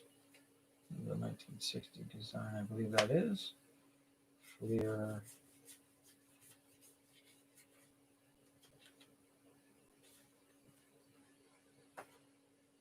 Fleer Platinum.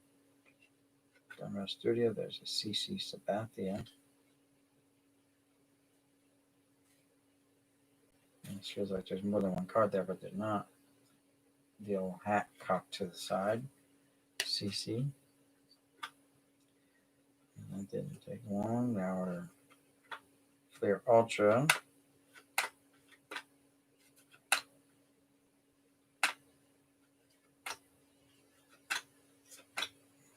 Not much there going on.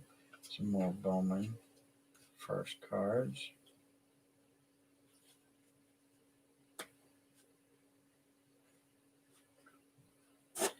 Alright, we got some Bowman foil.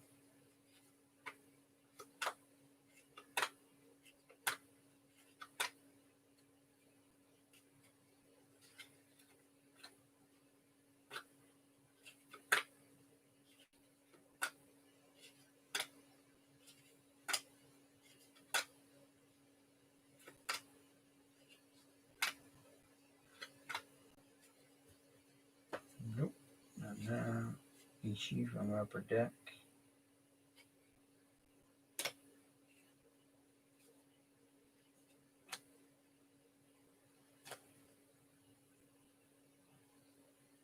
Derek Lee, this is a Bowman card. Never seen these kind of cards before. They're kind of weird looking.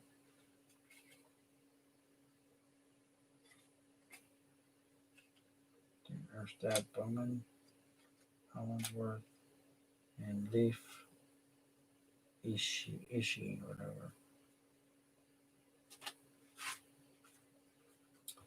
Alright, let's see what we got here. Let's put these on at the tops for now. Bowman. And do the old Vegas sort. Stadium Clubs. Charles Johnson.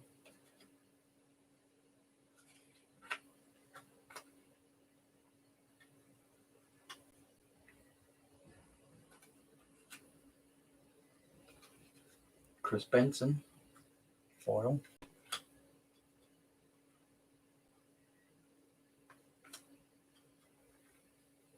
Scott Brosius rookie cards. 2 of them.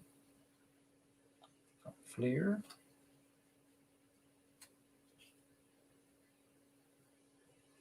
Rush. Ricky Sadler, very thick card from Bowman.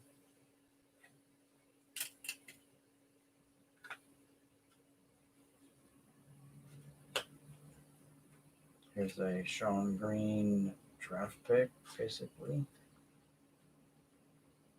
Cool. From Stadium Club.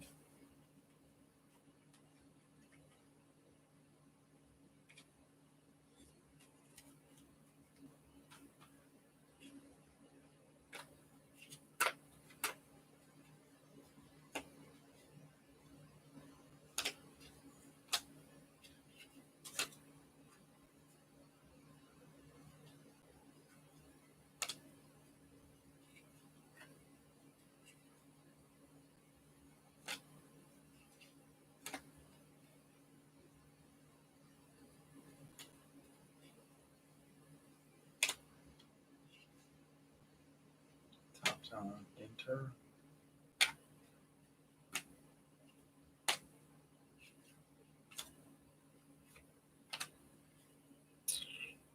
Hideki Matsui. This is from Upper Deck. Hideki Matsui. Very nice. Upper Deck. And that's a numbers. So we'll file these away.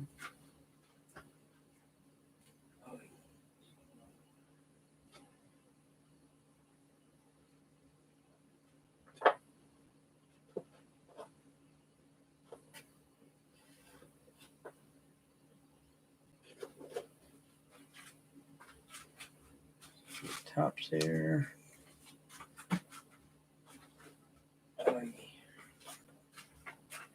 Check the chat real quick. I have an auto paint shop, but I myself am down about 50%.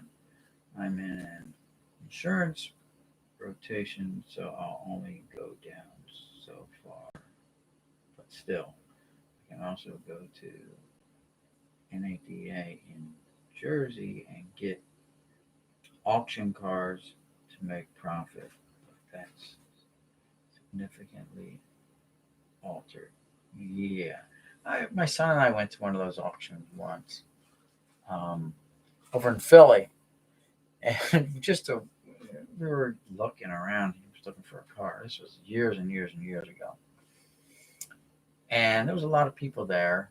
And, the way it was explained to us, like, usually dealers go to these, or little mom and pop car dealerships go to these to rent here, pay here, buy it here, whatever. Um, and we were looking, man, there was some junk cars that went through and people were buying them. I don't think there was many nice cars. Because it was Philly, so, right inside Philly. I forget exactly where it was, but it was an experience. We came out of there empty-handed, but that's all right. I don't feel like we were gypped out of anything. That's for sure. We didn't buy anything. Clear. Box is filling up. And score. 2 cards from score.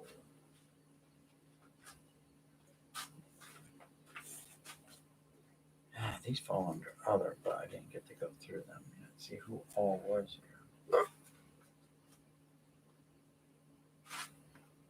Hernandez.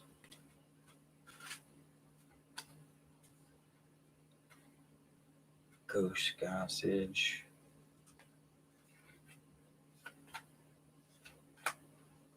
Hershiser. Fernando. Jack Morris. Famer.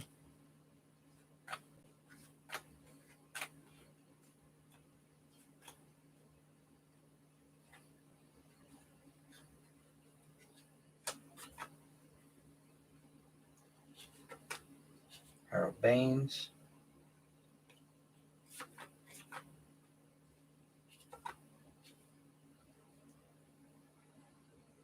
Dale Murphy.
Parker.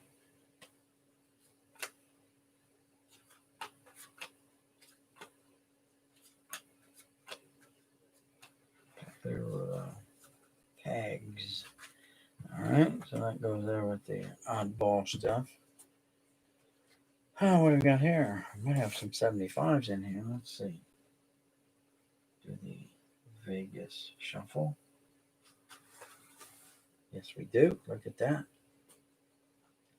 All right, so we got some 80 tops here. They're a little worn out. 80 tops. Bill Lee, though. Greg Swindell, 89 upper deck. Here's some 75s, but this Don Sutton's got a crease right across there. See it right there pretty clearly. That stinks. But we've got a decent Jim Palmer. Not as good a Jim Palmer there. That one's a little roughed up. A lot of paper missing there. This one's got some issues here and here and here with the borders. And this one here is very similar to this one here. So probably have 2 Jim Palmers for the auction. Put that with the auction cards. Here's a Catfish Hunter, those Capra cards. One's got a little smudge on the corner. This got a little dog ear on the corner, but maybe. Here's a nice Ron LaFleur, just off center. That's it. Other than that, it's a nice card. It's got a little bow in it, but it's 75. Here's a 75 Vic Harris.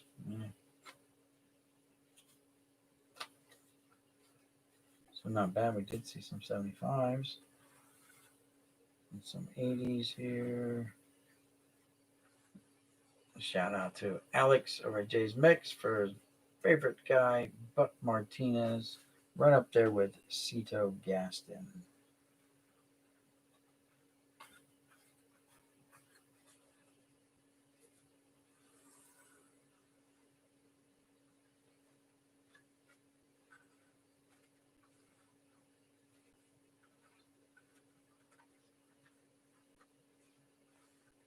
And that's it for the 80s. One more time here. What do we have here? Burger King card. But it's beat up. 1980 Burger King. Larry Christensen, but it's beat up. It's regular. Burger King card, but it's all beat up. You see the logo right there. Beat up.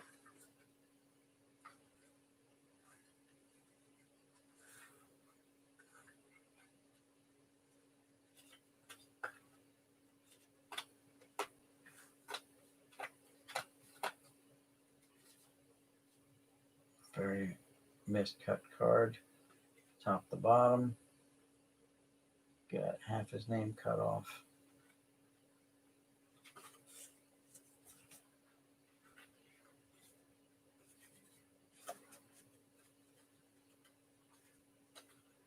Not the best of cards there. That's for sure. But they're 70s leftovers. Let's see. 89 Upper Decks. Where's Ed Griffey Jr.? Yeah. That's what I thought. Not there. Here's a Fleer checklist. Some more 80s tops. Nothing great. Moving on. We've got one in a plastic sleeve, top penny sleeved. This Richard Davis card. They penny sleeved it. That's how important this card was to them. We got some 83 Fleer, 82 Fleer.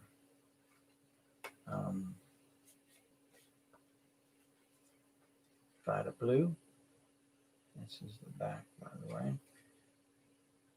This is the one that has the error card of Lee Smith, where the logo is reversed on the back. Doubt if we'll find it, but you never know. 89 Upper Deck again. There's George Foster, though. Fernando Valenzuela.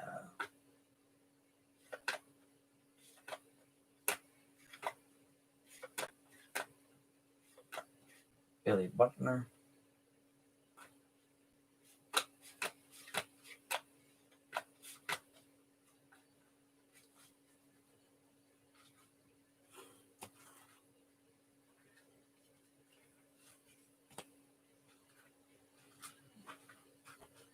Tops.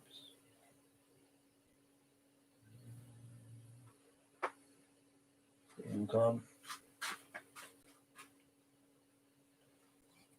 So here's some update cards or these are O-Pee-Chees. Nice.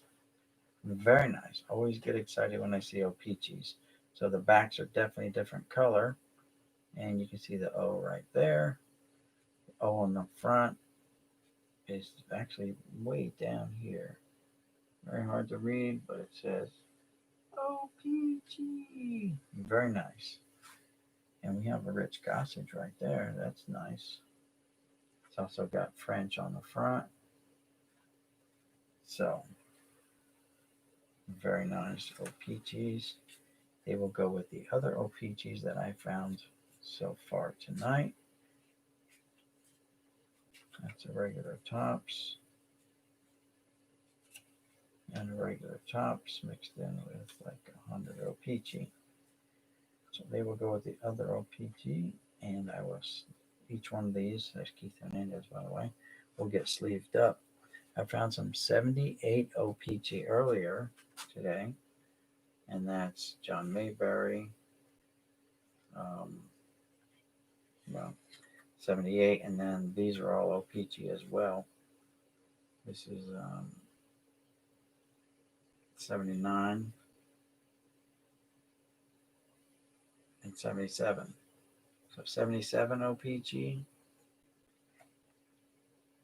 Can't tell it by the front. You gotta look on the back. It's a totally different color, and it says OPG right there. Printed in Canada.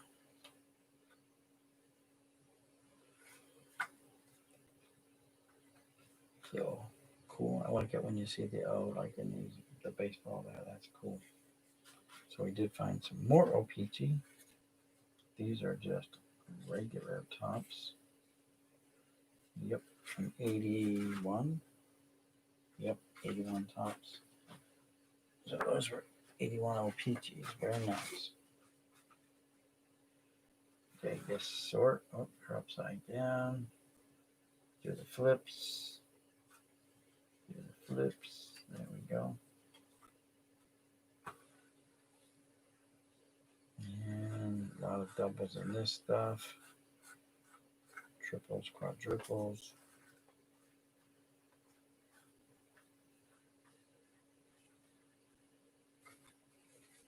Rick Monday. Lou Piniella. So not a lot of big names in that little stack. But we're moving on. Got some more to go through here. Bill Madlock.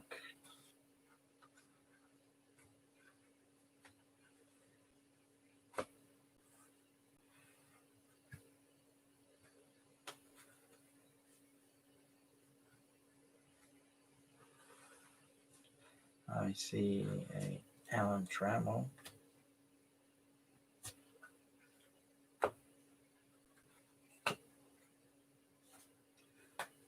Quite a few Alan Trammells.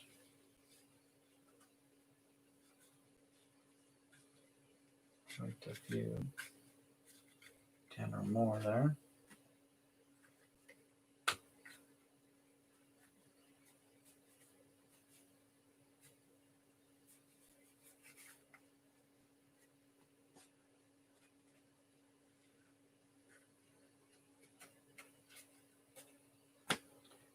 Cool looking Dave Cash where he's riding the pine though.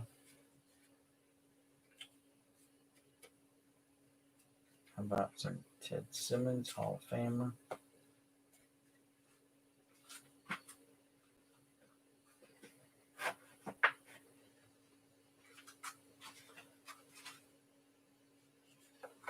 Now people don't know Ted Simmons came in as a catcher. We've got a few of those. Like 8, 4, 7. So Hall of Famer though. And Bill Travers.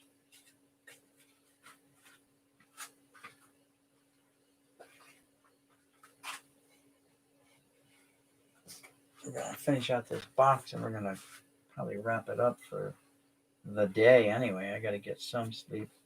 Tomorrow's another day for doing the same thing. I can do the same thing. It doesn't matter. Sparky Lyle with that handlebar mustache looking cool. Let me check the chat here because I've been ignoring it for a while. Bad habit. Let's see what we got going here in the chat. What's that? Technical feeling when one knows they're going to be checkmated.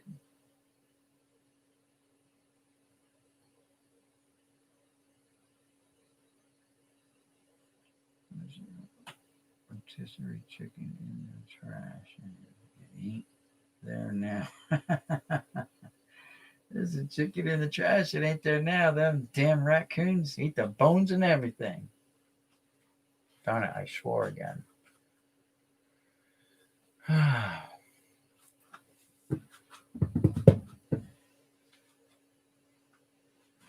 Rack pack. Another rack pack for the another pack for the curse box. There you go. That's 4 today. I just started it today. I got 4 in there now. How about Chris Sabo? Someone was very nice and sleeved him up. Here's some 84 Fleer. Very nice.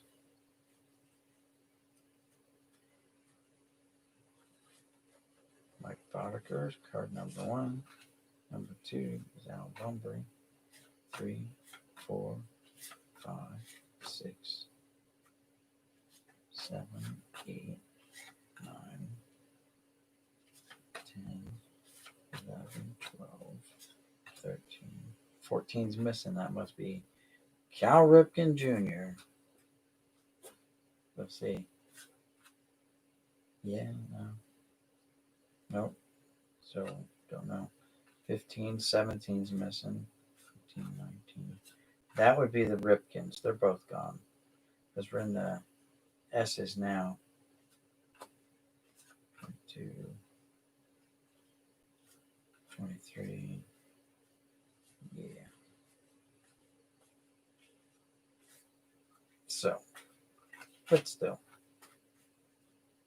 So, fairly nice looking set, and it's hard to put it together for sure.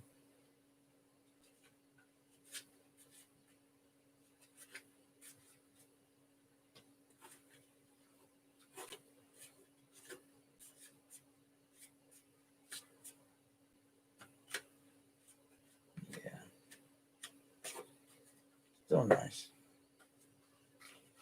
Here.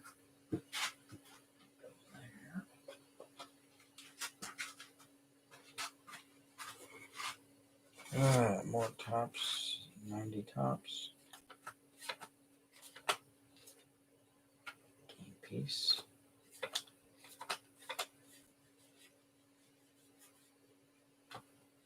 Burt Blyleven's a Hall of Famer. Oops, get him right there.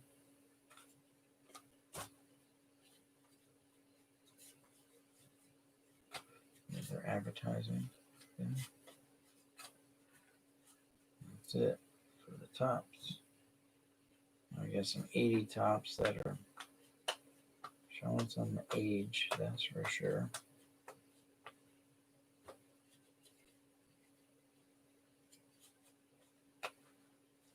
80 tops. And go right here.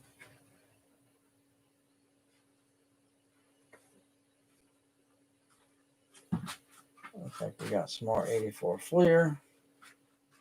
Take the shuffle.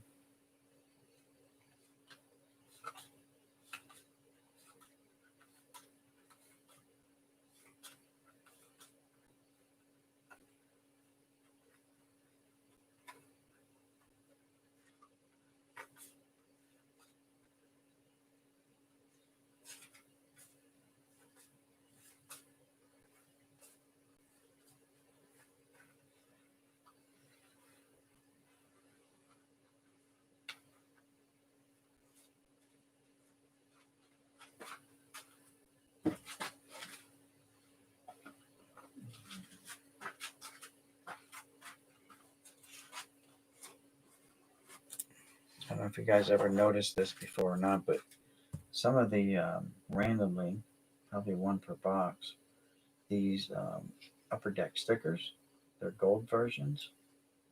You would find them. Here's 4 of them. And we got some more 84 Fleer. They're gold foil instead of the silver. It's cool.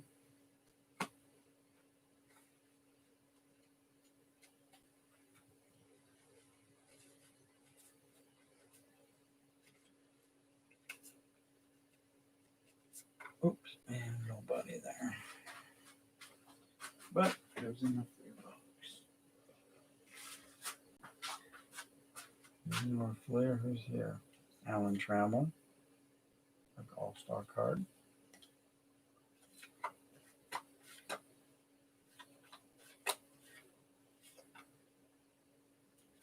And we overdid it with Jack Clark's on that one, but it is what it is. I'll say we go up there.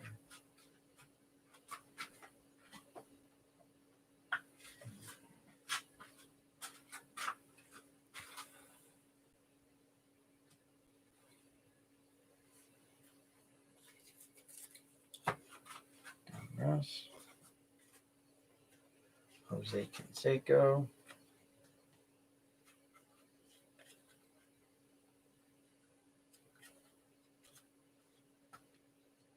Ricky Hendu, son.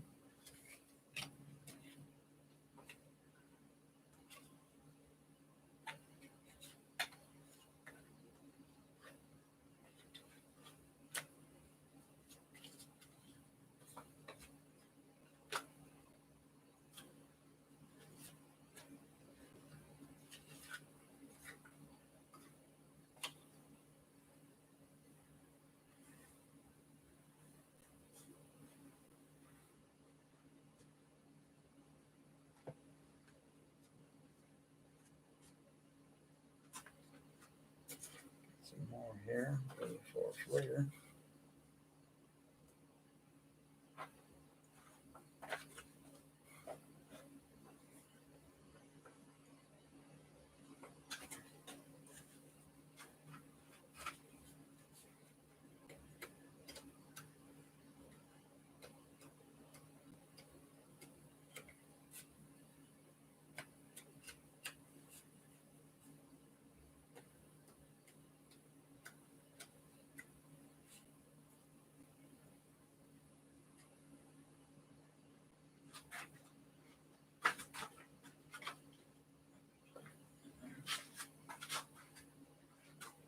All right. Ooh, 72. Gene Tennis. Very nice. Dave Justy. Chris Spire. Oh, here's a 60s Phillies. It's not written on it. Don Hoke. This is from 63. 64 top. Back to the 72s. Bada Blue in action. Again, here's a Bob Friend. A Rocky Colavito with the Oakland A's, not the Indians. Clete Boyer showing somewhere. And Jim Wynn showing somewhere. These cards are auction worthy. We'll put them in the auction pile. These are not so auction worthy. They'll just go in the tops pile for now.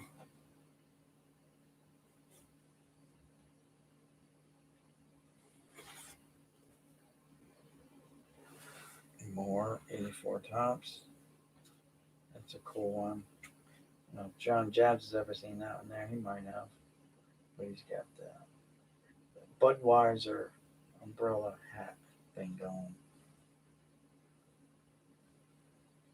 You know, John's always looking for oddball stuff like that.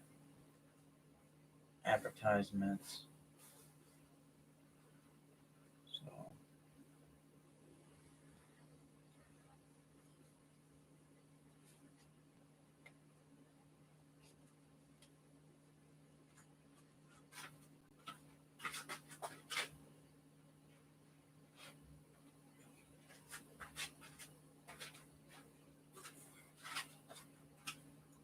more Fleer.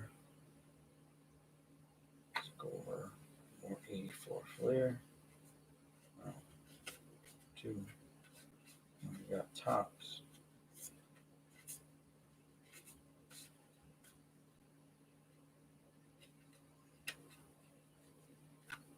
How about a Tops Bazooka Jose Canseco? Cool card. Strawberry.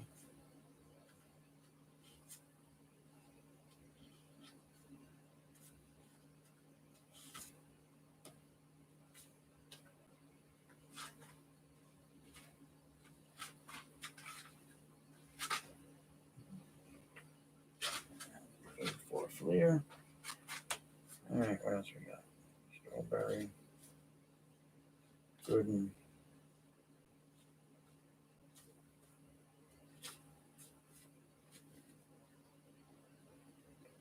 Goes to Tops. Fleer. Fleer. Tops there.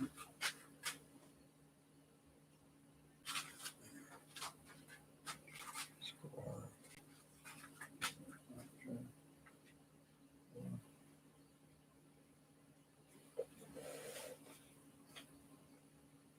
Okay. Yes.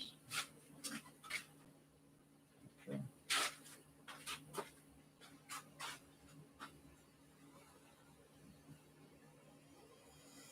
Here's a 73. Louis Tiant. And Steve Carlton. Auction worthy card.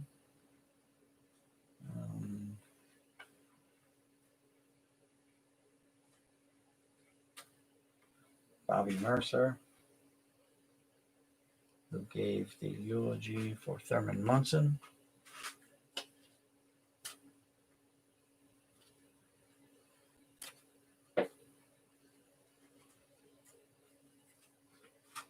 Tops. Score.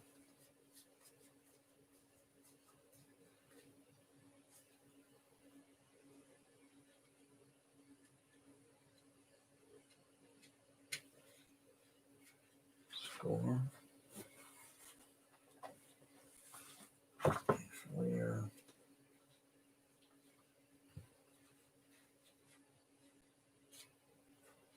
For Fleer. Got even more 72s coming up. That's nice.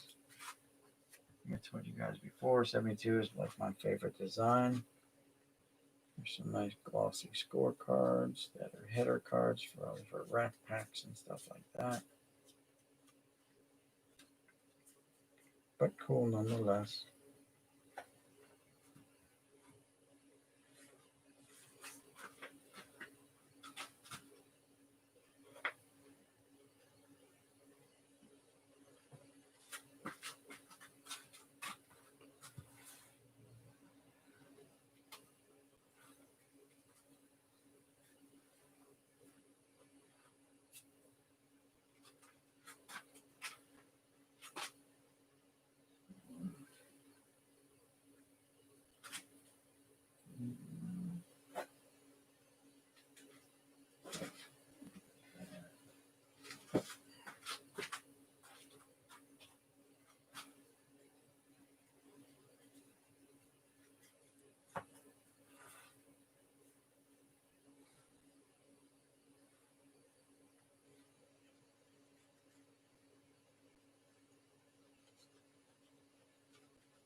Here, there's a Mark McGuire.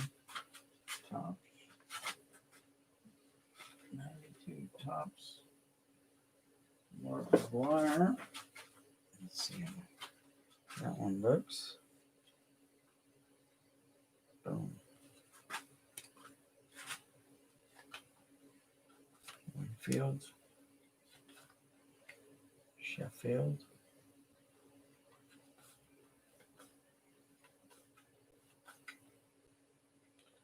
Jose Canseco.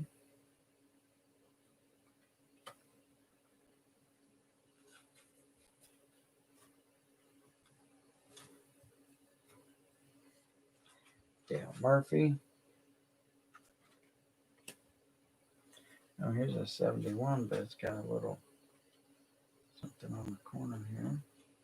That's too bad. It's got something stuck to it. And it ain't coming off. That stinks. Upper Deck. A lot of George Foster's here from 82. Like 9 George Foster's.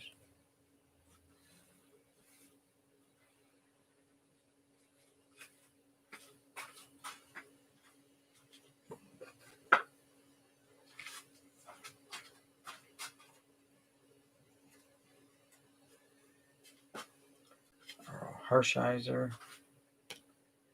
Here's a Ken Henderson, 72. It is off center, but still a nice card.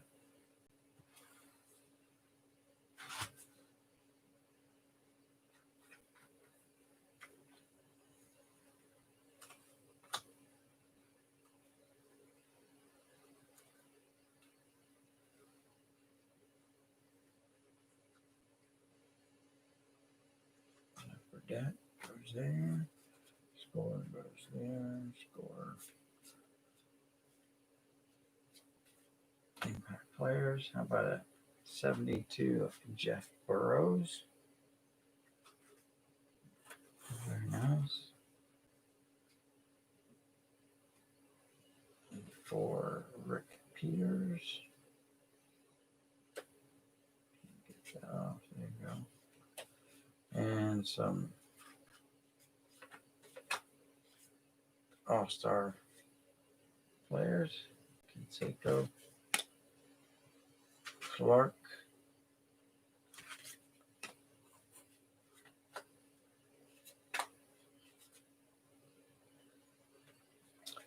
Hershiser. Bulldog. Trammell.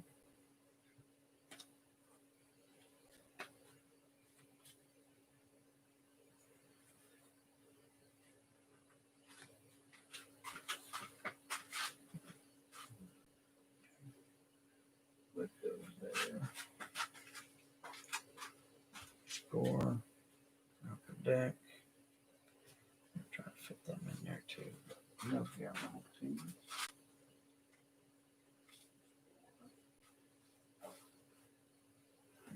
Deck.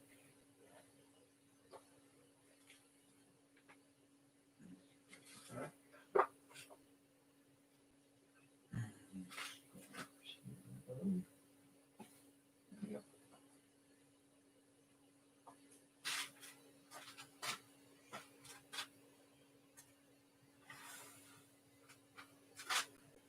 Score.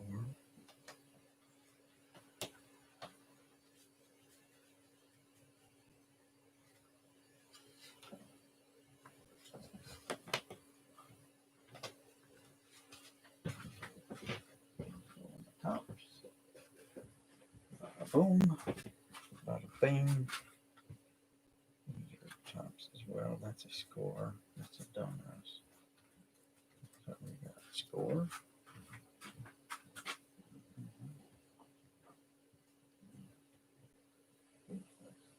Donuts. Donuts. Score.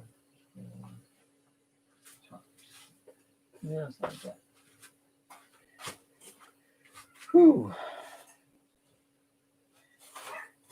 I think we're gonna call it there. Wait a minute. Wait a minute.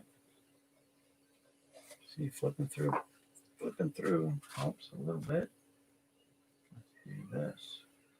And there's some nice cards here. Hopefully. All right, some 73 tops with the Vegas sort. And here's a Jay Johnstone, very young Jay Johnstone looking.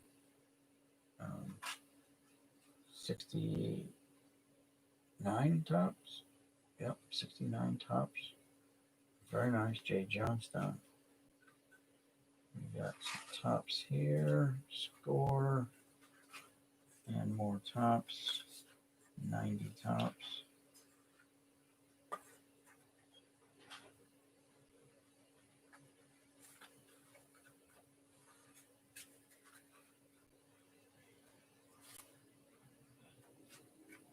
But there's a nice Larry Walker that you don't see every day. Nice Larry Walker.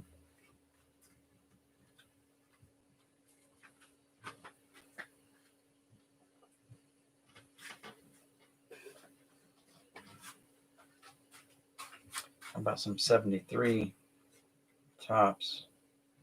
This one's got probably pretty expensive card. It's got Ernie Banks as the coach. Very nice.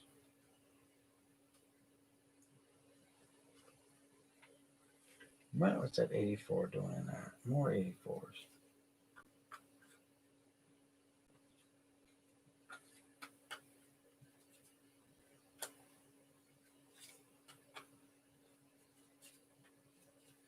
Ted Simmons. 84 tops. What's it doing? What's in there? Right now. If we want to see these older cards, just said like we talked about that.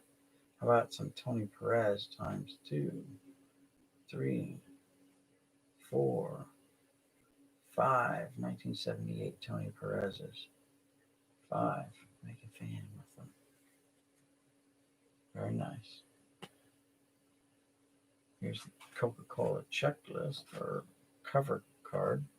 I didn't check to see if they were Coke. Shouldn't have been Coke.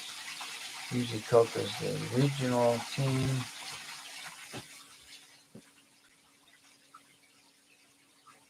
Here's another 68, 69 tops. Dave Duncan. How about Jerry Grody? Very nice. Here's a 65, Bobby Wine. Got a little gump stainage going on, but still.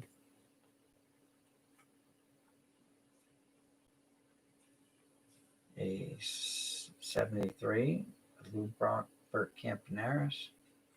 Very nice. 72, Vic Davalio. No, Del Unser, sorry. Del Unser. Johnny Callison. We got some 84s in here again. Don't know what's going on there. Down the way. Boom. All right, we got some more. How about, it's got a crease on it. Billy Williams and Rod Carew.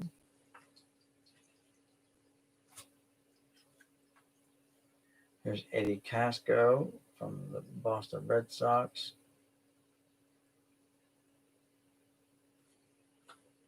How about 78, Carlton Fisk? 73, Lou Brock and Bert Campaneris again, 73. Bench and rest in peace, Richie Allen. Bobby Winkles. Alvin Dark. Followed by Danny Ozark. Alvin Dark. Whitey Herzog, Hall of Fame manager. Bill Burden. Vern Rapp. And looky here, checklist or advertisement. And Joey Bell. Very nice. I'll put them over there to be considered for auction material.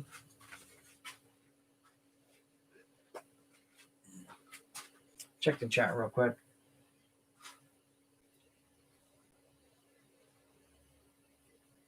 To sort.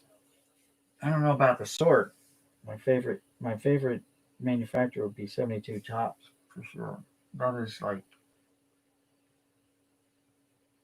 the best for me because again, everyone has their own reasoning, and that mine is that that's what I cut my teeth on. That was the first set I really was able to get a lot of on my own.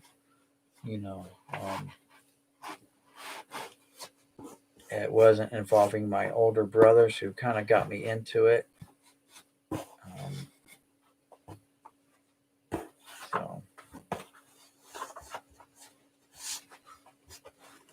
I used to think we had a lot of cards when we were kids growing up. Like I had a couple milk cartons full of cards. Thought I had a lot. That's nothing. But at the time, I mean, I thought it was a lot. I cut my teeth on 77, 78. Okay, so um, these are 79 O-Pee-Chees and 81. Yeah, 81 O-Pee-Chees. But I've got a lot of 78s and 77s set up for the auction. Just got to go through them and sleeve them up and stuff like that. Put them in penny sleeves. Hopefully, won't run out of penny sleeves now because I've been just using them off and on. I had 10,000, and they lasted me months because I, was more buying than sorting cards. Some of you guys that just got here, you didn't see this earlier. I found this in one of my boxes, Roberto Clemente.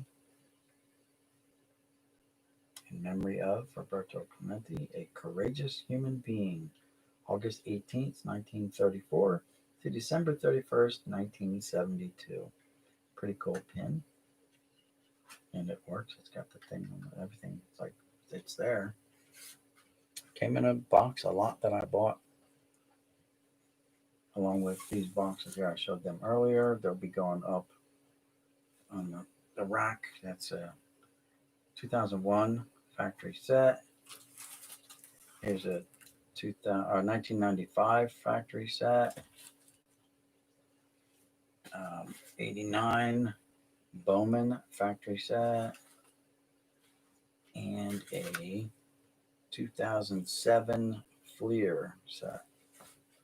So they'll be going up on the rack with all the complete sets.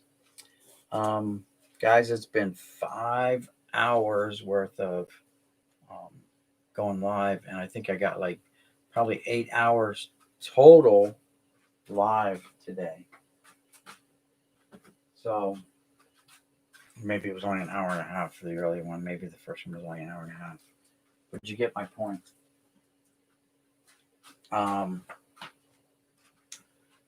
It is 6:30 in the morning, and I'm getting tired now. Tomorrow morning at 10 o'clock, I go meet a guy over at Citizen Bank Park, and I'm buying. Excuse me while I have a breakfast. I'm buying 7 wax boxes off of him.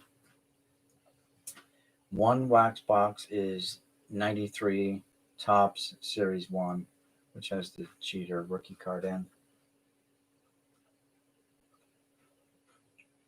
And about 125 rack packs. Didn't say what year the rack packs were. So the 7 boxes there was a box of 89 Topps and a box of 88 Topps. 3 boxes of 92 Topps Series 1. I don't know if they came in series or not, but came in. Maybe it was just one series. But it was 3 of those. And then the money box was the 93 Series 1.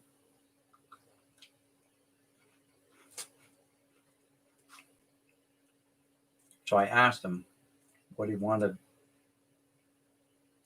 He said 450. I'm like, whoa, yeah, just floored me, blew me away. I'm like, man, I don't, unless I'm buying hundreds and hundreds of thousands of cards, I don't shell out that kind of money.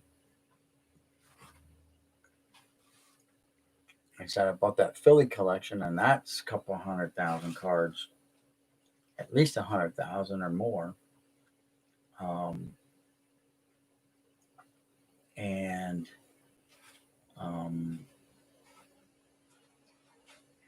I paid 340 total for that. A lot of them were complete sets.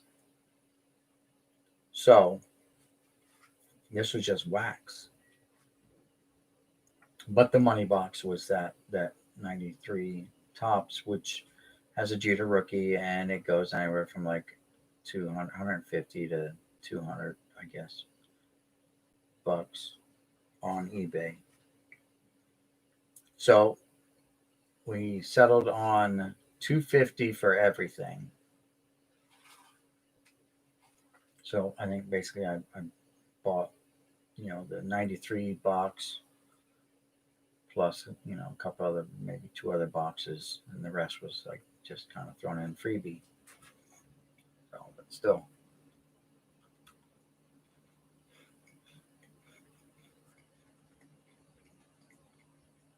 So not bad. And there'll be a video if that's Sunday morning, so there'll be a video to follow that.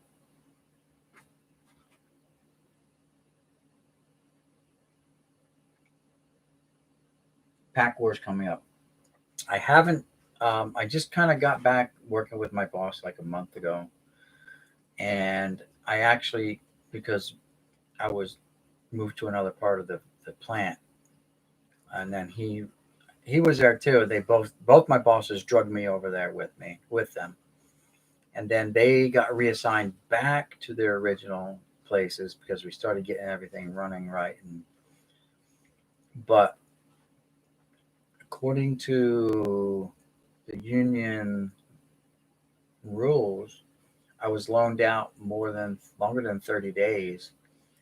Technically, that new boss could say, "Nope, I now work for him," and that's what it was turning out to be. Like he wasn't letting me go. He wanted me to stay there and continue working for him because we were getting things done and things were moving in the right direction. We were making progress. Um, but I guess finally the arguing back and forth.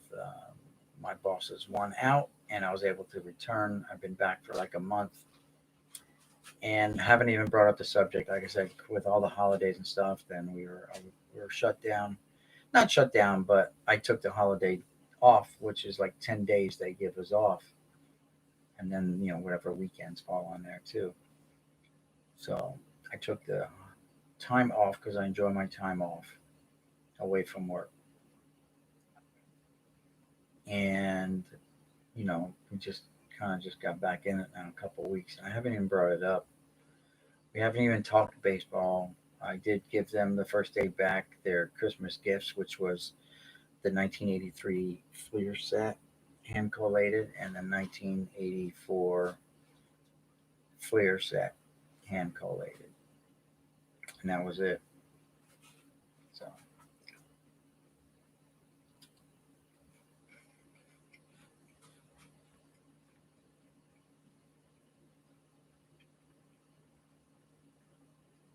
okay, 1980 Tops hockey. Um, I may have been collecting then. I know I had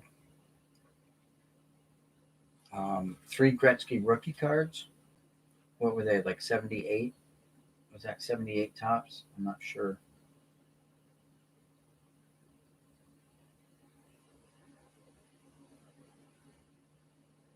That's not good. 79. So, but I may have not been collecting hockey then. I picked them up. You have two? That's nice. I had three. I sold all three because I needed the money. So I think I got like $600 each. Um, Ungraded. Of course, there wasn't grading back then. You just kind of eyeballed it and sold it. So I took $600 each, and I think I got another $600 in product from the shop owner. So I got cards, cash, cards. So not bad. I mean, I made out okay for what I paid for the cards anyway. Yeah, yeah. Well, this was a long time ago too. So there was no such thing as grading cards then. You just looked at your Beckett, and the Beckett gave you an idea. You had the three price columns. You know, and of course, the dealers, the guys who own the shops, they gotta have a little slush overhead. But this guy may have just been a Gretzky, nut and wanted it.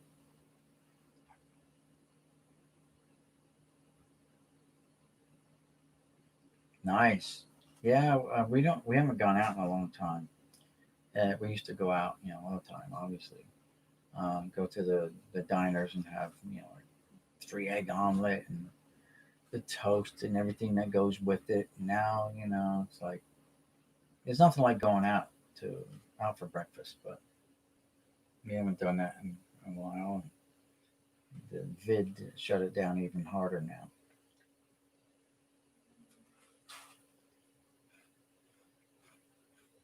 Nice. That's a good run when you're talking, especially like through the '70s and stuff. A lot of Hall of Famers in there. A lot of Hall of Famers in there. So 737, was it a max or just a 737?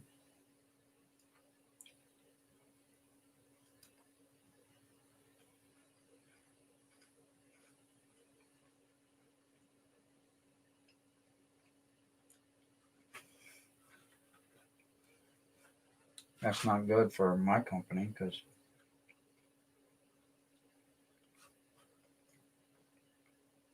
those the first two crashes of the 737 just about wiped the company out, basically.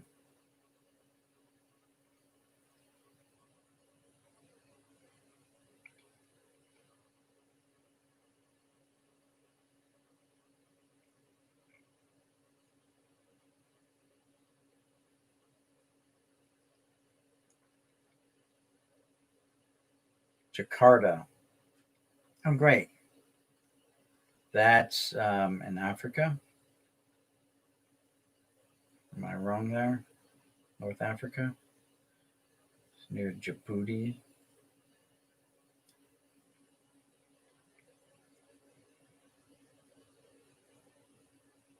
That's not good.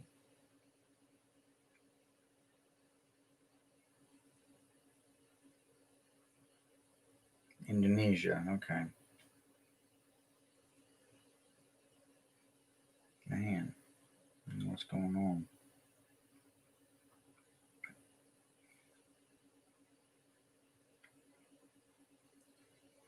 Not good. 737-500. All right, but it wasn't the 737 Max that they just started up flying again. I mean, it's still terrible, but at least it wasn't a Max, man. This could be anything now.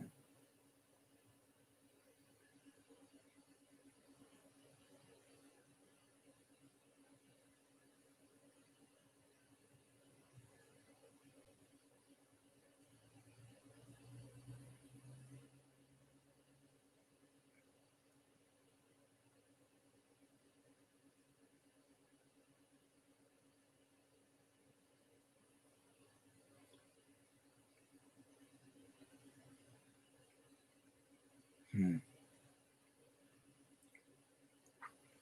that's not good.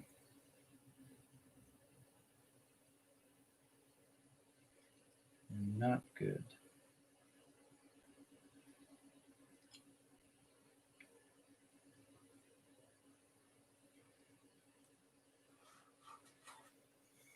All right, guys.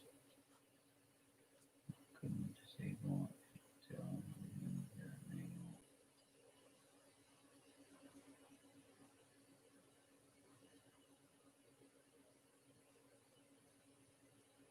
yes, you're right, Dave or Steve. Sorry, Steve. Um, the unopened wax like this, a lot of this stuff I don't plan to open up.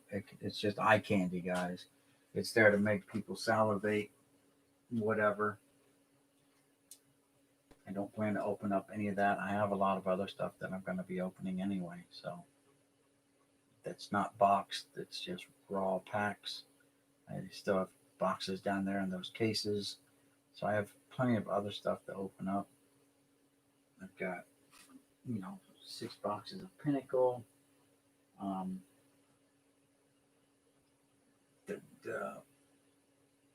the Upper Deck and the green boxes. I got a couple of them I came across. These may get opened up at one time. Like I just got these out of the box with those complete sets. The only ones I have up here that are from that year are these ones that I've actually been trying to sell a break on. Maybe if the channel takes off anymore. Been trying to sell those as a break. I bought them maybe a year ago now, but the prices were still high on this stuff. This one came from a case that had the lot number that had the F-face card. So there's a pretty good chance we can get an F-face card out of this box. These are cello packs. This came from a different case that didn't have that same lot number on, so there's no guaranteed of F-face card in here, but you can get the black out, the white out, the black scribble out, the white scribble out. And I don't know anything about the saw cuts, how the saw cuts got into the system or not. That was something new to me, finding out. I did find a saw cut card in my collection, but someone said that it was counterfeit. And after seeing some other ones on eBay, my saw cut was cut in a different spot. And why would you saw cut the blackout box? You would saw cut the F-face cards. So someone tried to make a fake one or whatever. And I bought it out of someone's collection. Maybe they bought it thinking it was a real deal. I don't know.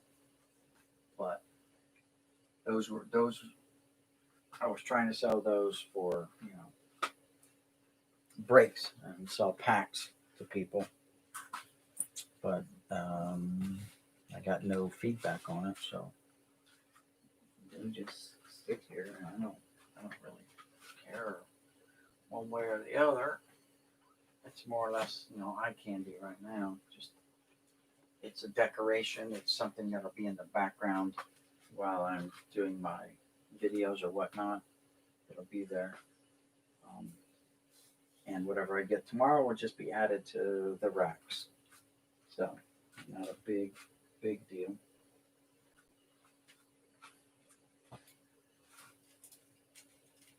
And these wrapped up.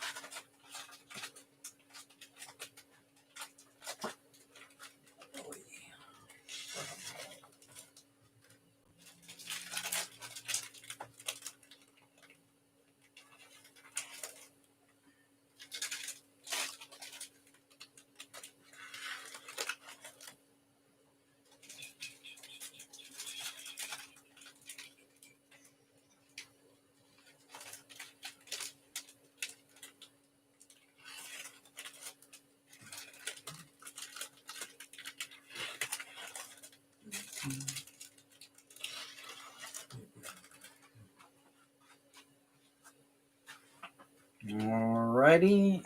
Any final questions, comments? Allegedly wasn't taught in the flight school by programmers.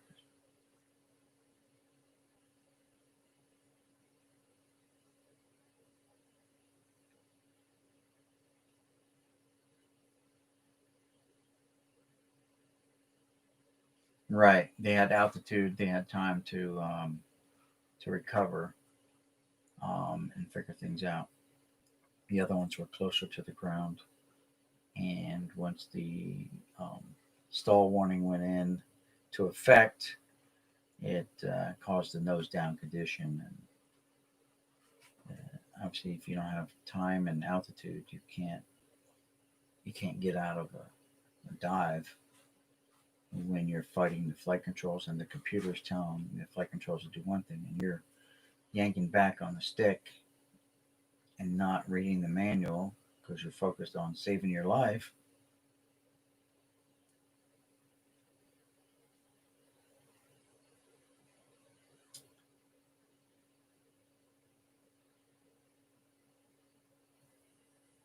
So,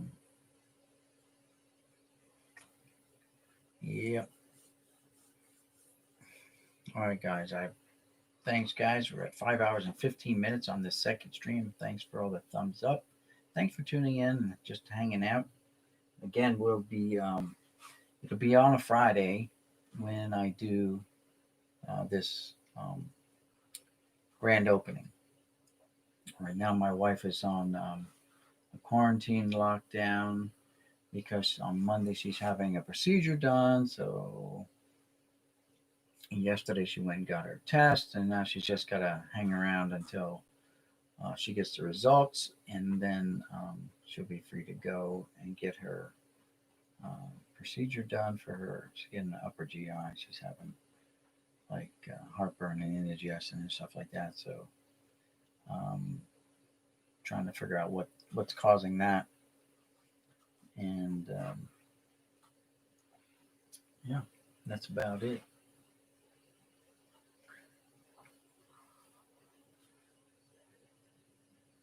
It's a shutdown, not a lockdown. Yep. All right. Well, I'm gonna shut this down and get a couple hours of sleep at least, and get back at it when I get up. The wife hopefully will have breakfast ready for me, and I can just pop right in here. I can do the same thing, just fire up live. But the problem is I don't want to steal away from like guys like Donald Blumdahl and all them who go on live like other regular times. Not that I'm going to steal their people away; they have the regular people. Um, but you know, it is what it is. Guys, is this microphone loud enough? I mean, can you hear me? Because I am like literally 2 feet away from the microphone, and I'm talking actually at the screen of the laptop. Like I'm talking to it like my excuse me, watch my fat thumb. Turn this. Like it was set up like this. And I know I used to use the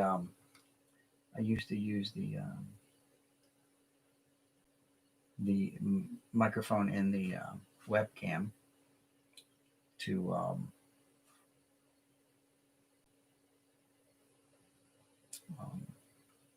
for the audio, and other times I use the phone.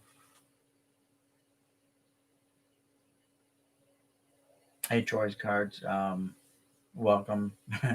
But I'm getting ready to shut her down. I've been going on for 5 hours and 19 minutes now. Just been sorting cards and filling up boxes.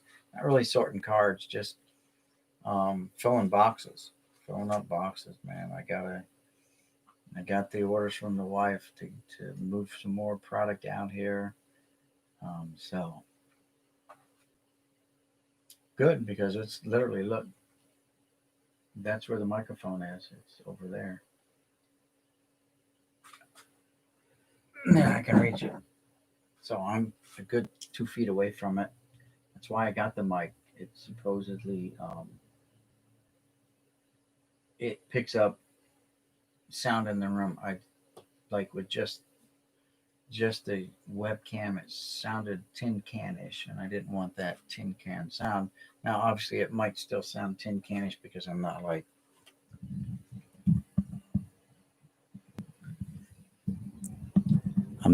right up on it like this and talking like Barry White or something like that.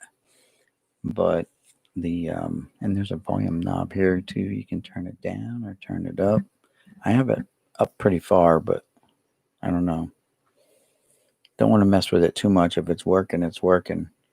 I have to go back and listen to the playback when I go upstairs, and not the whole 5 hours, but I'll cut towards the end here and see how it worked now, the last 5 minutes of the show, to see what the difference is. I bought all the whistles and bells came with that microphone.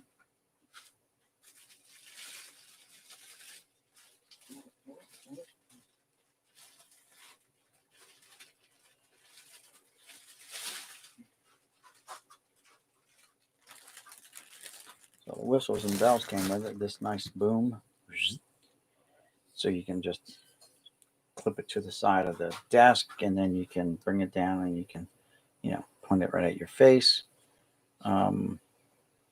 or somehow have it hanging above you, and you can just pull it up and down out of the way.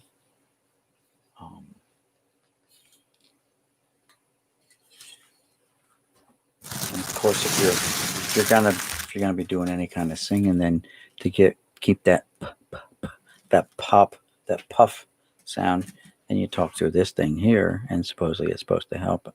I don't know. I know singers use these things sometimes. So it came with it. I don't know. It's a face mask too. Excuse me, sir. What? What? I can't see you. Or, yeah, I can't see you. Sorry. Here's what clips it to the desk. Flies into the holder. This is a holder for the bottom of the mic. What I did was I hooked it into the shock absorber device, so it moves in here to help cushion it. And this, for some reason, runs a wire through this. Or no, this clamps this. I don't know. This is a spring for like in here. It's a rubber band thing. I don't know. So this thing right here is just a rubber band, like piece of elastic bungee cord, but that gives it the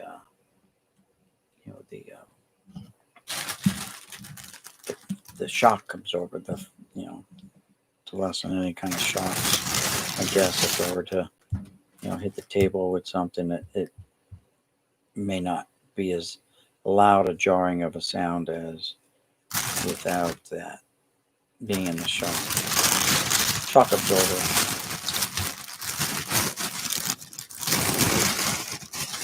And that rustling of that bag was probably pretty loud. Sorry about that.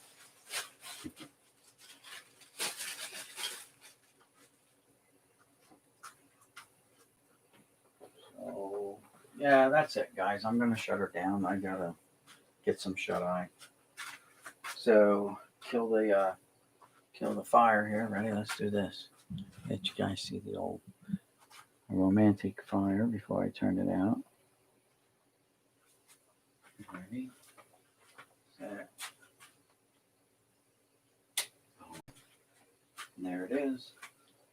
Isn't that nice? It's not a log fire. It's a gas fire. And all you can see is my hand moving in front of it. Woo-woo. And of course, my wife, let me get this. She wants things with whistles and bells. So that's her. This is her laptop, but she wanted ones that got all these fancy lights on it. And make it do all kinds of crazy things. This is just the basic. You can make it change all kinds of colors or whatever, different beats. Who knows? I'm just thankful she let me borrow it, or is letting me use it. She doesn't use it that much. All right, lights back on. Now. So, kill this baby.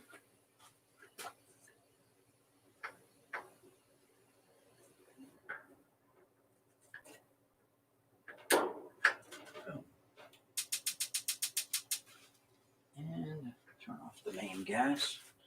So I just put that in myself, by the way, guys. Not bad, huh? For a guy who's not a home guy, home fixer-upper type guy, a handyman. That's all me. Now I did cut it close at the bottom for the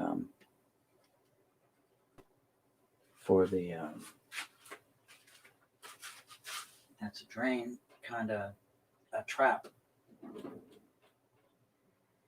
It barely misses that cinder block wall there, but you have to have a trap in your line so that any moisture or impurities that get in, it'll get into that trap. So, yep, not bad. I ran all the black pipe myself all the way out to the furnace. I had a regular furnace guy do the hookups over there for me, though. Did all the sheetrocking and painting in here.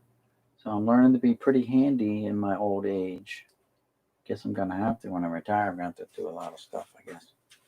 Wife's going to expect more out of me. All right, guys. So let's wrap this up. We're at almost 5.5 hours. We got like less than 3 minutes left.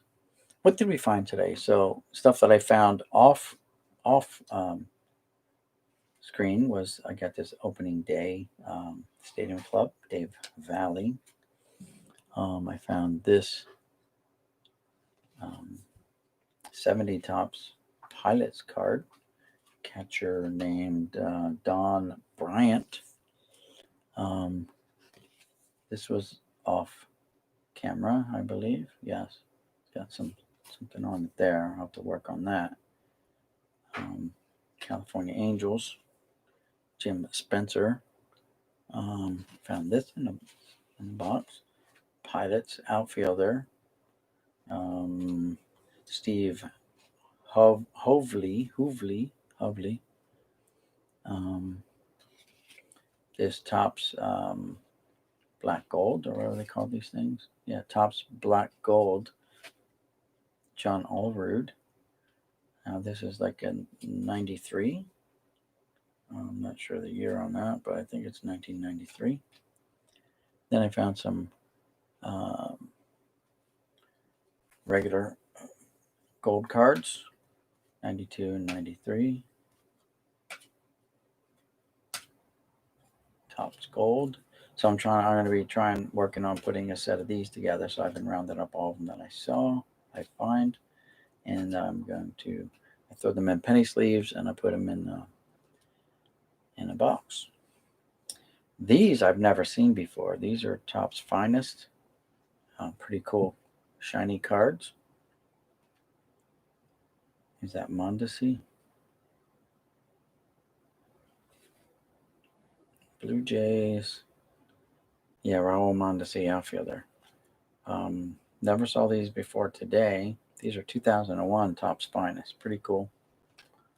And just a little handful. Not a whole lot. Not like any real big names. I guess Mondesi was the big name. If you call him a big name, he was back when he first came out. Yeah, he was one of the ones, that didn't pan out. That's all. He was one of the ones. I showed this earlier today. I found this in a box a day or so ago, but it's Johnny Bench, come out of Raisin Bran. I showed that earlier today. This Japanese baseball card came out of a box a couple days ago too. It's miscut on the back, unfortunately. That's still cool. I don't think that TCMA 1979. So found this. This came out of a box yesterday that I got from Dave M. It's the error card. No date there. It should be like May 9th or something on there, and the year 1991 or something like that. Lou Brock, the late Lou Brock, and Ricky Henderson. There's no date there, so that's the error card. All right, take it easy. And yep, we are at the shutdown time. Anyone familiar with the Topps 96 Archives Brooklyn Dodgers commemorative set. Who got that? Someone got some on the YouTube channel, and I'm like, why do they call it the Brooklyn set if they're not Dodgers? Like this was the Brooklyn cards, but they weren't Dodgers. They were another team. I'm like, I don't get it. Why do they call it the Brooklyn set? So no, I'm not familiar with it, but there is one YouTuber out there that's made a video on his Brooklyn. Yeah, I don't know if it's baseball card collector or who it was, but someone has a video out there on theirs. I don't have any. Matter of fact, I stopped looking at the Project 2020 cards. I was getting some of them. I got into it late and then decided just stop buying them. You can pick them up on eBay for $5. You know, you can get them on eBay for less than what people were paying for them from Topps, including shipping. So, no sense buying them from them when you can get them on eBay cheaper. Certain ones. When I saw some of the trout ones, the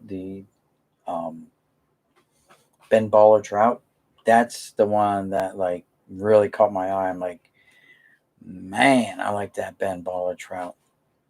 And then I saw the Jeter cards, like the pink one. I'm like, man, I like that one there. And then all of a sudden, like they're unavailable, so I'm like, darn it, I can't get it. And like the very next day, within 24 hours, Lee from Junkbox TV, the South Korean guy, friend of mine, friend of the channel, mailed me out of the blue 2 Derek Jeter ones. I'm like, man, I was just looking at that one. I wanted it so bad, and it showed up like within a day at my house. So he had already sent. It takes a month for stuff to go from here to Korea and Korea back. So he had mailed that like a month earlier and finally got here, and I had no idea. He didn't tell me. So when I got here, I was well, no, I take that back. Yeah, he mail it or it came straight from Topps. Maybe it came straight from Topps. I'm not sure. Maybe he mailed it. Either way, it came from him, and I'm like, man, I was just looking at that card and I wanted it. And at the time, they were going for hundreds of dollars, like $300 for that card. I'm like, what? What? That's too expensive. So it's because Topps headquarters address is Brooklyn. The set I got is a reprint of just the Brooklyn cards from 52 to 56. Oh, okay. Yeah, I didn't. Yeah, I don't know. So that's why. See, Topps used to be in PA. You know. So Fleer, their headquarters was in New Jersey, in Mount Laurel, New Jersey. I don't know where their presses were, where they're printing up the Fleer cards, but that's where they were years ago. The aftermarket for, yeah, I mean, it was nuts. So early on, it was best to buy them from Topps, and then people were just flipping them like mad and getting mad cash for them. Now you can pick them up.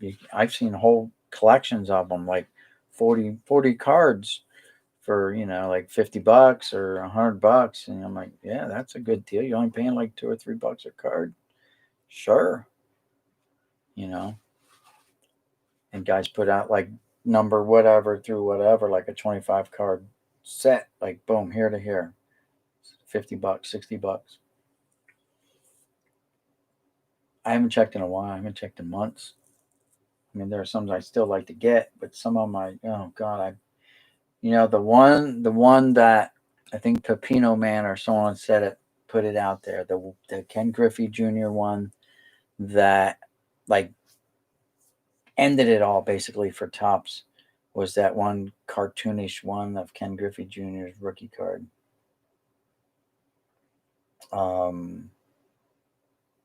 I got that in the mail. I'm like, man, I don't remember ordering this one. I would have never ordered this one. This is such an ugly card. Why did I get this card? And then I'm thinking, oh crap, I must have bundled it and figured it's cheaper to order both cards than just to, order one. But I'm like, man, I would never bought that. It looks like a 5-year-old drew it. I know it's art and all that, and I get it, but art is in the eye of the beholder, and to me, I wasn't attracted to it at all. Whatever you want to call it, it didn't pop for me. It just made me like cringe.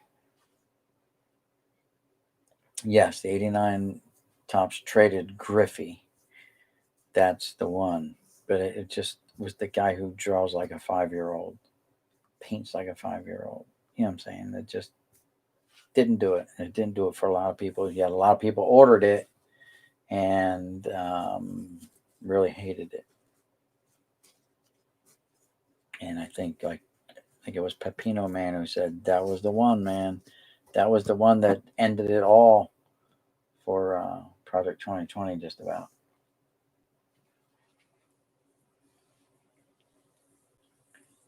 Yeah, I don't care for that card either, but Griffey himself, he's still a cool dude. He's still a cool guy, no matter what. He's one thing, like, obviously I don't know him personally, but, when you see videos of him and stuff like that, sitting around with his family, his kids are all grown up,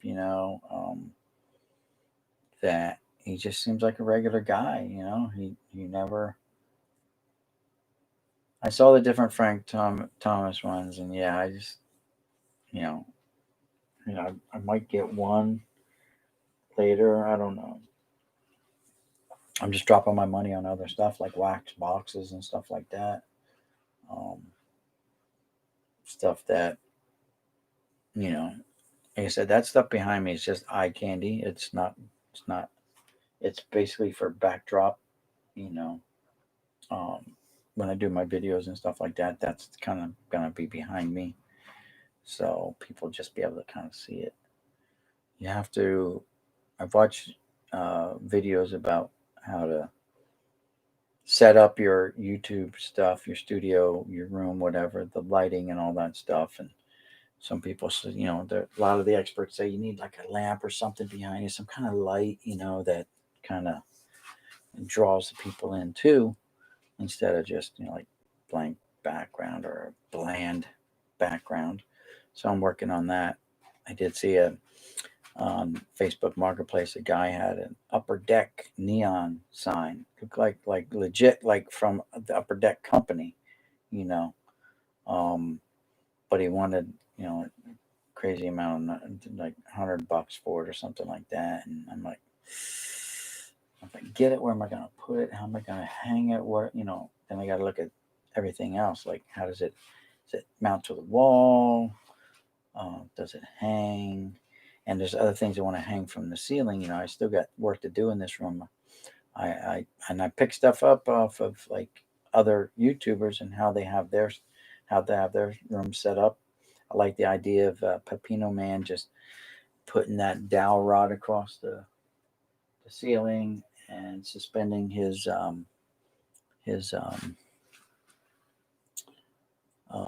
starting lineup figurines on it and stuff like that. Like I have a couple. I don't have a bunch, but when I see a nice one at the flea market, I'll pick it up. And so I got some of those. I can hang them from there. Because of all these boxes, it cuts down on a lot of wall space to hang stuff, posters, because I had like posters I was going to put up or something like that. I bought this picture of Mickey Mantle. And right now I think it's behind here. It's buried.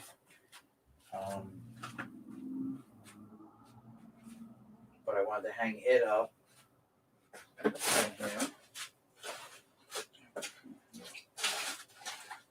I can't even get to it because I got everything else in the way here. So there's still work to do. Clean up all that good stuff.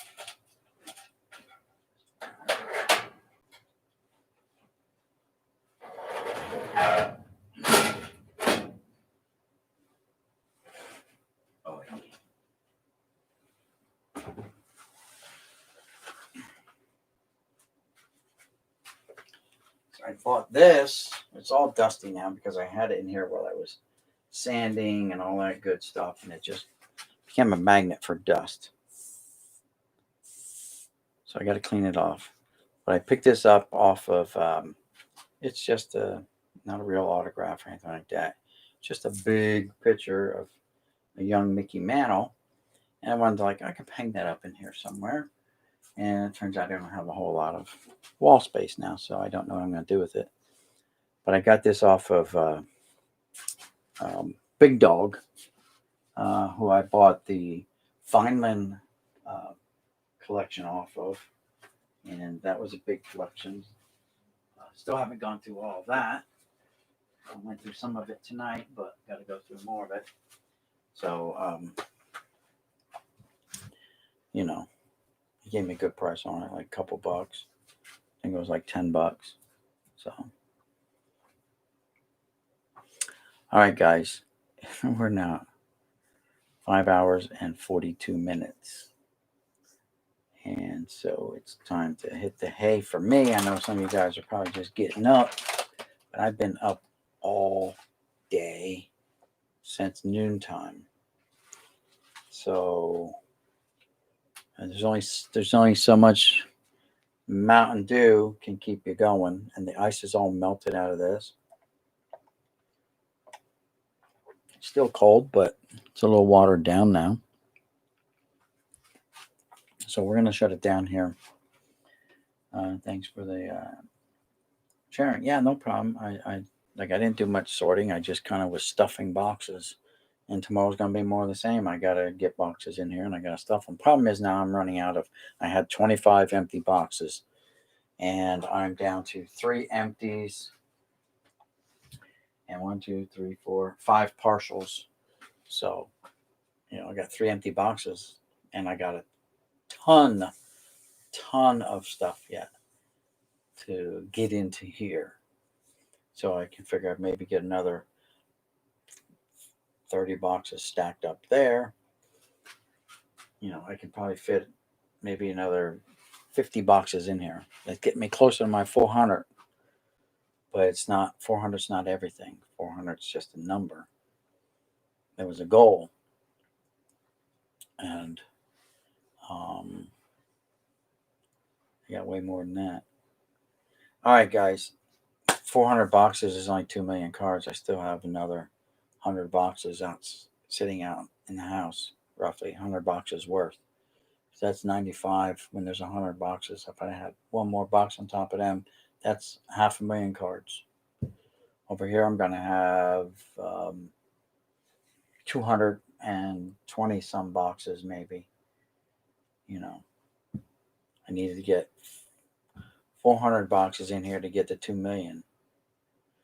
But anyway, that's another story for another day. Thank you guys for tuning in. Thanks for hanging out. Thanks for all the thumbs up. I appreciate it. And we will see you guys tomorrow sometime. If not, definitely Sunday, because I'll do a recap video of the wax that I buy off of this guy. All right. So thanks again, guys. We will see you later. Peace. Boom signing out. Saying rest in peace, Lou and Ricky. We'll catch you later. Good night. Good morning. I don't know what time it is anymore. 7:09 a.m. on the East Coast. Do you know where your card sorter is? Yeah, he's been in the garage all night sorting cards. All right. Good night, guys.